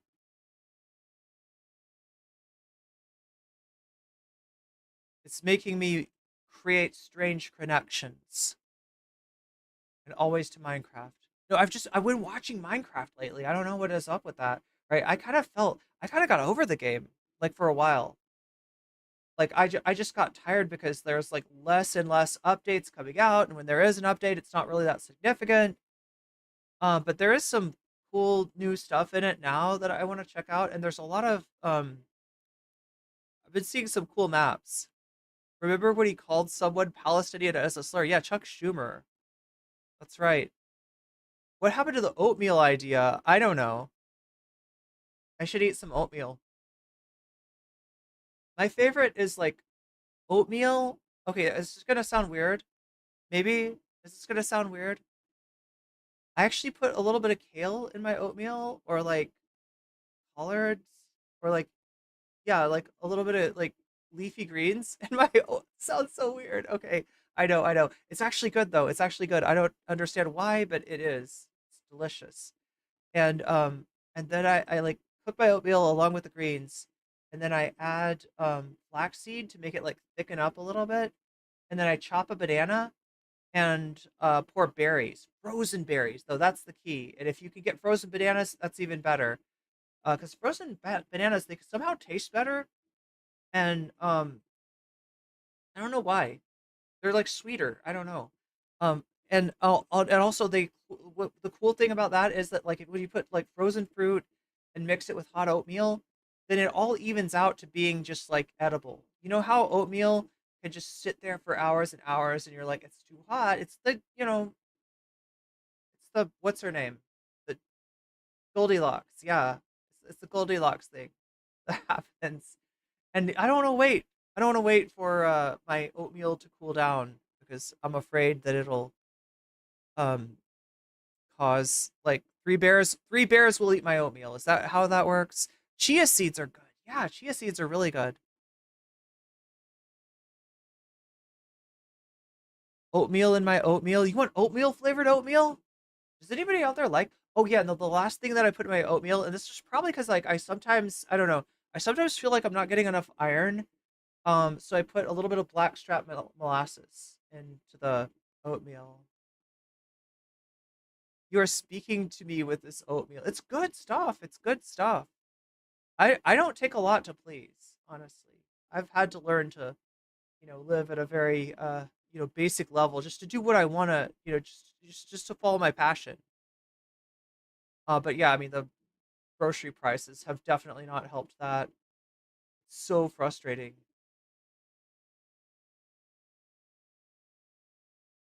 But yeah, communists invading radicals. Who knew? Who knew?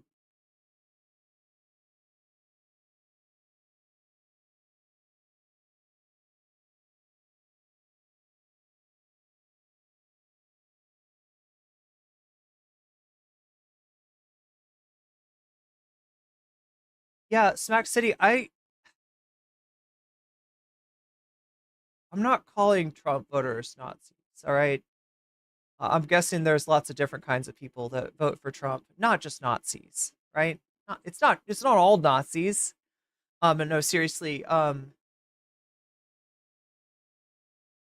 thing is that Trump has basically called himself a fascist. He's told us, and he's told people around him what he intends to do. And he's somehow hypnotized the right into the configuration where he could do a supervillain speech, and they'll just be like, oh no, like, he's not gonna do the supervillain stuff, right? That's not, like, you thought that just because he said he says a lot of things. He says a lot of things. You really think he's gonna do that? He's admitted that Project 2025 was his thing, right? They've come out with this. They've gone mask off. They're like, yeah, we do control your bodies. What are you gonna do about it, women? What are you gonna do? I'm sorry, but they've admitted everything, as far as I'm concerned. That doesn't mean that every single person, like I said, there's some pretty fucking hypnotized, people. There's some pretty alienated people. There's some people that are obsessed, right? Remember when I was talking about what we've got in common, and how we otherize each other, how we alienate each other. There's a lot of people obsessed with you know, this other kind of person. They're not like me, you know. Like they've got a college education. No, no, they're not living the same reality. My interest and their interest could not certainly never be one. Well, they work for a wage, don't they? They get fucked on both ends of the equation in terms of not getting paid what they produce for society, and at the same time paying more than the real cost of the goods that they use and consume, like groceries. Like groceries. And I only say this because I'm so fucking hungry.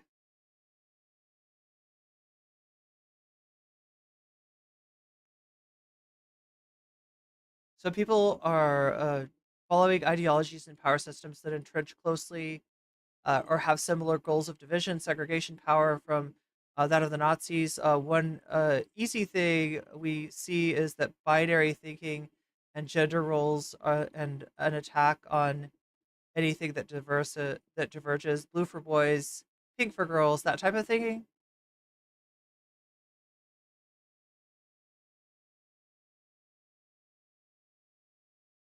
Inherited wealth will always be a thing, so we should just suck it up and oh wait, you're quoting somebody? I'm sorry. I'm trying to see.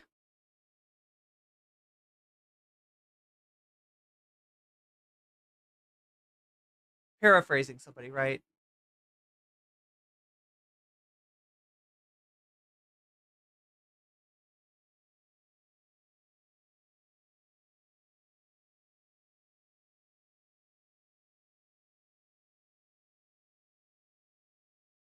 No, American Muscle. All right. I see you run afoul of my mods. But I'm reading what you see, okay? No, I seem like I'm winning. Prove it. You prove it. You prove it. Max out that super chat. Show me what the biggest super chat is because you're so rich, because you're winning. Prove that you're not bullshitting me. And you're not working for a fucking wage just like me and getting fucked over on both ends. Prove that. Prove that. You want to flex? Flex. Flex that wallet. I'm sorry. Is it bad for me to Findom the chuds? Is that a no-go, chat? Should I not do that? Do you not like? Is that a bad look? Is that a bad look, Findoming the chuds? I don't know. I just got a impulse, like a wild hair up my butt. Why do people say a wild hair up your butt? That sounds so uncomfortable. Can you imagine actually getting a wild hair up your butt? That would suck. Why do people say it? It makes my butt twitch. In not in a good way. I know, but he can still super chat his way out of the ban. He could still super chat his way out of the ban. Just show me what show American Muscle. American Muscle. Show me what the maximum super chat is. I've never gotten one. But you're so rich and you're so damn successful that you could show me. You can show me that.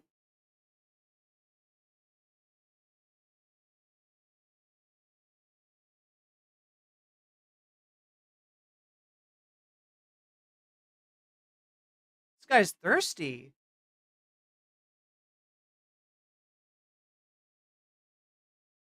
Look, American Muscle, if you're doing a workout at a at a premium gym, right? Like I'm sure you are, because you're living your best life, obviously. You gotta hydrate. And stop being so thirsty on my freaking live. Stop being so thirsty. He can't even wait, he can't what? If he's banned? No, he can still watch the stream. He can still cope and seethe.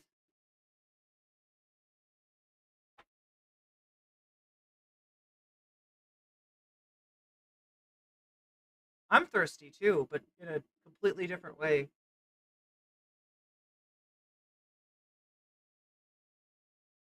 Did he drop at least 50? No, but that's what he's got to do to be unbanned. I want to see him max it out. I want to, because there's got to be like a, right, chat? There's got to be like a maximum super chat. I just want to know. I just want to know. Well, American Muscle, if you follow your leader, I don't know what that makes you. It might just make you ignorant. And you've given a lot of evidence to that end in your chat today. No, you prove it, American Muscle. Prove it. Prove how rich you are. I want to see that. I want to see that super chat max out. Show me what the maximum level is. What is the maximum that YouTube lets you? Certainly at some point, they cut it off and they say, okay, you can only donate like this much at a time. We can't handle anymore. Your money is too big, sir. Your money is too big. Show us your money is too big. Show us your money is too big. Because I think it's small. I think it's really, really small.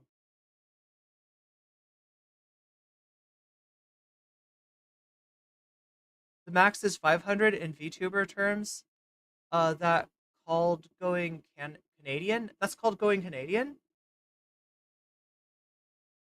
Wait, there's a name for that? There's a VTuber term? I'm not actually okay, chat. I'm sorry. I sound like a bitch, don't I? I'm not trying to sound like a bitch. I am, because it's fun. Yeah, show me I lost. American Muscle. Bust out that $500 super chat. Certainly $500 is nothing to a guy like you.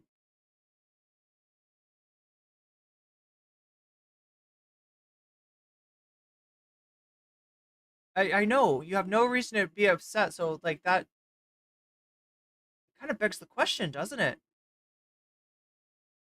That kind of begs the question.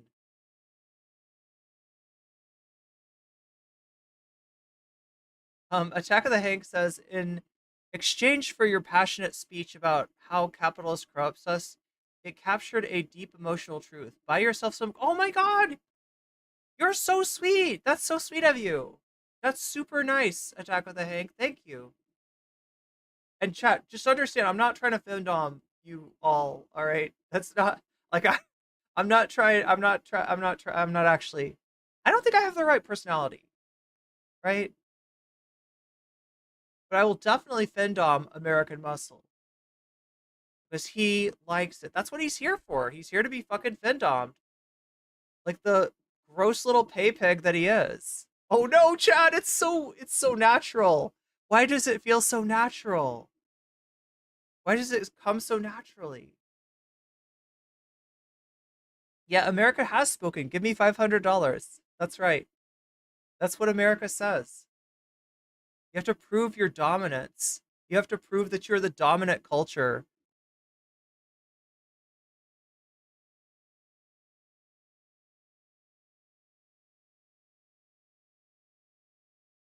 What if he wasn't American and didn't have muscles?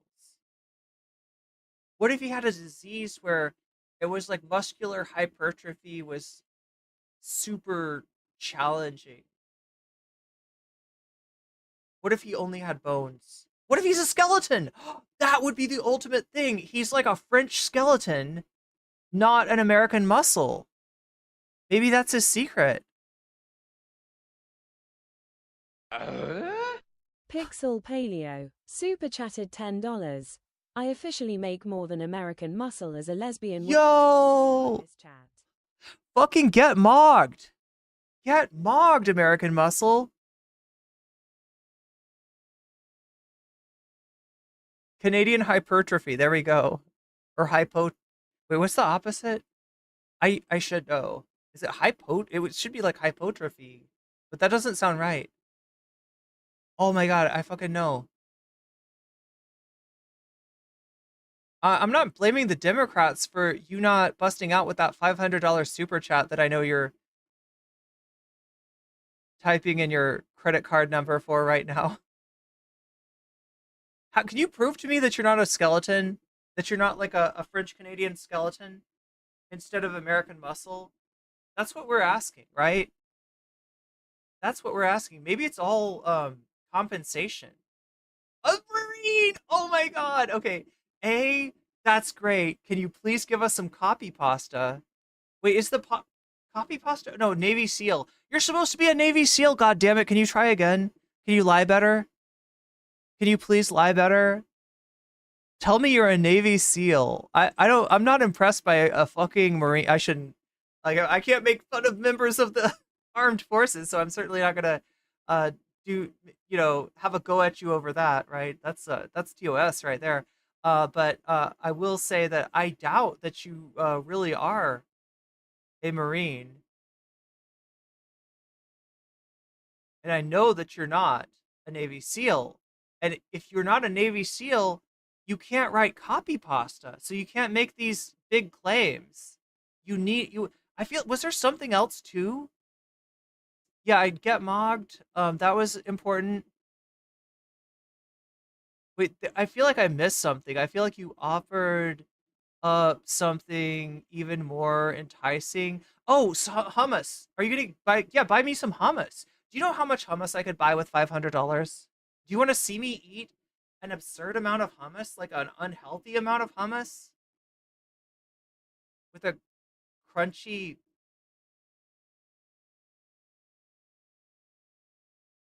cracker?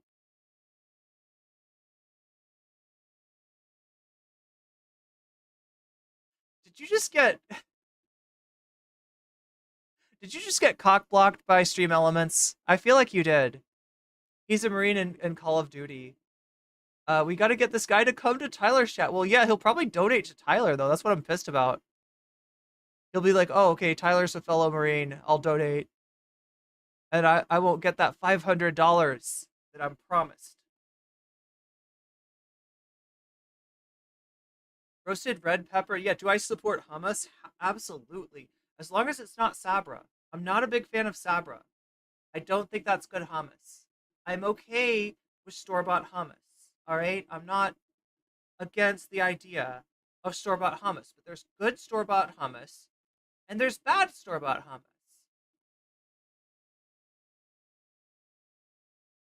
He's a tier 1 operator, that's right.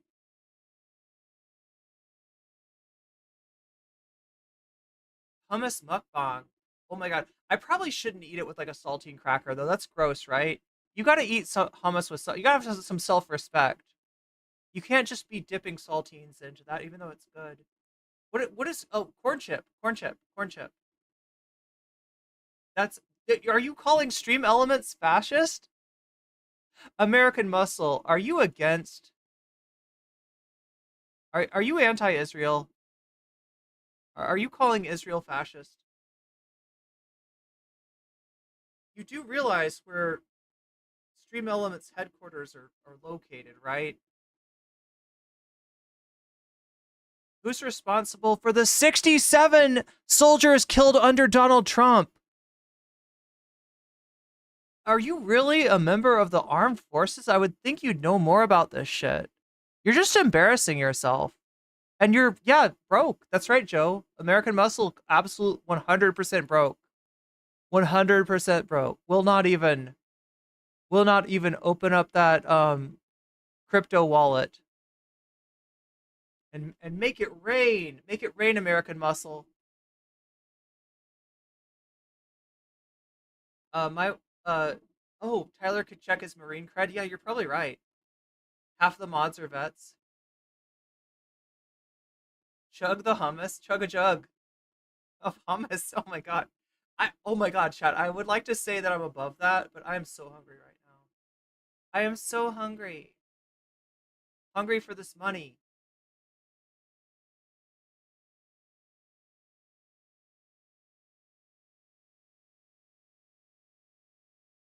I mean, yeah, I feel like Pixel Paleon kind of mocked you. Did you just come here to get mocked? Did you come here to get mocked by lesbians and fendomed by... A random small streamer chick? What's my way, American Muscle? What do you think? Who do you think my favorite candidate is?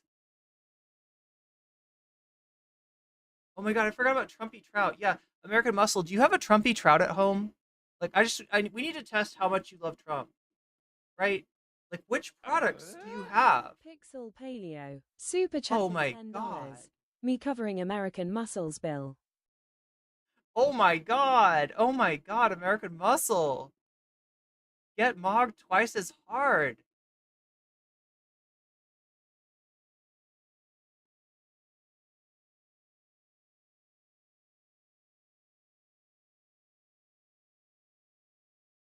The dehumanizing is starting. I gotta be careful. I don't want to cyber bully American Muscle. That would be bad. We're not bullies here.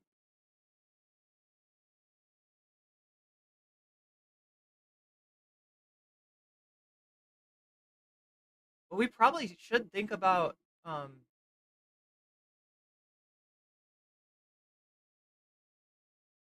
doing that majority report stream. I'm just having too much fun with American Muscle, honestly.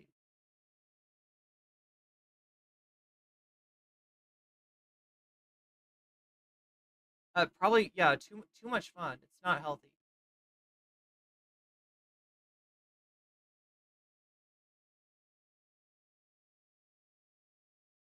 Wait, it's this one, right? Oh my god. Mehdi Hasan.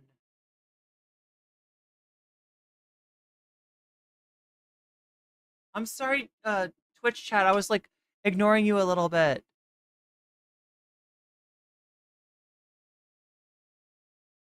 George Jackson, thank you for the follow. Look at that. Look what you just did. Izzy Sanchi, super chatted $5. Hey American Muscle, I will cover for you your super chat. You may need your pennies for the bus. Oh my god. Did you come in here to just be utterly disrespected? Is that what you were thinking tonight? Is that what you want? I feel like you're into the Findom. I feel like you're here for it. The prelude music is actually pretty good. Wait, this stuff? We are back with... No, I want more. I want more. Make sure they know...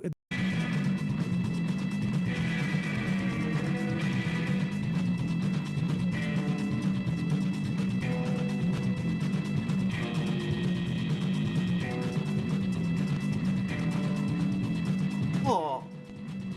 We are back with friend of the show, Mehdi Hasan of Zateo.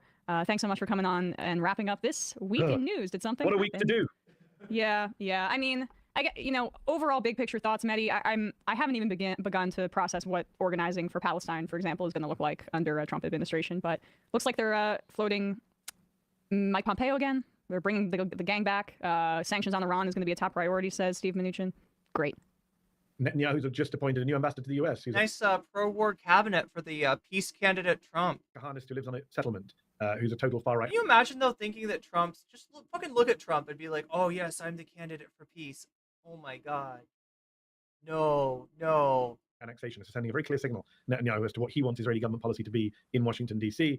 Trump is going to return the favor and probably reappoint David Friedman, who was his ambassador to Israel first time round, who also has property. Kind of does, a little bit. Annexation has just published a book saying the West Bank should be part of Israel. So this was always a worry when people said to me online, I'm sure they said this to you too, Emma, but Mehdi, how can it get any worse? Well, A, things can always get worse, and B, the West... Wait, do you just hate Dick Cheney, or do you also hate Liz Cheney? Because if you hate Liz Cheney too, that makes two of us. West Bank. Right? Once they're done with Gaza, it was always going to be the West Bank was always their ultimate prize. So yes, things are going to get worse in the Middle East.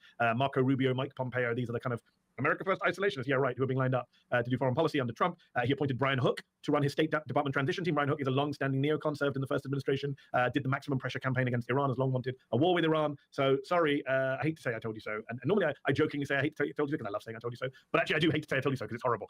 I probably have him going too fast, don't I? Happening, as some of us warned. And on the Middle East, that's happening. He's on the a fairly front, fast. they're ramping up their plan for mass deportations. They're talking about denaturalizing There we go. American citizens. So good luck to all the Latino folks who said, well, I'm voting for Trump because he's only against the illegals, not me. Well, actually, he can make you illegal. That's the powers taking for themselves. Well, you had just mentioned in our break this piece that again, I'm not into like the idea of I hope that's not where he's trying to go, but like yeah, blaming demographic groups for their voting patterns as opposed to blaming the candidate who failed to win the votes. In the Statesman, where the reporter here interviewed. I'm sure Mehdi feels the same. I guess it was Rebecca Bellhouse, interviewed undocumented immigrants, but also just people working down in Texas, I believe. And these were some of the quotes here, if we could just pull this up. Several men, including Victor and Danilo, said scarcity of work and the growing competition can make the day laborers resentful of each other. Since Trump was first elected, the number of immigrant men who wait for work in the Home Depot parking lot has grown and diversified. What was mostly Mexican and Central American immigrants now includes Venezuelans, Haitians, and Cubans. It makes both men open to Trump's calls to reduce the number of crossings at the border. So this is a key point. They basically show that there's resentment in between like different groups here, but like that's part of the vacuum that the yeah, different waves. I don't know if we have the money quote. What was the big quote that you had mentioned? I'm on no sleep. From that piece? Yeah. Oh, the quote is from an undocumented immigrant from Guatemala. Trump wants to deport those who do bad things. I haven't broken any laws. And I think what's so interesting about this story is it's kind of a microcosm of everything that happened at a national level with American citizens. But clearly the trends still apply even to undocumented immigrants who can't vote. So this belief that the economy will be better under Trump and that it's bad now. False. This idea that Trump is only going to deport criminals. False. The Trump people say to themselves, we're going to go after grandmothers, we're going to go after dreamers. Like they're very open about that. So you're just making up defenses for Trump that Trump is even offering. Oh, he's only going after the bad people. This idea that there is scarcity and the competition between groups. Look, there's always been divide and rule by white folks. I mean, part of the Trump formula, I guess that I didn't mention before, is a parasocial relationship between himself and his followers, where they think that they know him better than his own words would describe. They have a misperception that they see him and he sees them, when really it's a one-way relationship. That's what makes it parasocial. Comes to brown and black folks, It really is a social media phenomenon at the very United Kingdom. I'm from the United Kingdom because Britain went to India centuries ago and took over India by turning Muslims against Hindus against Sikhs. So divide and rule is not new. And I think playing off different ethnic groups against each other is something that's going to happen more and more in the coming months. I think liberals are going to fall into that trap because, we saw this swing from Latino voters to Trump. I saw reports, I hope they're false anecdotal reports, but I'm seeing people on social media claiming that some people are now going to call up the ICE on their neighbors, some white liberals, because they're so angry. Again, that's anecdotal. I hope it's not true, but I do see there's going to be a lot of tensions between different communities. I see some black activists and folks on TikTok are saying we'll never support Palestine again because we blame those Muslims in Michigan for abandoning Harris. So there's a lot of internecine warfare there in the Democratic coalition, if it still exists as a coalition, which is all very worrying. But to come back to the undocumented immigrant point, why it's so interesting, that piece from the Austin American Statesman, is number one, it's the drawbridge mentality at its best, not just legal immigrants pulling. I mean, honestly, like this is what solidarity is necessary to fight, right? This mentality where you're looking for some other to blame for your problems. Pulling up the bridge, pulling up the ladder. When actually you have a common enemy. On illegal immigrants or quote unquote undocumented immigrants, but even undocumented among themselves say, well, I'm here, but I don't want anyone else here. And it goes to the grain of this, oh, well, if you're a person of color and you vote for Trump, that proves Trump's not a racist. No, it doesn't. It just proves that all sorts of people can internalize bigotry, division, hate. Yes, of course. I mean, we see how whiteness has evolved in American politics in just the past 150 years, and we're seeing similar Italian, shifts Irish, in this regard. And frankly, Trump was able to pit different immigrants against one another, and I would say that his focus on, oh no, they're illegal, it makes it almost so like, oh, if you're here legally, and also if you're here legally, you can vote for me, by the way, you're more American. And it's almost like this reaffirmation of people's Americanism or their patriotism, when that hasn't been the case just by dividing and conquering and pitting groups against one another. But the problem is that the Democrats ceded the entire issue of immigration to the right and had no positive message. Good question, Natalie. We're gonna have to do the TYT segment tomorrow. No positive message. Harris's only message on immigration was, well, I supported the bipartisan right-wing bill and you killed it.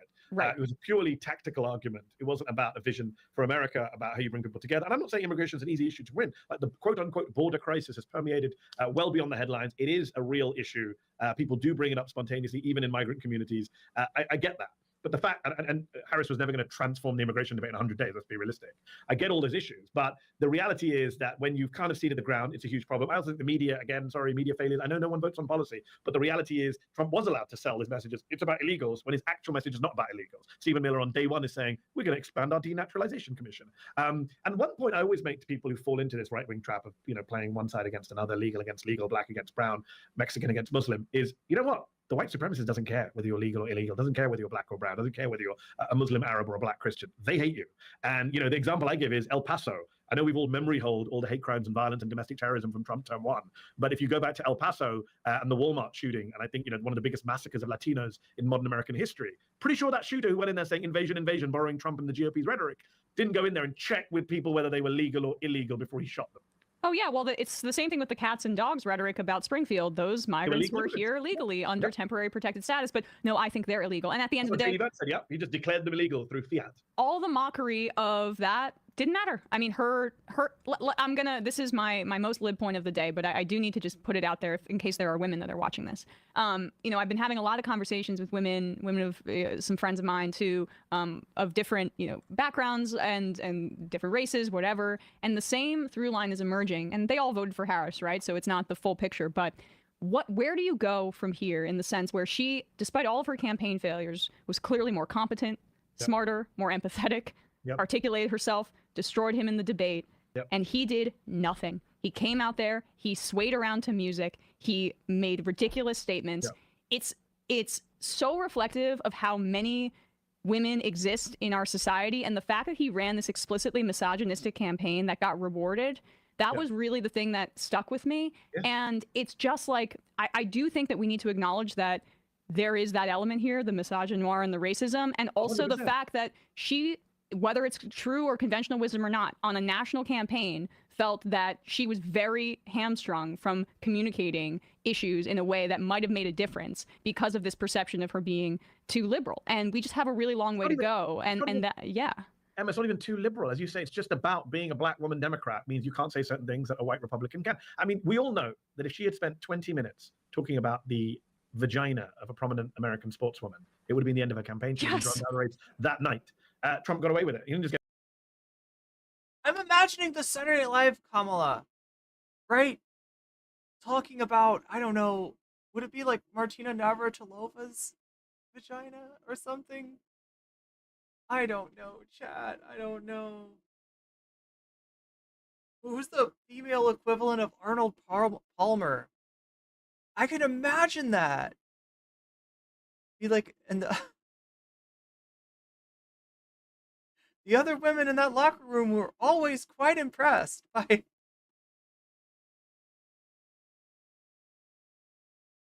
were like, damn, I wish I had a vagina like that. Get away with it. People celebrated and thought it was funny. So that kind of double standard is just so brazen and so infuriating. You want to tear your hair out and just give up on life. I do think, look, we need to be able to walk and chew gum at the same time. I've been slightly frustrated over the last few days where my kind of social media timeline, the people I'm surrounding myself with, are very divided on the liberal left. You've got the kind of, she ran a flawless campaign and it was all the fault of the American people, kind of one side. And then the other side is the Bernie, well, we abandoned the working class and we deserve what we got. I don't think either narrative is fully true. I think we need to be able to walk and chew gum at the same time. We need to accept the fact that there was an incumbency issue, right? You've seen the data the FT put together, the numbers. Smack City, you sure do seem to be very, I don't know, concerned about being called a Nazi. It's just weird. You know what I mean? The amount that you got Nazi on the brain. Going back 120 years, never has there been a year in history over the last 120 years in which every government in the democratic world lost either power or lost seats and votes. And that happened this year, every government. Yeah. And actually, is that some guilt over being on the wrong side of history creeping out?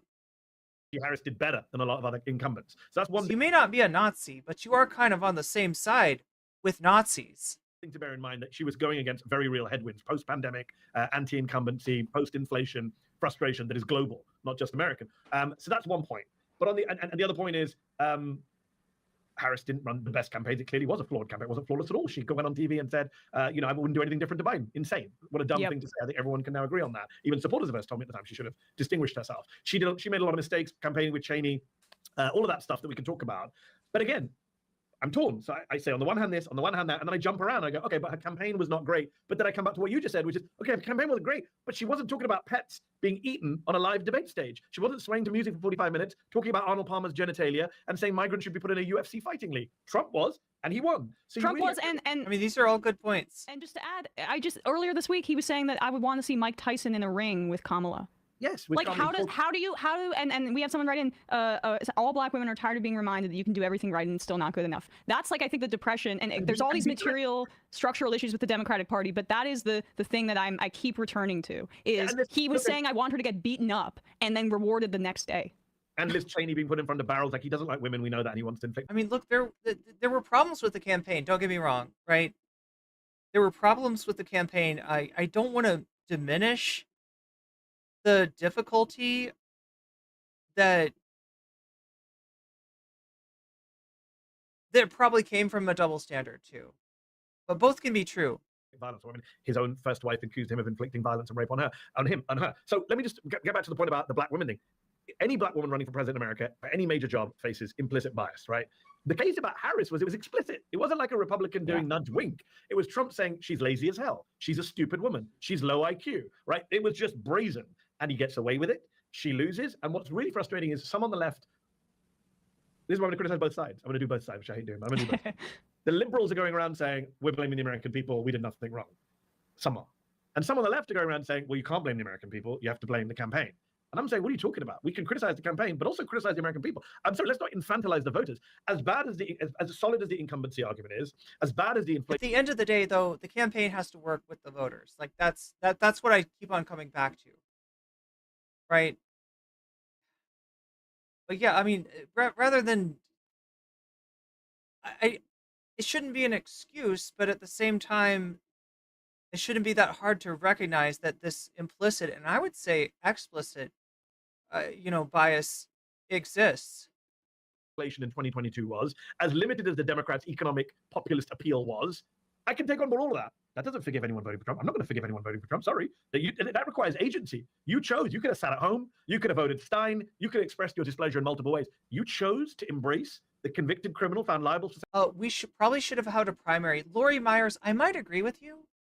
I'm not sure if what you mean is that there should have been real candidates running against Biden and forcing him to prove that he's ready to run again. And if that had happened, it might have been revealed that he was not ready, right? If Biden had to do a primary debate, yeah, I think that's a great time to do a primary. I don't know about doing a primary like in between the Republican National Convention and the Democratic National Convention, but I do think that Biden should have faced, I feel like all incumbents should face real opposition. And this thought that the Democrats have that it makes them more vulnerable, it's wrong. They need to prove themselves. There needs to be less of an assumption of like whoever's got power and hierarchy within the party, or in this case, incumbency, has just got has got next by default. Sexual abuse, twice impeached, insurrection guy who finished his campaign with open racism and misogyny, who has no plan for the economy. Please don't. The reporters who went to TV says the Republicans sabotaged the Democrats with the border and with the economy. Okay, so in terms of the border, you mean by backing off from the plan that they had proposed once Biden had caved on it and agreed to sign it? And by the economy, yeah, I mean, in terms of the thing that's making everybody miserable, which is higher prices as a result of inflation, that inflation came from the pandemic. And while every country around the world has got some degree of inflation, we had a pandemic with a particularly incompetent leader. And it's estimated that the excess deaths that resulted from that, in other words, compare the United States death rate to Canada's death rate, ours is much higher. The pandemic was worse than it had to be because of Trump. And so in that sense, yeah, you can trace the economy and the immigration issue to the Republicans. Is that what you're saying? come and talk to me about inflation when he's about to jack up prices with tariffs. This is the most insane argument I've ever heard. People legitimately think the president has a button to lower prices. People Yeah. voted because of inflation. I get it. They were upset about inflation. But they... You know who does, though? The corporate CEO. That's who has the button. I'm not even kidding you. Corporations made massive profits during the pandemic. Unbelievable profits during the pandemic.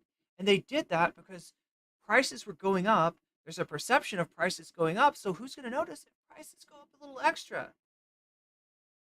That is price gouging. That's what happened. It didn't have to be like this. Actively chose. But yeah, I mean, like in terms of, you know,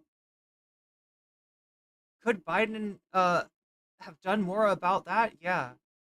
But unfortunately, the Democratic Party is still, you know, wedded to the donor class.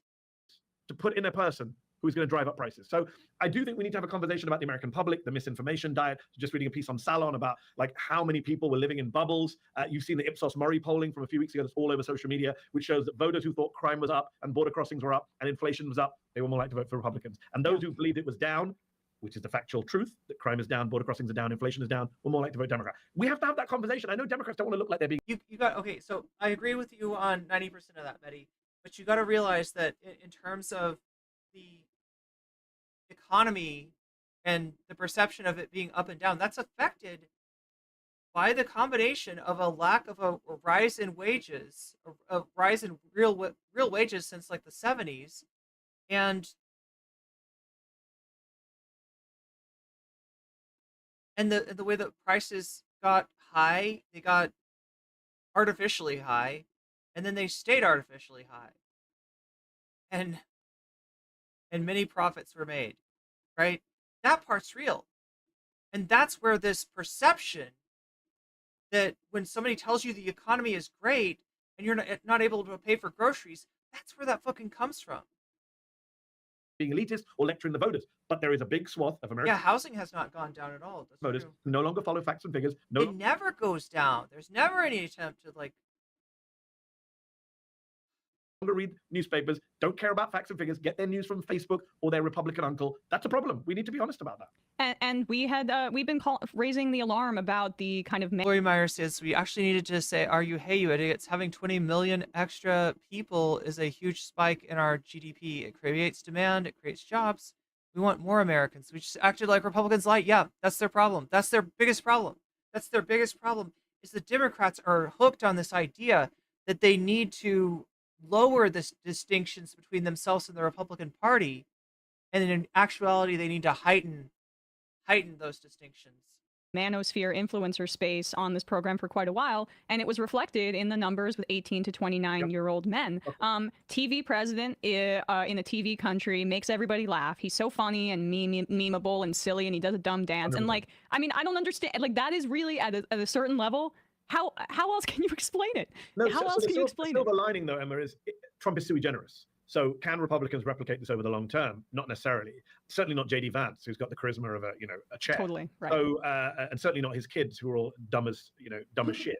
So I think the real issue is, we're going to have to try and survive this guy for 4 years. But in terms of a long-term GOP strategy, I don't think anyone else can get away with what Trump gets away with. I don't think Ted Cruz or Tom Cotton or anyone else can get away with what I think Don Calloway, the Democratic Party strategist, was on my show on Zateo earlier this week, and he made a good point. He said, look, Trump won this election 15, 20 years ago when he did The Apprentice. That's when he won this election, right? And I think that's 100% true, right? His persona is still, even today, for low information voters. Iceberg says, thing to keep in mind, I've never met any far left people that are Americans. Yeah, I mean, our politics are artificially truncated, right? And it's been caused by several red scares, right? Basically the left is truncated, it's cut off, and our perceived Overton window is between center left and like ridiculously far right. And so that reorients the center too. That's why just normal American politics are so fucked up and right wing. It's all right. Well, it's Trump, the guy I know from TV and memes. It's the business guy. He knows what he's doing.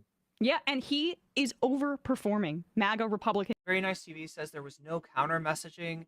Instead, Dems started hugging neocons like Liz Cheney, who even Republicans did. Yeah, that's what I was saying. There's no constituency there. Liz Cheney represents no one. These are the Republicans that the Democrats were, snuggling up to. Were they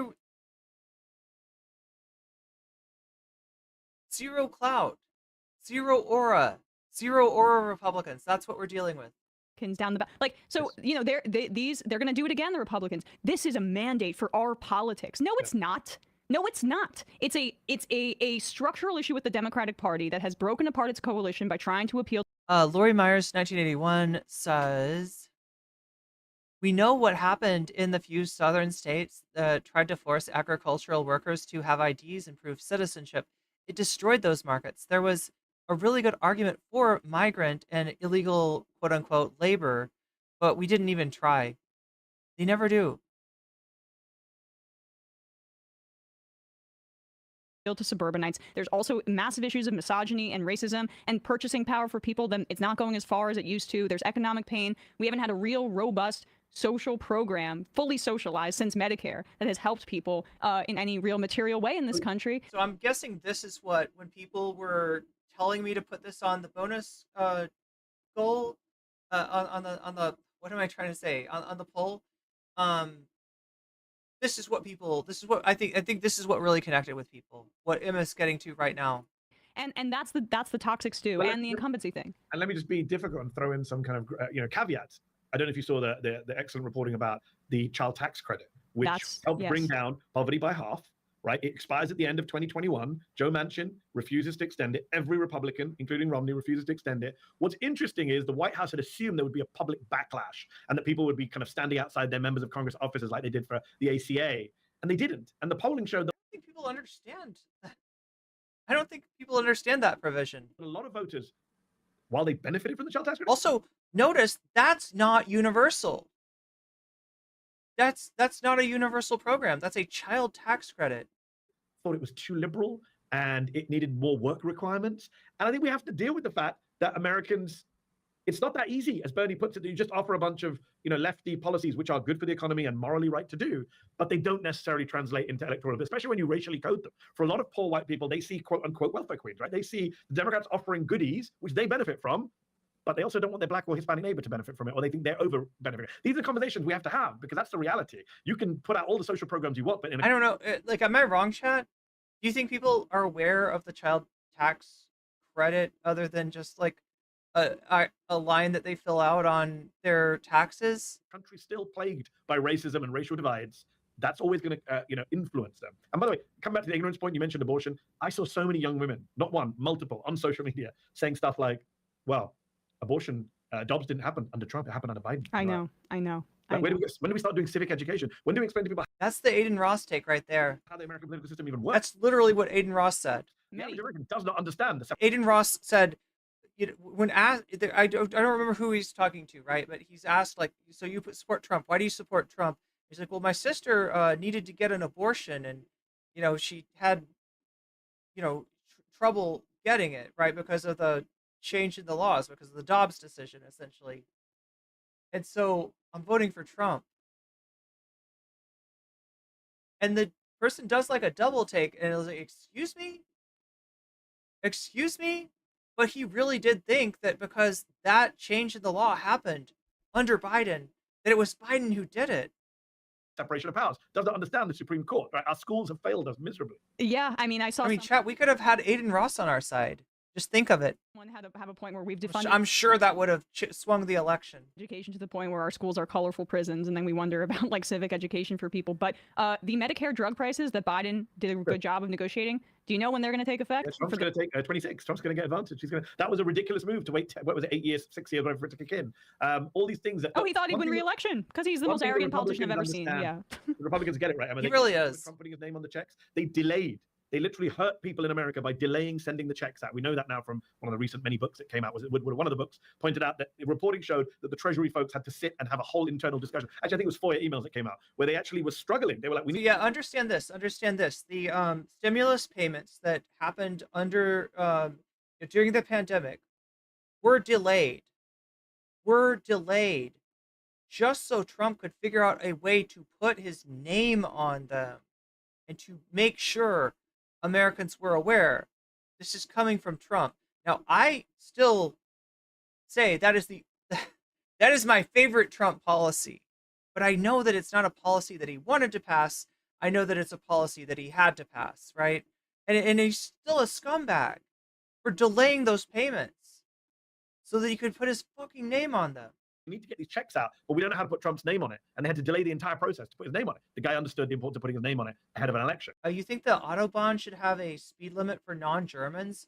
I mean, that sounds like it makes sense. Right? Democrats have never understood that idea. I don't know that much about driving, especially on the Autobahn, but coming up with good policy, but also communicating the good policy, owning the good policy, chest beating about it. My good friend Chris Hayes, former colleague, often makes the point that Republicans will take the smallest of wins and make it into the biggest of wins, right? Whereas Democrats had this great economy in many ways, not 100% great, but in terms of the metrics that people measure, unemployment, growth, etc.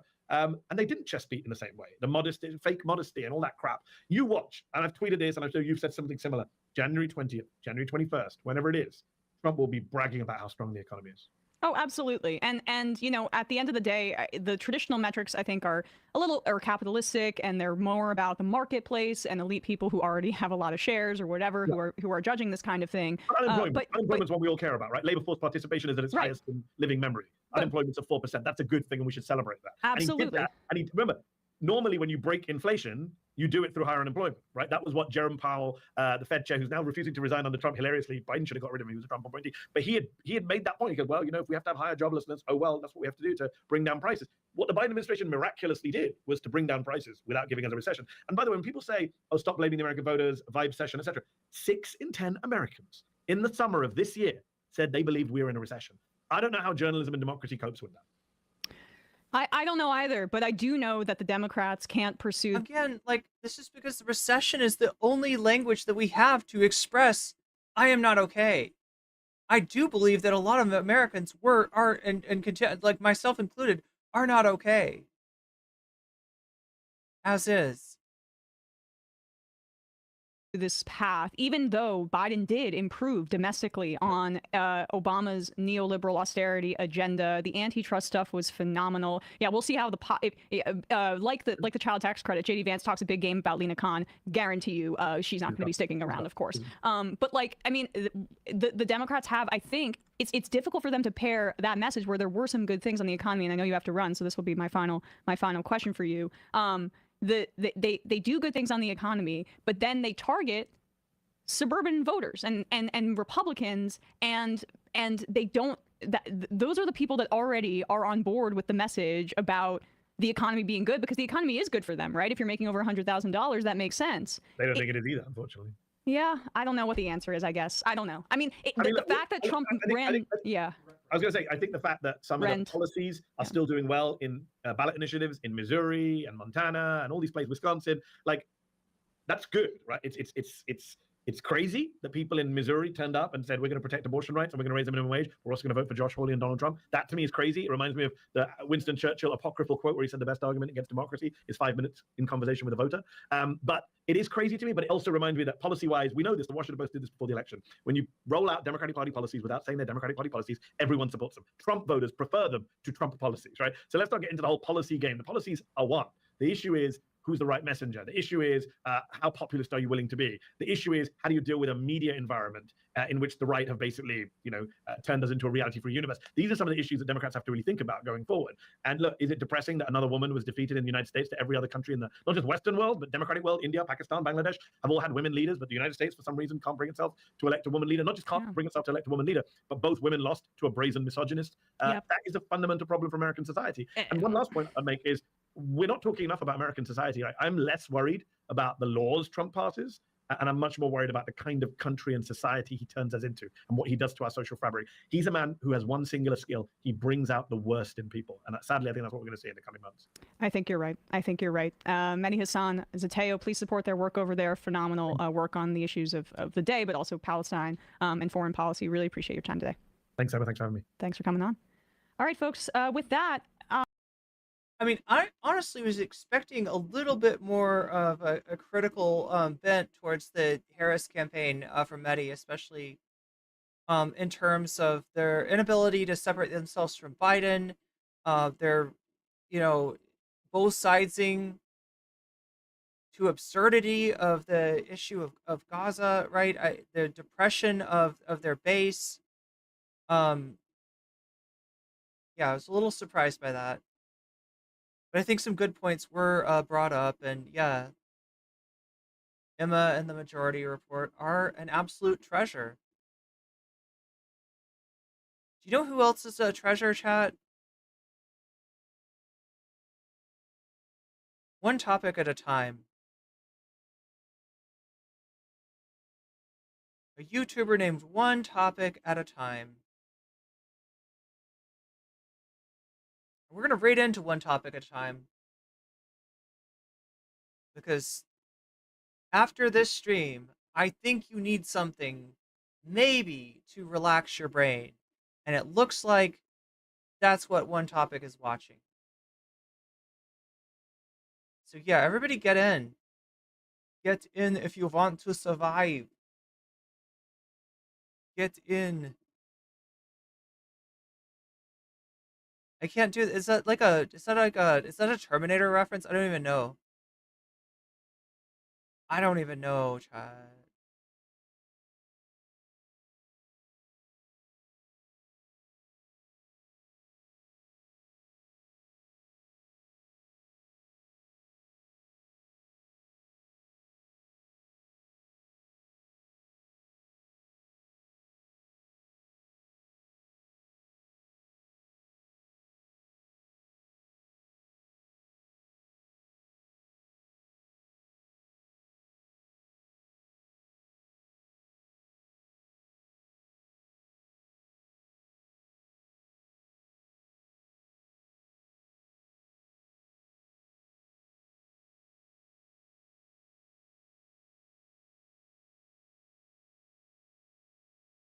Is it from Predator? What is it? There we go. Rating Moe Moe Kyun. Oh my god, I didn't say it quick enough.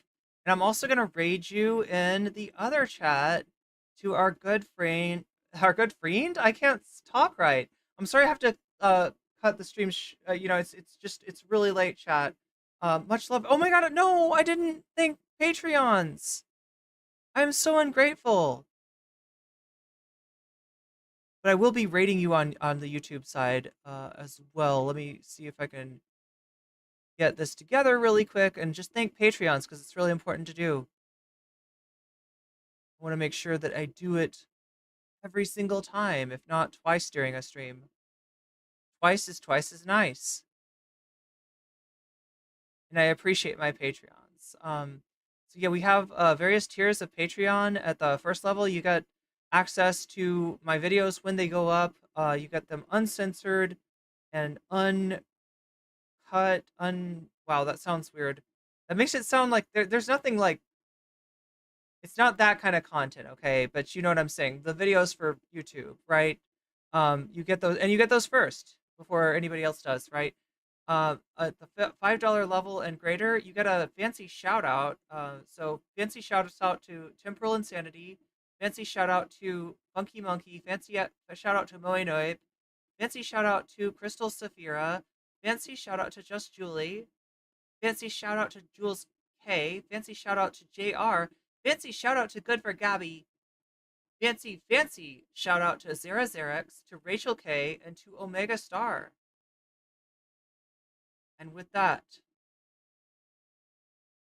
tonight, chat, I bid you adieu, and go say hi to Streamlord for me. Talk to you later. Meow.